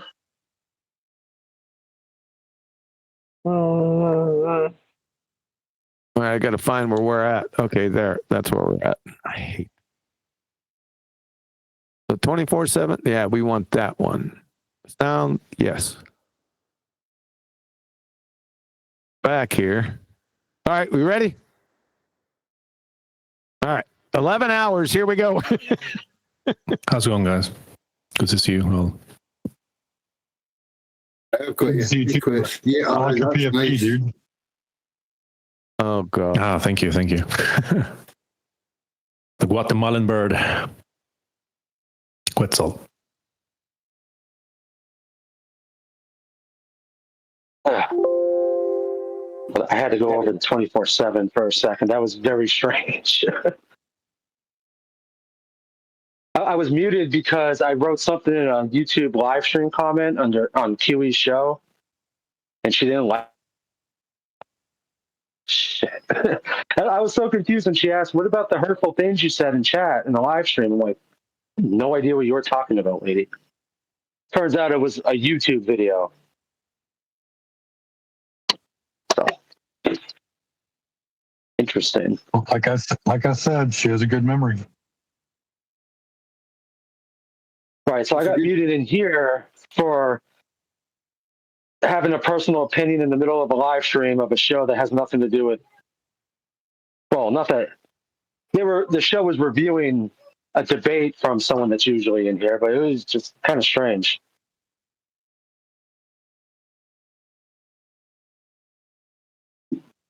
"2025 is a year for clarity, dude. If anything, we're only holding each other to task on what we say." Holding each other to task. This old dude is an absolute dumbass muppet. This guy. Just to let you know.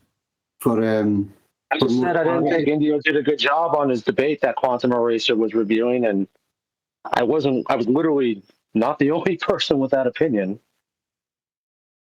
Well, maybe you're just one of the first ones. Maybe you're not the first one she's been able to have that conversation with. I don't know, dude. Like, what the hell are you even talking about, old dude? You crickety crackety old crackhead, you. You're a dumbass. Shut your dumbass mouth. But we're all, it's not as... Use your words. If anybody's trying to berate anyone here, and yes, we're all a little bit emotional about the stuff that's going down, because... No. Vaxi Wax is asking why he was muted in 24/7 because with the story that he got, that he made allegedly some rude comments about a person that resides in here on a completely different video? That's what he's asking, old dude. You crickety crackety old crackhead. You know, once we were all friends, and now it's got We were all friends. Who's all? going a bit freaking weird, dude. Oh, it got weird. We love your meticulous attention to excruciating detail and your complete disdain for utter ambiguity. Get ass clown. So, go ahead. AI Overlord was never my friend. So He's not talking about AI Overlord. But he's saying at one time we were all friends. That's what I asked, who's we? Yeah, that's the point. Like, It has gotten real fragmented. Yeah. Ever since the holidays, really, it's been a complete nightmare of like different little clans attacking each other and shit. What clans might that be? Define clan, Vaxy Wax.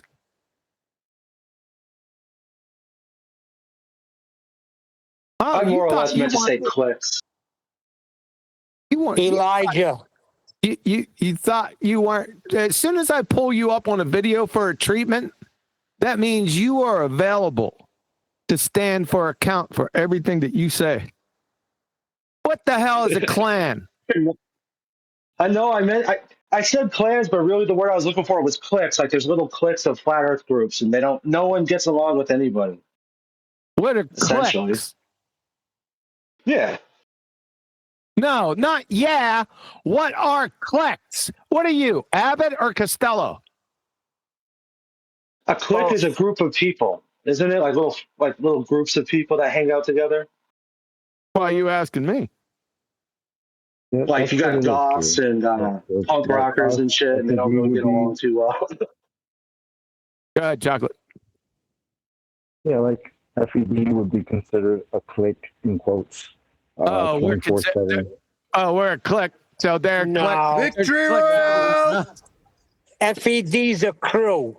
We are the crew. I said considered, not what we are. Okay. I just want to make that for a point of order, Your Honor. We may continue. I know Nathan's getting ready to strangle everyone in there. Not clans, maybe little factions of flat earthers. Oh, now we're factions of flat earthers. What's a faction? Because I still forgot how to say the word cliques. Yeah, cliques would have cleared everything up. Okay. It's gotten really strange. It's not strange. We just have pretender clowns in our midst. Not strange at all. In fact, it's quite normal.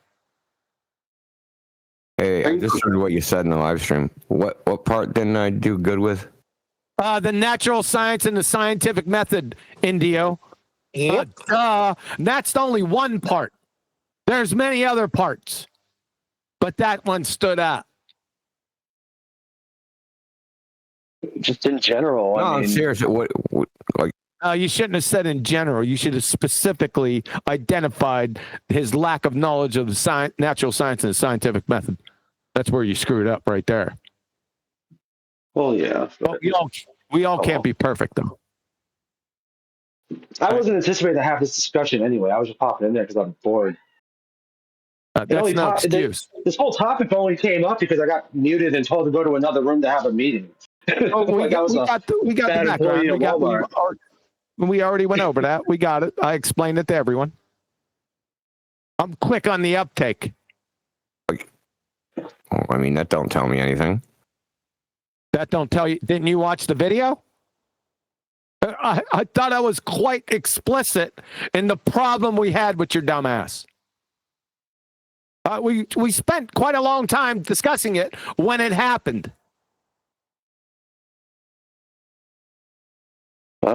Yeah. I can take criticism, buddy. It's not. Yeah, really. This isn't criticism. An issue. I want to know, like, what the whole thing when it came because, well, see, and you know how Kiwi does his videos. Like it because like the little thing that How do I do Little- my videos, dude? Little gossiping Susie, man, carrying water back and forth. I told you, man. Hey, would you just call me a gossiping Susie? Hey, hey, Elijah, shut the hell up. Hey, Baxi. What? How do I do my videos, dude? Like, it'll take an hour and a half to get through 5 minutes of dialogue from a video. What does that have anything to do with it?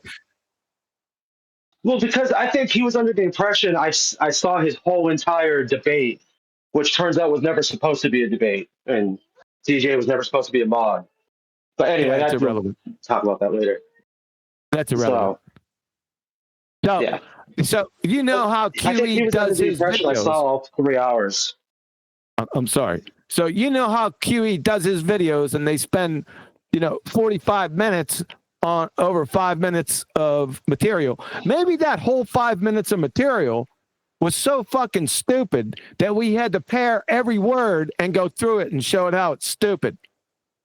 We don't train to time here, son. We train to standard. No, I know. Just sometimes Brian and Adam are extremely long-winded. Oh God! Oh, We were debating. I'm not trying to be an ass, but I mean, I kind of say that. I mean, I wasn't expecting this to come up. I was just randomly in Discord for no reason. I wasn't expecting all this. Somebody's always listening. My opinion. That but is there's also a reason why I don't do debates or make videos either, because I'm just the consumer. That is so funny, Baxy Wax. You when you said that, I said, "Oh shit, Brian's gonna wake from his slumber." Yeah, just wait, I guess, because then, yeah. All right, thanks. We're just trying to iron out. We're trying to get clarity here. So everyone's on board. Here we go. They're reviewing. I'm asking for your opinion. I don't care about what QB. Well, yeah, but you don't care about what QE does. Why not? Because I'm going to hand you your ass with every single word that comes out of your blowhole. That's why you don't care. You know what's about to come down on you. That's why we know. Well, I got to try to even remember. At the time, I wasn't really too impressed, but nobody really was. It's just the whole science acclimate thing. Uh-oh. Come again? You're not too impressed. You're not too impressed with the whole science acumen thing. I'm not too impressed with what you're saying right now, Vex. Why not? No. He's saying that no one's really impressed with his whole science acclimen thing. Acclimen. Yeah.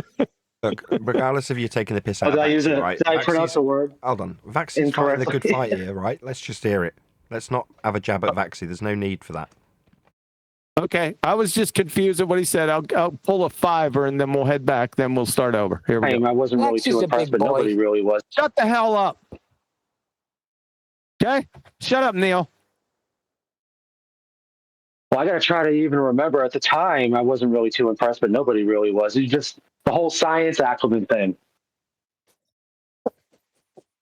The guy, the ponytail guy, shut up. You were debating, went on this whole weird diatribe about stuff, and then it was all complete nonsense. And then you just said, "Yeah, I agree with everything you just say." And oh, Vaxi Wax, I stand corrected. I see what you were doing. That's exactly right.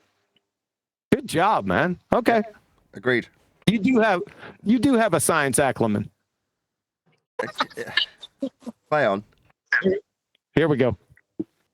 It just wasn't. I didn't agree whatever. with what Everyone he does said. that. Yeah, you did. You agreed with what he said. Yes, you did. So you're a liar. Or you don't know the words that you use. You definitely agreed with what he said. Do you want me to go get it? Fucking ass clown, Indio. With everything you just say, and it just wasn't. I didn't agree with whatever. what he Everyone does said. that. Well, I mean, you did though. You said you did. What did I agree with? You agreed with his train wreck scientific method and Bayesian reasoning. That's what you did. Did you forget? Were you not there? Indio, you ass clown. I could go get that right now and expose your dumb ass for everyone, but I won't do that because Nathan will get upset. He actually said congratulations.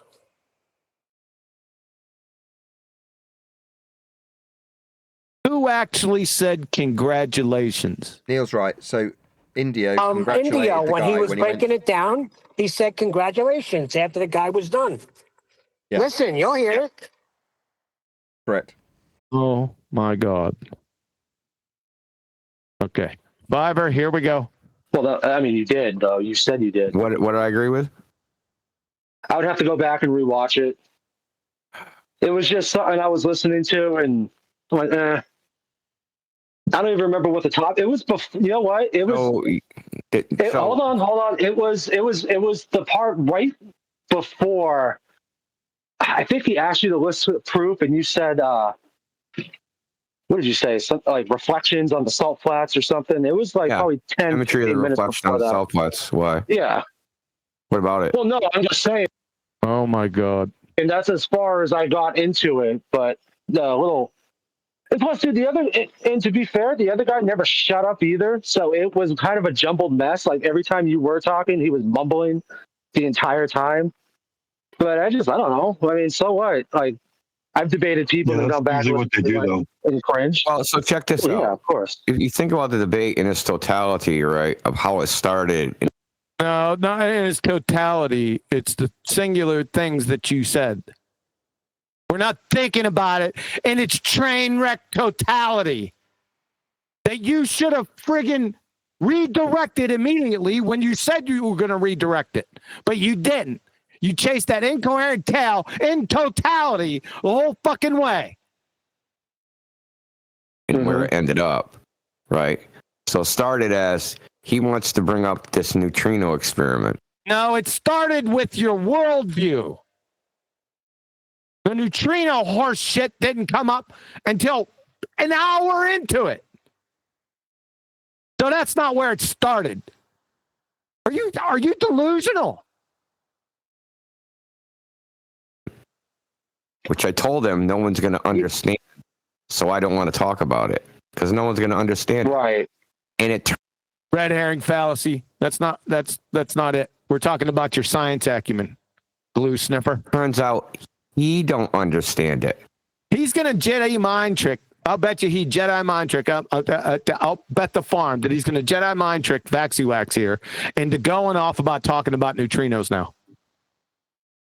Yes. Oh, yeah, most definitely. Who wants to bet against me? It seems that that's what's happening. Let's see where it goes. Because I started asking him details, and if you remember, he said, well, I don't really know the details of it. Which is what every PhD does. Okay, now think about it. His evidence, he doesn't really know the details of it. Oh, he's laying it on thick right now. Vaxi-Wax it's unrecoverable from Vaxi-Wax. It's over for you. Yeah, here we go. And he's saying, I don't know anything for certain. I don't know what else. The dude basically conceded that he's fucking empty-headed and confused. And that has to do with what? And it just What ended did up he in an say about argument. truth? He said something about absolute. He doesn't believe in truth. He doesn't. Well, now we're on absolute truth. You're done, Vaxi-Wax. Do you have any Adderall where you're at? Vaxi-Wax. Do you have a central line? No, I certainly.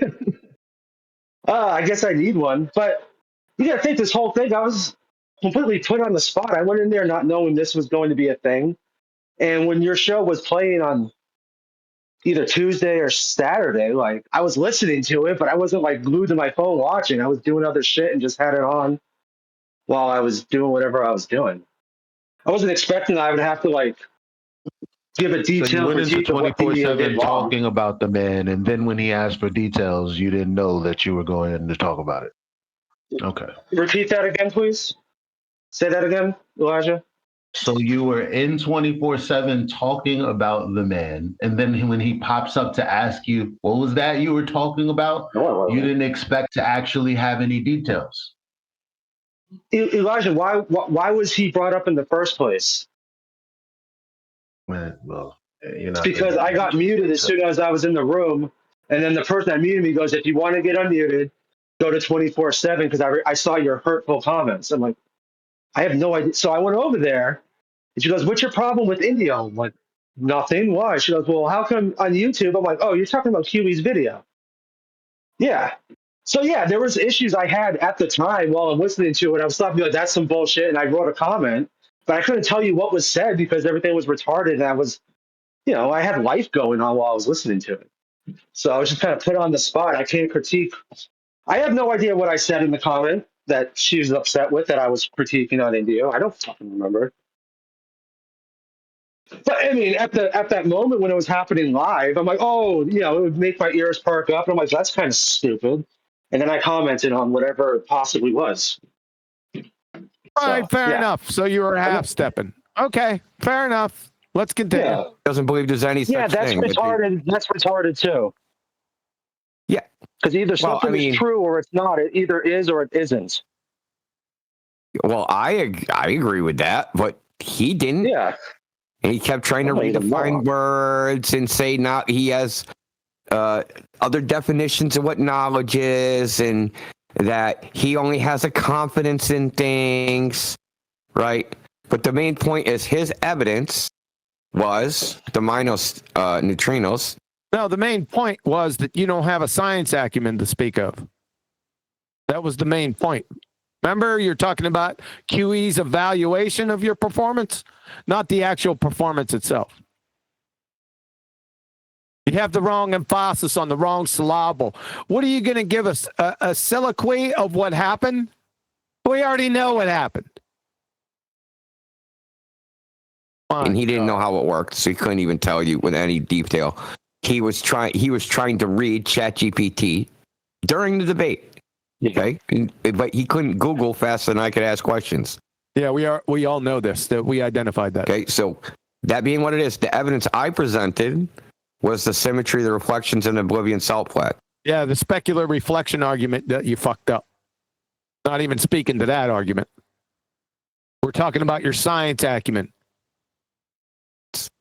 He did something to the image, and he's like, oh, they don't line up. Oh, my God. Are we going to have to go through this?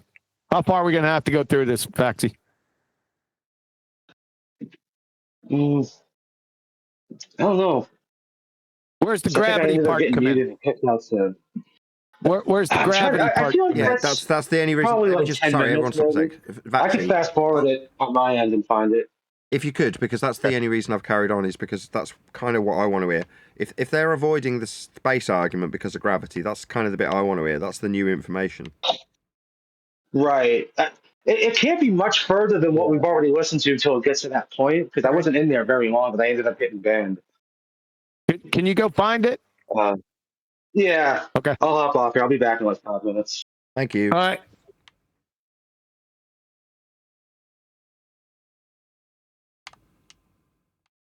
All about the gravity part. I forgot that's why we got it. Yeah, I'll see any reason I've stuck around. Yep. Y'all got. See, that's why I'm here.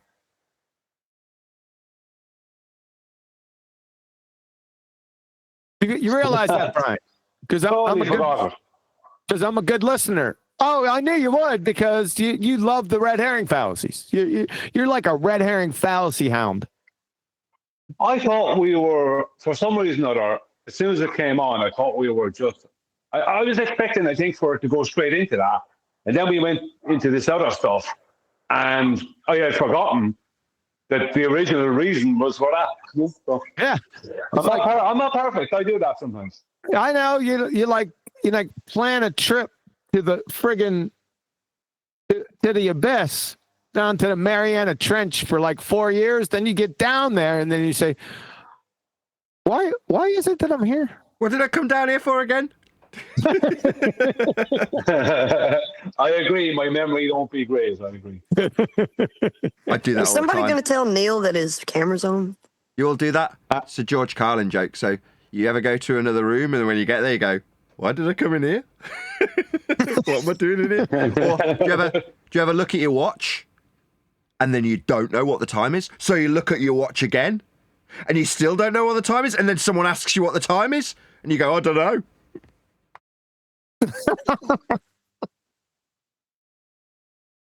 Flatsy, we didn't blow you off purposely. I'm not in. I'm on the video. I'm controlling the video. So does Neil have... Neil's camera is on, though. Neil's camera is on. Neil, your camera is on.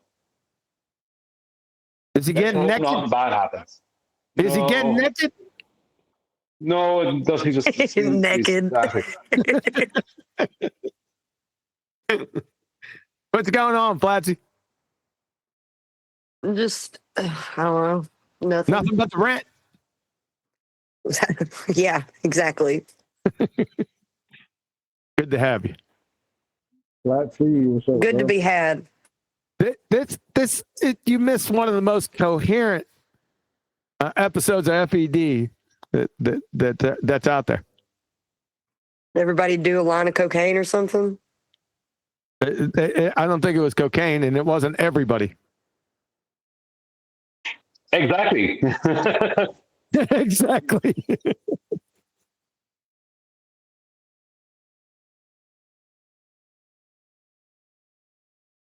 How much glue do you sniff each day? Exactly. True or false? Are you feeling like the criticism is too heavy, Patsy? No. What criticism? Like overall, 24/7. Now we're talking about Indio. No criticism is too harsh. Everybody can humble themselves and get criticized on arguments. That's what's up. That's not a criticism. I was afraid you might be too new. You got don't recharacterize. No, I ain't gonna allow this recharacterization. Indio 007. My video with you and Dr. Blitz. That I wasn't criticizing you. I was exposing you as a pretender clown fraud. Don't recharacterize it. Well, I can take criticism. I wasn't criticizing. Exposing you. That's what I did. Go ahead, Brian. Tell him. Yeah, it's No, I was looking for one word. Exactly. Put down the potato tree. The word is exactly. So you ain't gonna recharacterize what's happened. That ain't gonna happen. Indio. That won't happen on my watch. Fucking ass clown.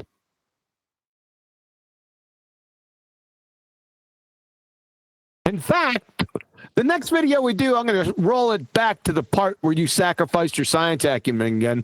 I'm going to allow Adam to hear it this time. See what Adam has to say. How about that? Just in case you forgot, we're going to roll it on back. Roll on to. Fucking pretender. I just spoke to Adam. He said you can use perspective on a globe. I don't know what he's talking about. Oh, boy. I think it's at 28 minutes, 2 seconds if you're still interested. But yeah, we are very friggin' interested. But I'm starting to think, since I'm right at the very beginning of the video, I think I was talking earlier. I think we talked about it twice, so the other one might be at the very end of the last video before this one. But I'm not 100%. Okay. I can't. So 28. That's okay. Thank you. Thank you for your service. 28 minutes and 2 seconds. Let's go here, and then we'll just skip ahead. Whole bunch of. I went way past it. 20. How about 28 minutes and 1 second? That's as best as we're getting. Here we go. That's like Al-Biruni accuracy. Here we go. Cypher. Like you just How about out. Cypher? There's Mary Mom Clown, numbnuts. I called her a numbnuts in chat. She goes, I called her numbnuts in chat. She said, I don't have any nuts.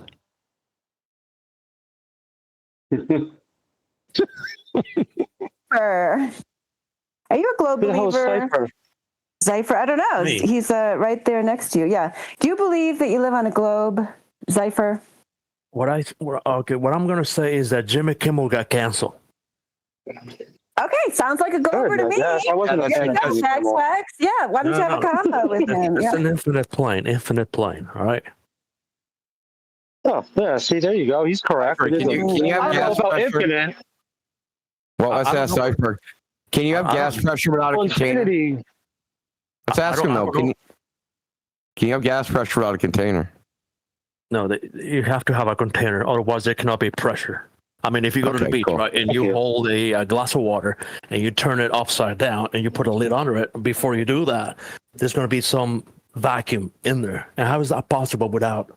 What in the hell, dude? But I'll leave it go. He's a glue sniffer. Let's see what Indio does. Pressure, right? How is that possible without a container? That doesn't work without a container. You have to have a container. Are you saying that you have to have a container? Is that what you were saying? Talking about the so-called vacuum of outer space. That pressure without a The container. second law of thermodynamics violation, yeah, because the pressurized gas is not filling the available space of the vacuum. Right. So without a container, you cannot. Yeah. Why doesn't gas on Earth fuck off into space? It doesn't. Space isn't real, India. If it was, Oh, we're gonna space find out. was He's gonna real, say we the won't- magic word, and when he says the magic word, Vax's Wax, you're gonna take over. Okay. Zephyr. What? Yes. Why are you making? Why doesn't Okay, I gas guess on Earth fuck off into the vacuum of space? There is no vacuum of space. There's a container that prevents the freaking air. Right? Okay. Zephyr, you have to pretend to be a glober and say gravity. I think that's what they want you to do. Yeah. Yeah, we need a better glober. We need a better glober. Yeah. He's not a glober. He says we went on a plane. I'm not a LARPer. He said an infinite Obviously plane. a LARPer, dude. He's a mad LARPer. There's Mr. DJ Refraction stepping in. No, I'm not. I'm telling you. Yeah, Oh, is he? I don't know him. I don't know how far it extends. That's what I'm saying. I don't. Yeah. Well, it can't be infinity because you know that. This is why we know, Vax, you haven't really been around this conversation too much. That you can't tell a LARPer. Because I don't know. I don't think I've ever spoken to Zipper before. He's a stranger on the internet. Yeah, he's a LARPer. Yeah, but you should be able to tell by what he's saying that he's a LARPer. But that we live on an infinite plane. I mean, lots and lots of Dave Weiss followers say the exact same thing, and they're all flat earthers. So they believe. How do you have containment on They're an infinite Pac-Man plane? Earthers. So you're saying we could have containment on an infinite plane? What's up with Pac-Man Earth lately? I've been like, Damn, this is going a bunch of different directions because we got 8 people talking at once. Oh my God, all with different genders. So you're saying, Vax, even I mentioned that yesterday. Vax, Huh? How can you have containment in an infinite plane? Do you have an infinite container? Well, no, an infinite plane also violates the second law of thermodynamics, because if you're going to have an infinite plane, that means you have to have infinitely low, what's the word? Your sister? Or is that 2 words? No, nobody can demonstrate. Hey, there we go. Yes, I brain farted on entropy. Yeah, Hold my on a bad. second, Kitty. That or Vaxi, no. The term infinite is the problem. There is no infinite. Mathematically, infinite can't exist. We're talking about 3D matter, energy. There is no infinite. There's finite. That's the Now, problem. when the conversation Right, started, and the guy said Because you need infinite, infinitely low entropy, correct? Or is that not correct to say? he agreed. So he's talking in the so it's again. I'll minor, say it again. it's minor stuff. It's minor stuff. Well, it's not because he's saying the opposite of what he said. Oh my God! The recording. So, infinite. Baxi understands now that there is no such thing as infinite, not in reality or mathematics. You got it, Baxi? Yeah, I thought that's what I said last night. Well, you didn't say that what here. you just Don't worry said. about it. We're going to move on. Okay? Here we go. So where does it end, according to you? Where does that At end? the end. At the end of it. Which is? The end. So now do you think he's a Harper Vax's wax? He's asking where the flat Earth disc ends. Oh, okay, yeah, that's fine. What latitude? At what latitude does it end? At what latitude does the Earth end? Is that for what's latitude? What is latitude? I'm sorry. No, what is latitude? All right. When you say what latitude does it end, what do you mean by that? Okay, so you say that it has to have an end. Why aren't you answering my question? Trying to clarify. He doesn't know what latitude is. I'm trying to clarify your question. You asked us, what latitude does the Earth end at? I'm asking you, what is latitude? All right. So I can tell you the answer. All right. Let me just say I'm stupid and I don't know. Right. I don't remember. Just a reference. Let me tell you what. Right? Then I'll tell you what it is. Latitude is the position that you see the celestial equator from. What? Yeah, that's completely blindsiding me. I didn't see that missile at all. I just don't know why he. I mean, I don't know why he. I mean, when you Google it, they do say that it gets better. It gets much better. I don't even know. Don't try to defend that nonsense. All right. I mean, better isn't bad. Yeah, that was horrific. That's why you heard what from me and then Brian quickly behind me. There we go.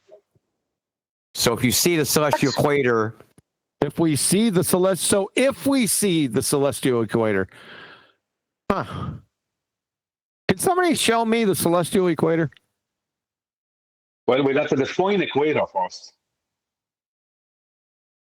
My word. Let's hear the rest of this, Brian. I this is unbelievable. 45 degrees above the horizon, you're at 45 latitude. Got 45 degrees. Where'd the celestial equator go? Well, I guess we didn't need it then. Even the celestial equator. Celestial equator in the sky. In the sky. So everyone's up in the sky measuring the latitude. Where at in the sky? Is it by Betelgeuse? It's an imaginary line. So it's in the imagination in the sky. That makes perfect sense. 45 that divides the sky. So how can you? Okay, so how the hell can you look at an imaginary line in the sky? How can you see an imaginary? That's pretty good, Baxi. Imaginary line at 45 degrees. You could see that. Yes, you did. Yeah, you did. Yeah, he did. Yeah, you did, Indio. Yes, you did. About what? 30 seconds ago? I didn't say you could see it. I said it's imaginary. Is it in he said you can know your latitude by looking at the celestial equator. That's exactly what he said. Exactly. You got it. Is it like a grid that is made like a mapping and people put it on paper and then they kind of draw the lines and it's kind of like a man-made grid of the observation of the luminaries? It's just a man-made grid. It's like Cartesian coordinates. It's a coordinate system for the sky. That's all it is. What is? Yeah, like a grid. Yeah, the latitudes. Right. Okay. Well, how do you? The equator will be the center line Gemsy's going to talk right through you, Baxi. of that grid. So we use. Okay, what if you're floating out on a boat and you're not lost, but you're just curious? I wonder what latitude I'm on. You've just been sailing for like 12 hours. Look at this. Well, you look at the celestial equator, you know, that imaginary point in the sky, according to Indio.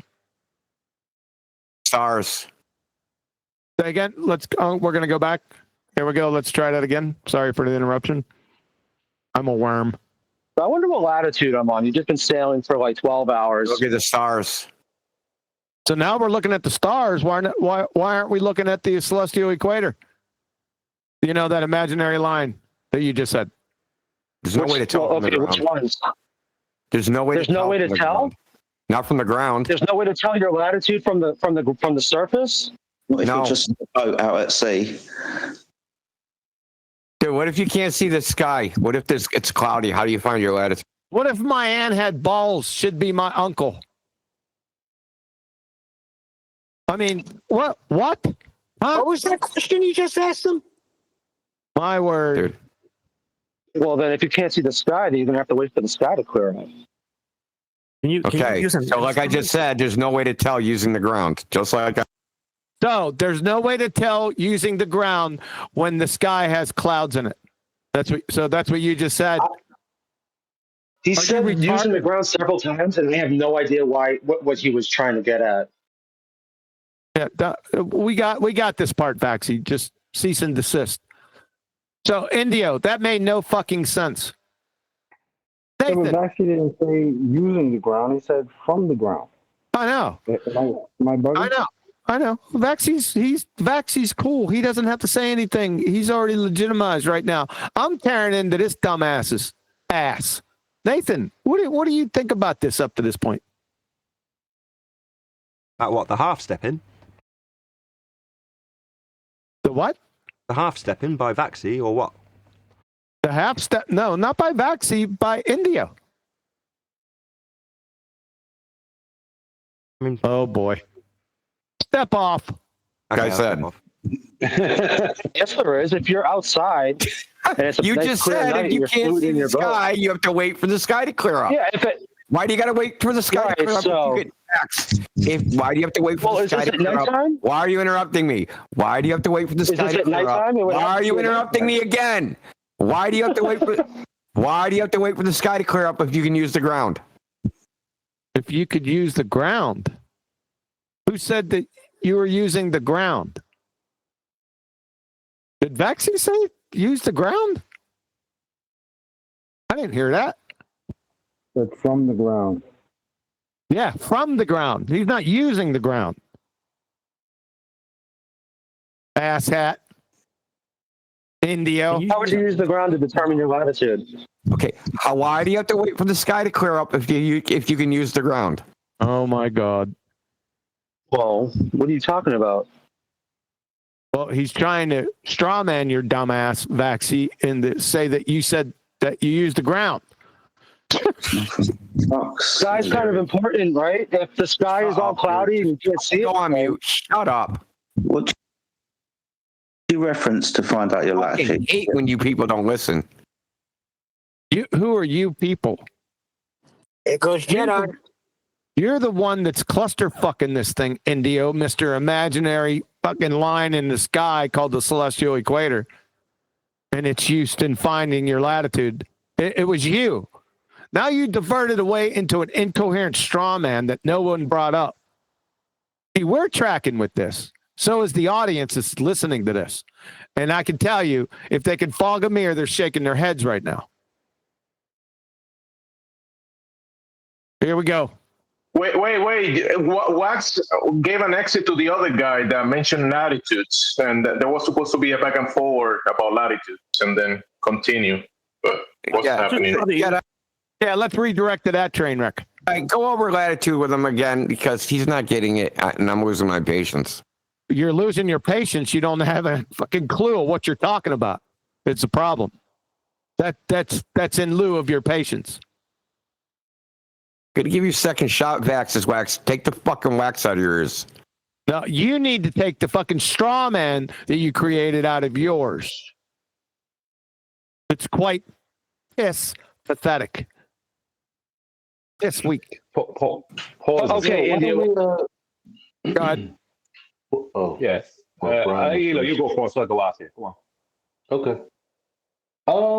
Yeah. why don't we do why don't we go have a chat or have him have a chat? Like, make this a Friday event. It doesn't have to be this Friday. Yep. I mean, that's what I was trying to get Nathan to do, but he won't. He's not going to do that. He's stepping off. What are you doing, Nathan? This is something. First of all, the community needs this sharpening. What are you doing? He stepped off. Good, Brian. Stepping off. Yeah. Yeah, I don't know, but I don't know if I'd agree with that, Elon is Atheism. I don't know. But either way, listen to this and then have a think about it. If you're talking about a sphere, like the equator is that's not a geometry.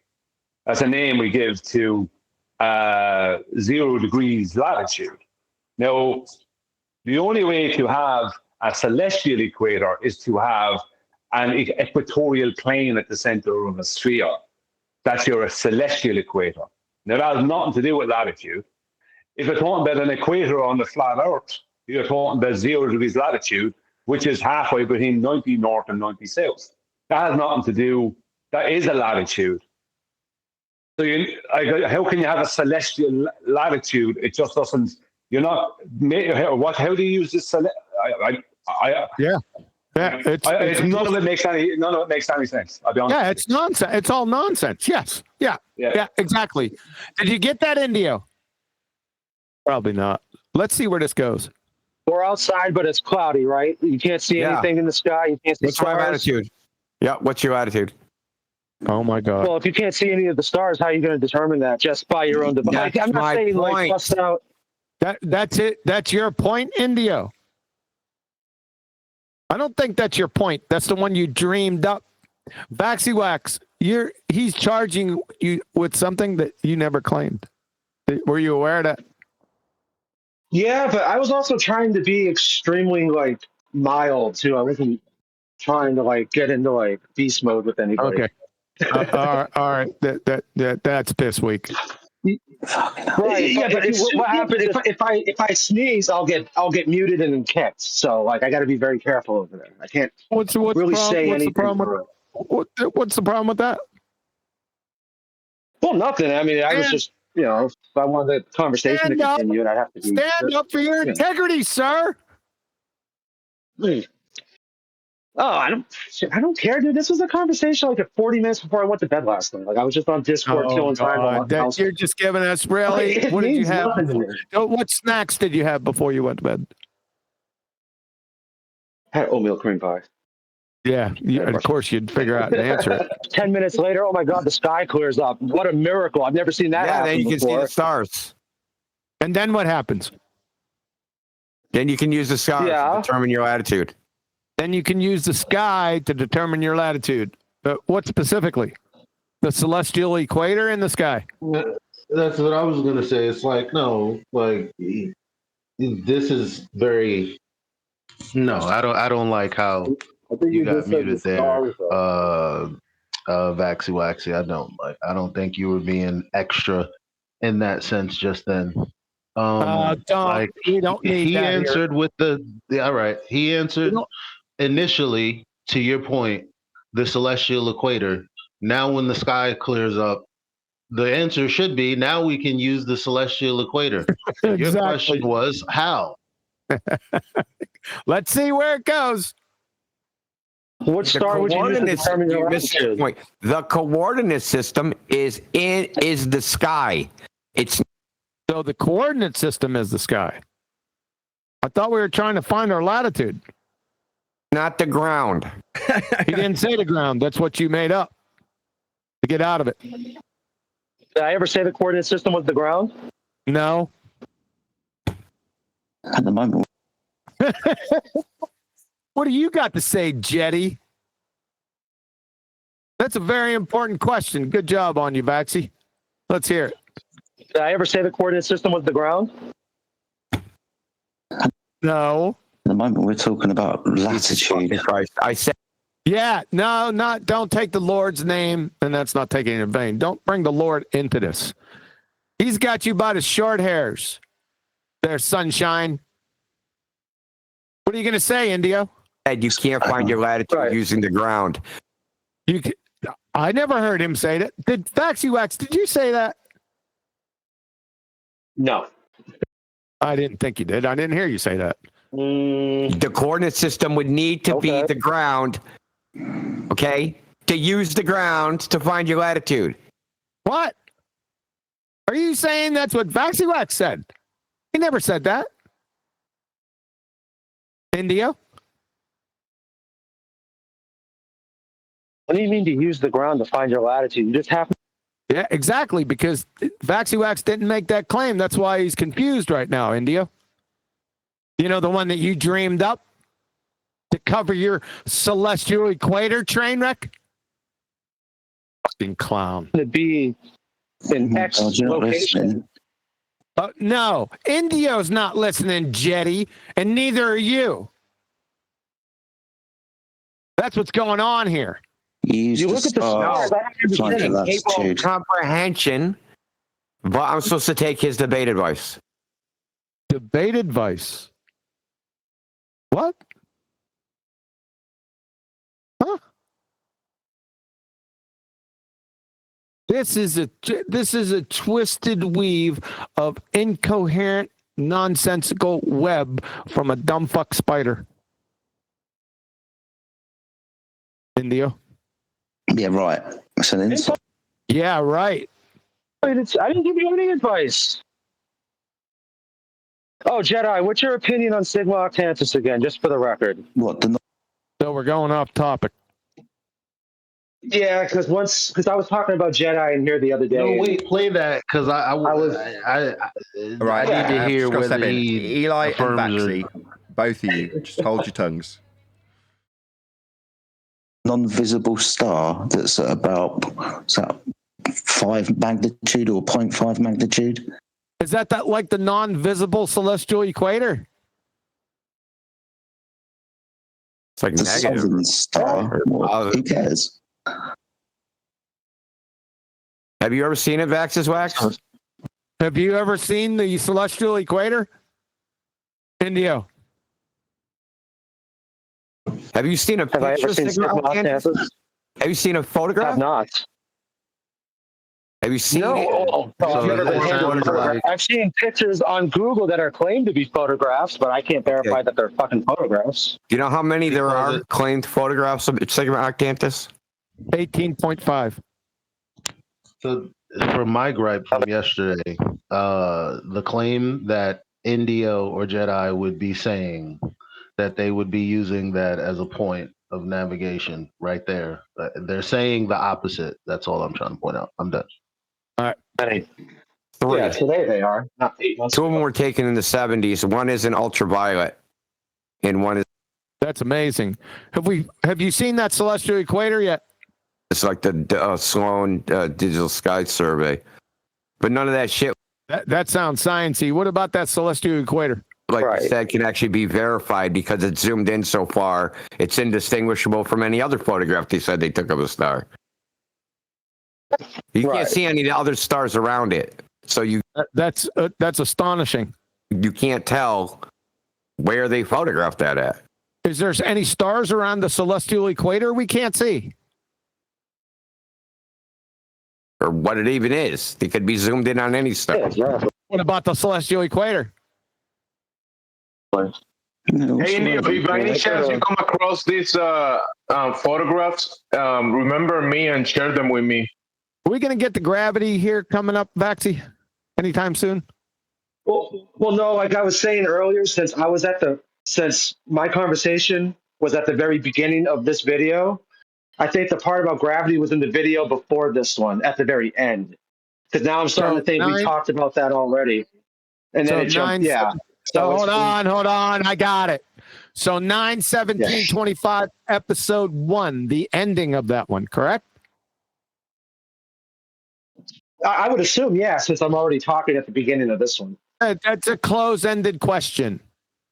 He said yes. Yeah, more or less, I think. Thanks.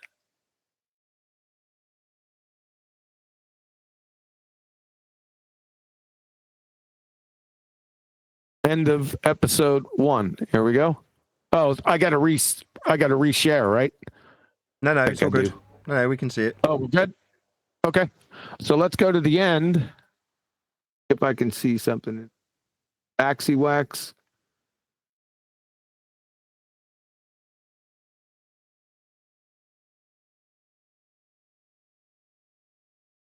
Hard to see it over there. Questions, right? You've just pointed out.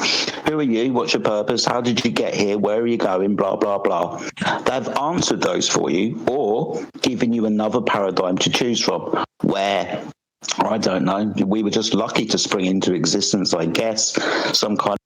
Shut up. What this realm where we live really is. And discover more about it, not just give your sovereignty, like Jedi said, over to another person. Then you're just being used. Shut up. Exactly. And I'm a dancer. I'm a dancer. I like long walks on the beach in the evening. Do you remember Lady Boy talking, Vaxie? No, I do not. I'm at the end. So guess what? Your conversation went unrecorded. I'll pick through it and see if it's probably 30 minutes towards. Hold on a second. I'm pretty sure it's not. Oh my God, man, it's fucking difficult. So you see what I'm doing here? I'm pretty close to the end. I'm going 5-second clips. I'm waiting to see your avatar pop up. If your avatar doesn't pop up, guess what? It wasn't recorded. Yep, that's it for that, Nathan. Bummer. Oh. Right. You could check Because once we started talking about celestial nav, I don't think gravity ever came back up again. Thanks. Go ahead, Flatsy. You can check Flatloid Rot's recordings because he records when one YouTube bot is in politics, they'll have another YouTube bot in English Hub so that they can have it recorded. There are both of them recorded at the same time. So you'll have to go and check out Flatloid Wright's 24/7 Flat Earth Discord recordings. Really? So you're going to send me to Flatloid Wright? I'm just saying, if there is a recording of it and that YouTube bot didn't get it, the other one might have. Is that the name of his channel, Flatloid Wright? Yes. Yeah. No, it's not. Here, I'll send you. Hold on. Where are you going to send it to? Be hyper specific. To the main text in FED. The main text on Discord. Yes. Okay, I'm in main text on Discord. I don't see anything. Probably because you didn't send it yet.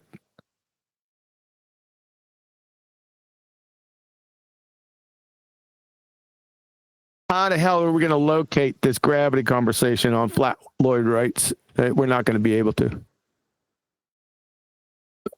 It's going to be. You'd have to take the time amount from the first video and go that forward. I'll tell you what. We'll forward it to you, Brian, and you do it.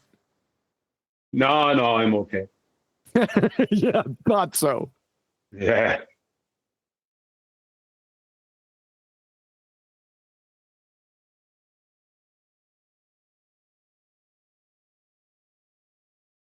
Well, I would say it was brought up lightly. They were being brought up. Maybe Vaxie is going to disagree with this, but when they were talking to that guy Cypher, I got the feeling it was on the way there. But we could be listening for an hour and get nowhere. You have to have a specific timestamp. Thanks for that, Brian. Appreciate that. But remember when I said to him, hey, they want you to say gravity? That's because we were talking about that before. So I thought they were trying to cue him up to get him to say gravity so we could have that conversation again. Because that's what I was thinking. Because it was there was no Glover. It was just me and Indio talking about the whole gravity thing at first, and then Cypher came along and we did it again. Maxie, were you in there talking to Indio about this gravity thing and then had to go off to speak with this girl about and then come back? I feel like maybe, yeah, because I feel like I was in there for like 15 minutes before I got muted the first time. That would mean that your conversation was somewhere in the first 28 minutes of that second video.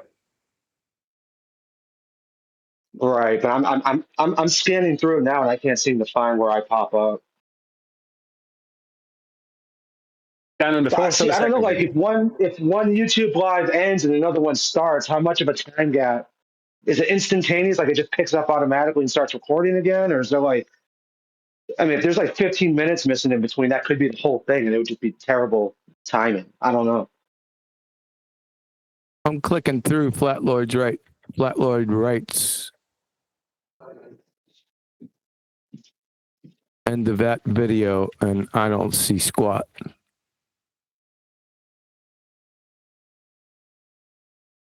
I wonder if the faces come up on the. Hold on. Nope, there's nothing there. It's quiet. Hold on.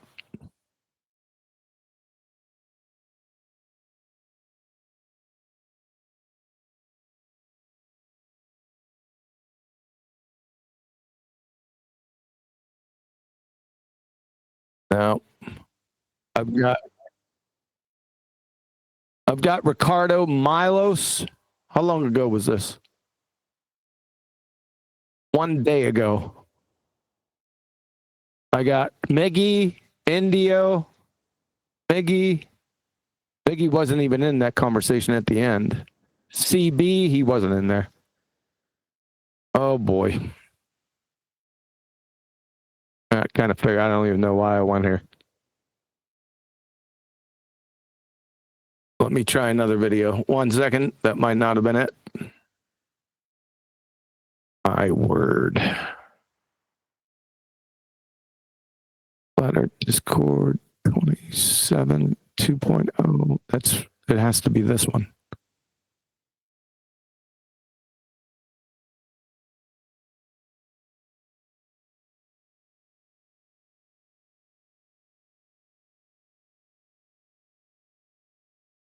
I'm still looking. Just relax. I see old dude.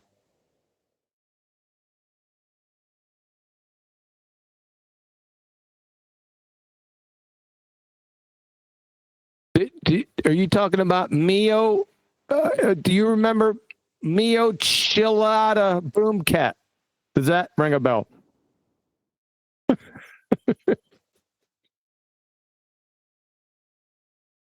Hello? Is my mic working? No, not really. A lot of times when I'm in Discord, I'm not looking at the screen and seeing who's talking. That helps.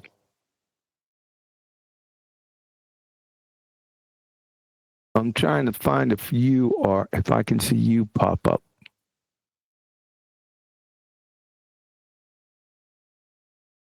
I love it when it does that.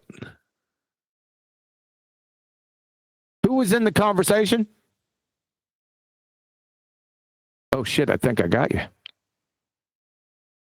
Oh, sweet. It was in the episode 1?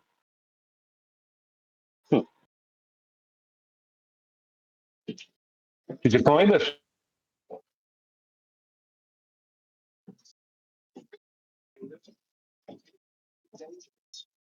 Maxie. I'm still going through it. Hold on.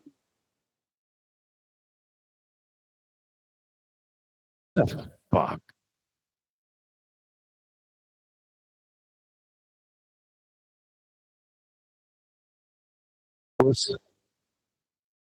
Was Salt Lake Stacy in the conversation? Baxi.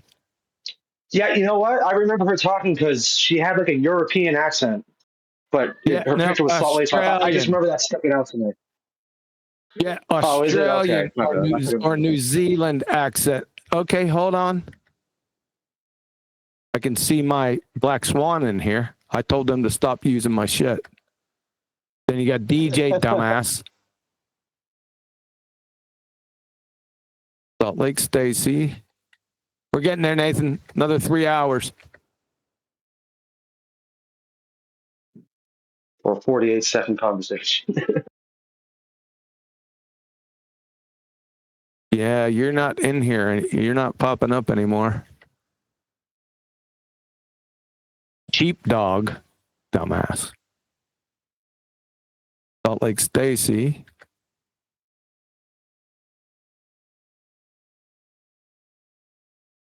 I corrected her a couple times, and most people didn't like it because she was a woman. I guess I can't correct women. Maybe it's the way I corrected her. That could be.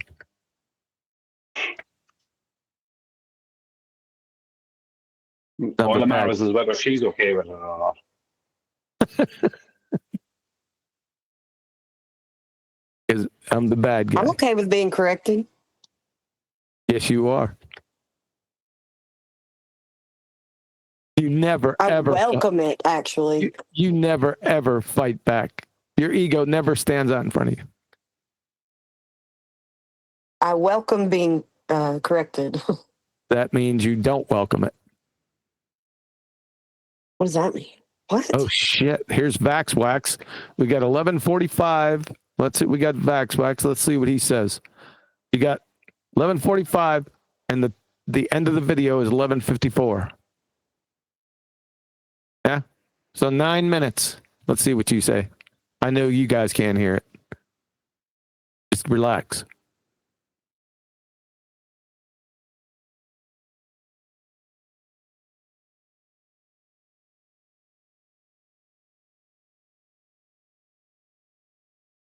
Now you're talking about what you talked about in the beginning of the other stream. Of the stream we just went over. Yeah, let me share it. This is a cluster. Now that.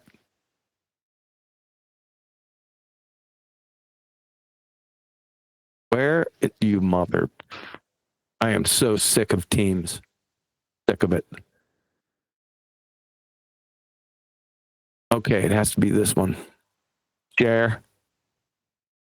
Now I got to go back to this son of a bitch. You see here, Vaxy Wax? Here you go. Comment on Kiwi's show, and she didn't like. Shit.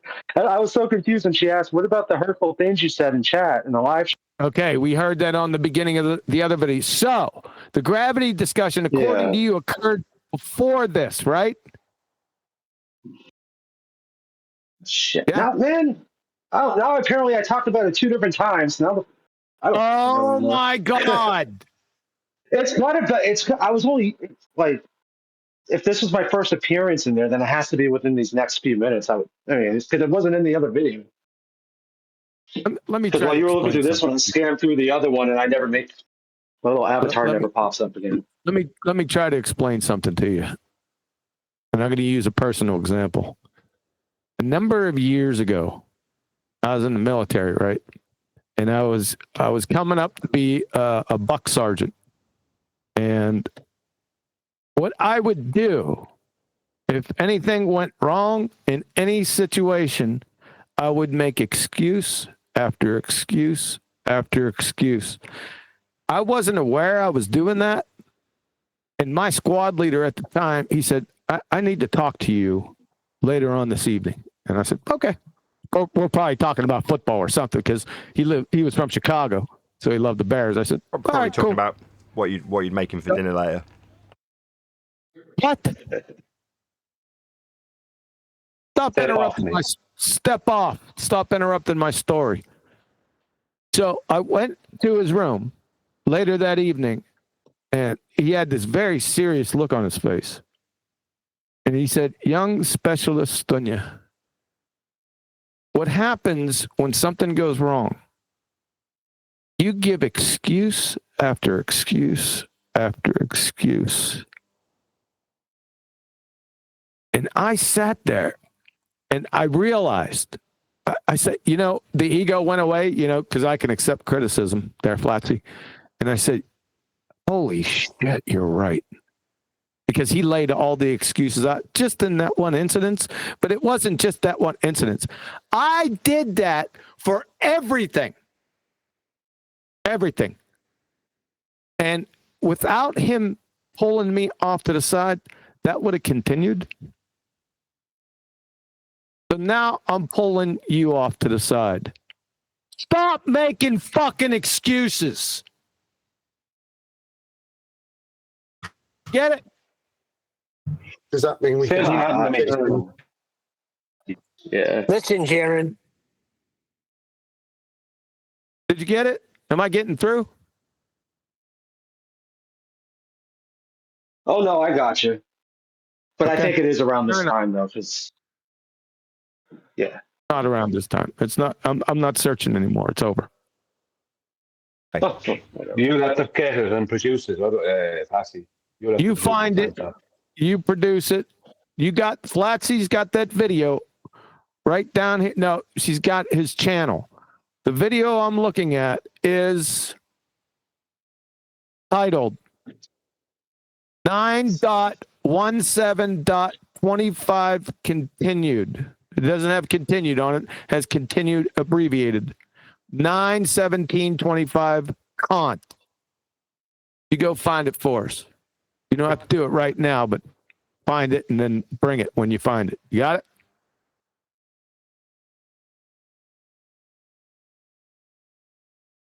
I think I have it. That Albert Einstein. Can I get an amen? Thank you. Thank you for your service. What did you say, Craig? I just wondered when we'd stop looking for the goose. He's gone wild, so it's too late. On that note, I'm going to round out. So with that, another huge, massive, enormous thank you to both Discord and G+ panels for making today's extended after show possible. And of course, a massive thank you to all of you for liking, commenting, sharing, subscribing, joining as a Nathan Oakley 1980 channel member, and all that good stuff. I've been Nathan Oakley, and I will see you all in the next video.